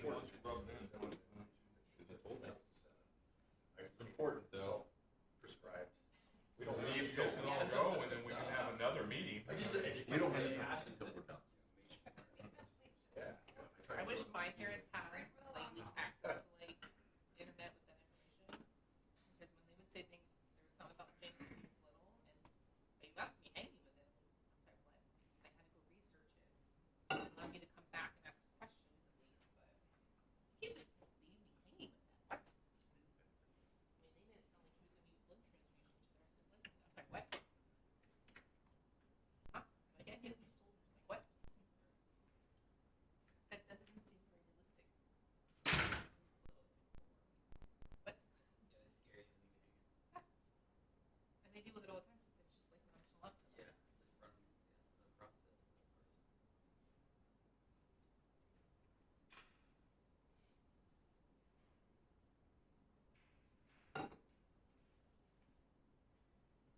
Jeremy, sorry to interrupt you, but what do you think the balance of our time together is? 20 minutes, 30 minutes. All we're gonna do is after we put these up here, just make sure Okay. there's not room for discussion on changing these. But I think I don't think those usually get changed anymore. I have to leave at like 2 to 2:15 because I got kids to pick up. We're taking them out of the monsters out of school early. We got Miami Heat tickets. We're going. Surprising the kids with the bright line ride down, because friends of ours, she's a med center manager. She got courtside seats during the shoot around. Right there at the center bench.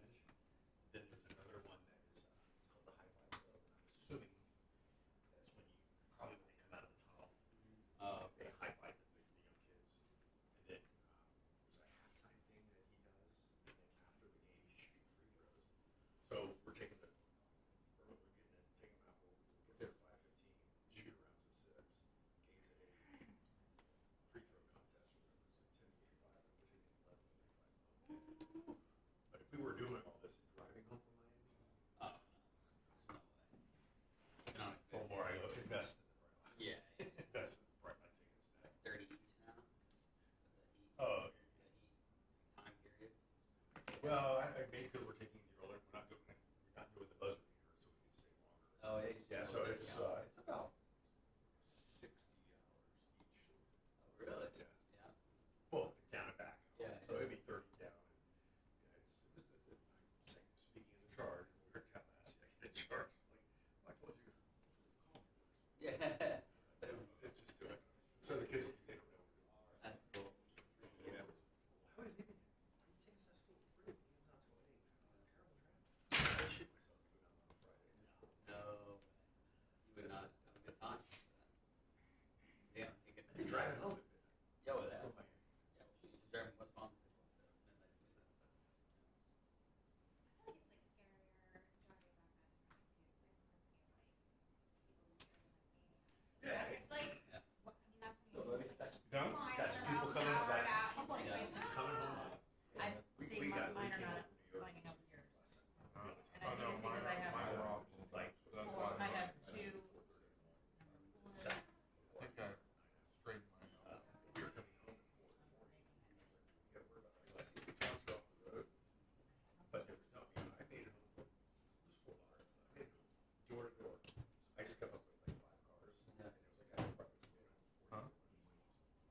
Like, we were well over, like, it was well over 90 miles an hour. But yeah, if there's another group of these crazy I people.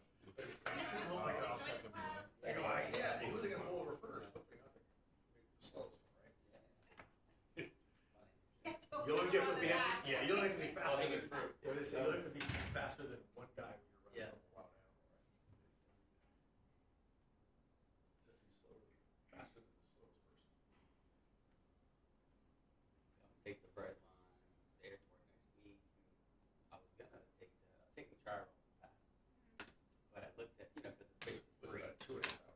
Yeah, it was like 18 stops, 2.5 hours. I'm like, okay, it's not worth it. Well, That's the oh, right you're gonna do it on your way to, when you guys go overseas? Yeah. We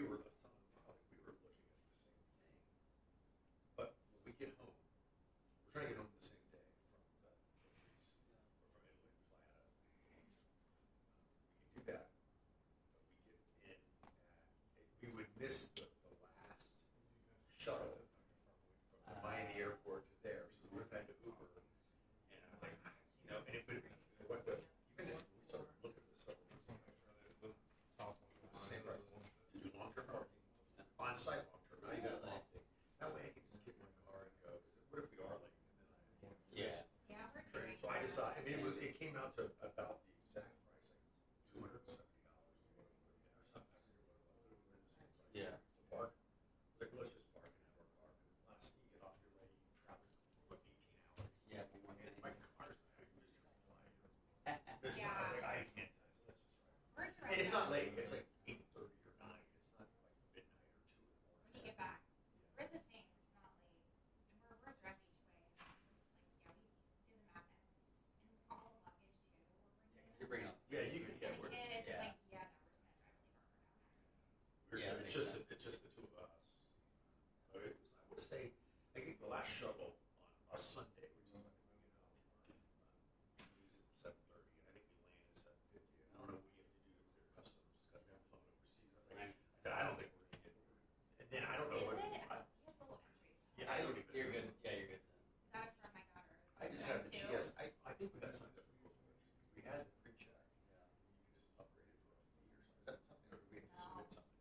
Oh, then I'm Go going back back You in. have to go, you have to. Oh, no, you we just apply, have. You have to go to Homeland Security, get interviewed. Can I just give my badge? I've been through everything. I remember the first time we were traveling international with Ashton was, she was 9 months old. And in Toronto, you go through customs there, and, you know, we're in the lines are crazy there, and we go through the lunch, and they're like, do you have it for your daughter? I'm like, we need a background check. I'm like, 9 months old. What? And they wouldn't fill it in. No. Oh. Well, here's a good So we question. almost missed our We, flight. well, we fly from Miami to Philadelphia, and Philadelphia to Venice. Where do we go through? Do we, like, since it's our originating flight, would we go through customs when we get there, or before? Would it be in Philadelphia or Miami? Philly. Oh, wait, where do you land first? Where do you land first? Miami to Philly, Philly to Venice. So, When do you come back? oh, when I come back, we're Bologna to Madrid, Madrid to Miami. Oh, so Miami. But how about when I go over?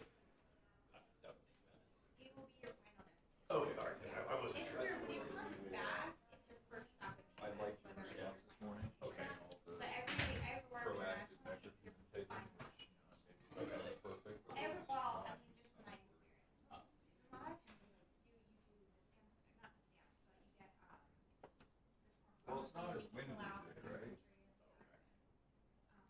But yeah, I think every time I've been international, you don't do Makes sense to catch you don't the leave flight. the airport. You might miss your connection. That's what I thought, because Yeah. we only have like a 2-hour flight. Looking in that area.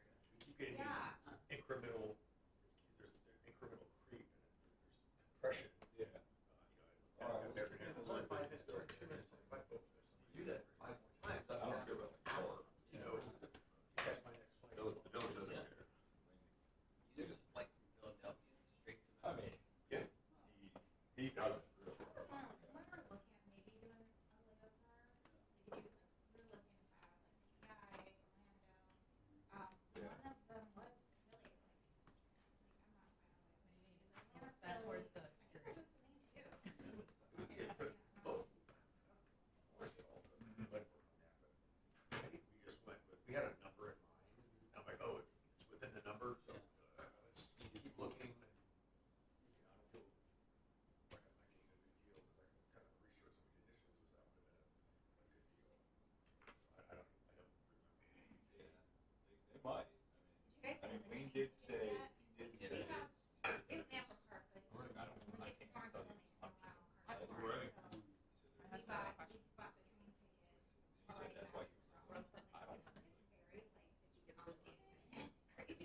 3 hours only because of the drive. Don't sweat it. No one, yeah. Yeah. Couldn't get that out of the guy. I have yet to get an American operator on Royal Caribbean. For this, I don't know who's doing the transfers. Are they coming back in order to get back on the same calendar day? We fly out of Bologna, because we couldn't make the 3 hour trip back up. So Bologna is halfway between the Port of Ravenna and Venice. So we got to fly out, and then that's why we go from Bologna. That's I know, I thought, well, that was one of our stops. We're going to spend like 2 full days in Venice. One in Venice, one in Bologna. Hopefully would make things better. Theory. The whole day. Yeah. The whole day. Yeah. Oh, I know. Oh, well, if you guys do that, but, She said it really was amazing. but it might not be the worst idea. This, yeah, May, yeah. I think She did say the bathroom was starting to fill a little bit because everybody's going to pray. Oh. For the, she said it when she was first there, like it was nothing. She said it started to fill. Saw something today. Therapy. This is recovery. We have like those tours booked already, so I'm hoping like they don't. I think the only thing that's gonna happen is like We waited, thinking, we'll be fine. Because, you know, the port tour, the bad part about the cruise, you know, you've got a clean bed every night. You can go back to the pool, you can eat your port from day to floor. You get your stuff done, or, it may not, the points of interest may not be right near there, so then you've got to make rain. So, but we went to go to Royal Caribbean and book the excursions. So all the ones we're doing on our own. But that had good reviews. Yeah. So, and it's just like, we just want to go to Laura's, she's got this fascination with historical churches. It's got a whole collection of pictures and things like that. So there's our last stop is in Split, Croatia. There's a big church tour. Yeah. We'll do that, and I think that we call it the highlights or something. So we're just going to do a church tour in Croatia. And figure out which, the Greek Isles, Italy, or Croatia. Then we'll wait a couple years and go back and do another big dive. And then do our own travel, our own car. Yeah, see what you like. Because we're trying to, what if we miss a transfer? What if we book a hotel that we think is a minute spot and it's nowhere near where we want to be? And the cruise hits all the islands. Santorini is, the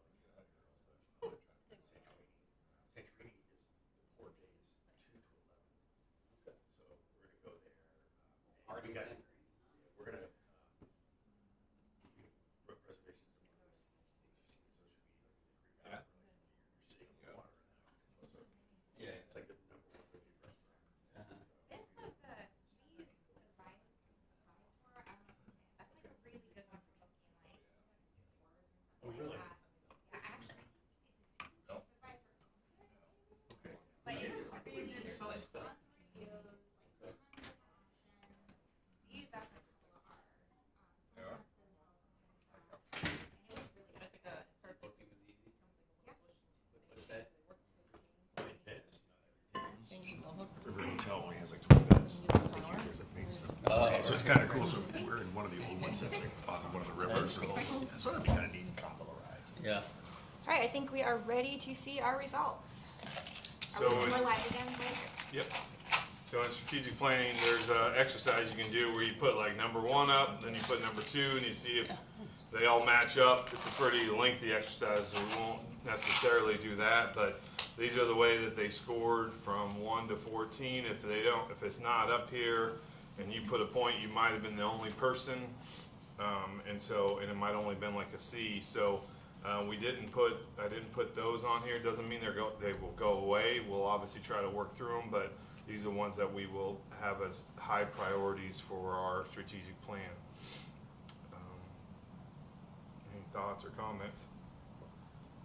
How do you feel about the results? Can I ask you how you feel about the results first, then I'll tell you how I feel about it. like 'Cause them, if you sure. guys feel Can good we- about them, Well, then how I we feel rate- good about what- it. Can you enlarge it a little bit? Yeah. So, some of these, they'll fall, it could be priority 1 in master. Different Different categories, categories, yeah. right. I mean, overall, like I see some common themes, you know, like with Remembrance Park and Old Dixie and, you know, the beautification, you know, you see those are popping up on here versus, you know, some of the other ones that didn't maybe get scored. So, you know, I mean, those are things that we can tackle, you know, from a financial standpoint. You know, I think everybody sees the value in stormwater and CIP funding. I mean, you see those too high. I mean, that's obviously for us, for the village, financially, those are important. So, I mean, I think it's pretty much aligned with where I thought maybe we'd end up. But is there any of them that you guys think that just stick out that you're like, oh, it's weird that it's up there, so we can talk about those? Not necessarily, but that's kind of the exercise, to make sure that one doesn't stand out that you're like, wow, man, that shouldn't be ranked that high. I have a question on the mobility plan, because it's low. We're already doing that. So what does that mean when we're already doing the plan? What does that mean when that's ranked so low? I think, to me, when I see that, because, you know, the transportation mobility plan is going to come up with a number of items that will be tasked for us to do, you know, connectivity and some of those things. So to me, why it's ranked low, I don't know that it's, you know, any kind of a deal breaker. When we get that final result in May and June, we'll obviously have another conversation, because some of those things you guys might think, man, that connectivity right there, or that sidewalk, that might be really important, but it doesn't really, it doesn't stand out that it's low, because you guys aren't seeing that there's a financial impact or whatever. I know last year that was a little bit of a conversation, and everybody was supportive of it. So I don't think it changes what we're doing. If that's probably the ultimate answer. Yeah, I think the things that are up there that if we continue, which you do a great job of, is reminding us and reviewing and where are we at and what is staff been able to accomplish. As long as we look at them, it's like, you know, if we're not going to follow up and look at how we doing, you know, on a quarterly basis, you know, I think we'll go there. And except when we see some of these things as they evolve and grow up and kind of get their own legs, something might, you know, it might make sense to just agree that we switch a few things around. But to me, I don't have any concerns what's on there. I mean, they're all very important. They're all great ideas that came out of the five of us. So I think they're good. The one I would assume most municipalities have some version of number 2 on there, but that's not, I mean, I don't know how resolvable that is. You know what I mean? Well, I mean, so like when we did Mother City, which kind of started this whole you know, process when we first started, is, you know, we dedicated like 8% of our, in Texas different because sales taxes goes to the municipality, so it's a lot higher, like 50% sales tax, 50% ad valorem. Where here we're you know 80% ad valorem revenue, and you know maybe 20% of everything else. But we would take and identify a percent of a sales tax, or in our case, maybe all of our sales tax start going to our CIP. And so doing something like that, I mean, we've obviously already started with some of that with general fund, not necessarily a percentage or a specific fund, but we've already started down that route. But I think it's important that we know that we're going to have to continue to identify those funds in the general fund versus anywhere else at this point. Yeah. No, and I mean, I put that in my 4As as well, but as I was doing it, I'm like, yeah, that's really important, but I guess I was thinking of it more of like replacing the current source, which we can't, that just, is this relate directly to the penny tax that's kind of going out? That would, yeah. So unless the state of Florida decides, or Palm Beach County or whatever, decides to put something like that in place, then there's not much we can do about it. But I wasn't thinking about it the way you just said, is we just redirect certain funds that we do have control over. Okay. I think too, it's kind of interesting, like they're all very interconnected, some of them, right? Because if we don't find additional CIP funding, some of the things Lauren lists aren't going to happen. And then the mobility plan, like that was a little higher for me personally, because to me, with the infrastructure going away and the city or the county marching on with their transportation, you know, countywide transportation plan, which would then potentially result in a transportation surtax, we have to have that plan to be at the table to get some of that money. So so to me, like, that ties into the dollars too, to be able to get some of Yeah. this stuff done. Yeah. So like, they're really, like, a lot of them are very interconnected. And I think it's great. I mean, I think this is a very democratic process. I love the way we rank it, and I am very pleased and respect the results. I'm really happy with number one. Well, I think, I thought I was alone on that one, so it's good. so I think the interesting thing is, like, for me, you say, what do I think about it? I mean, I think it's good that I see that you guys value the employee retention and recruitment. Because obviously, it's easy for me to say, let's do that, but I think you guys have everybody had a piece of that. So when the mayor first started, with strategic plan, she wanted like an update like every month or every quarter, like we come and we talk about a workshop. We have that on our website now, so at any point, at any time, any of the initiatives can be tracked on where we are at these things. Once we approve them, obviously, and then I'll do the input into the system, but it's very transparent with where we're at on these things, and so we don't necessarily workshop them anymore like we used to. Obviously, we can do that, maybe twice a year or something, just have discussions, make sure we're all on the same page, especially if something significantly changes. But knowing that there's a way to track these on a regular basis is important too. So I think you did an awesome job and saved some money. it really wasn't that much. I think it was more about, for me, it was a very good experience that I got to hear from you guys. For last year, it was kind of like, our facilitator, he come and, I'm like, where'd that come from? Like, I don't even know who it came from, or it was very specific. Where this, I can understand you guys and, help get us there. So I think it's good. Just accept the So compliment. next month, not March, it'll be April, because we missed the March deadline. We will put this in a format that you guys can approve, and then we will move forward with these through the budget process and other means, so. Okay, and then, as I need to, I will open up for public comment. There is no public here, so I'll close the public comment session. Chicken fingers? Any additional comments from council? No, Nope. thank you. All right, can I get a motion to adjourn? So moved. Second. All in favor? Aye. Did you see how quick that was? I'm not gonna let you beat me. I want to try to give you a break being on that. I went really quick though. I was prepared.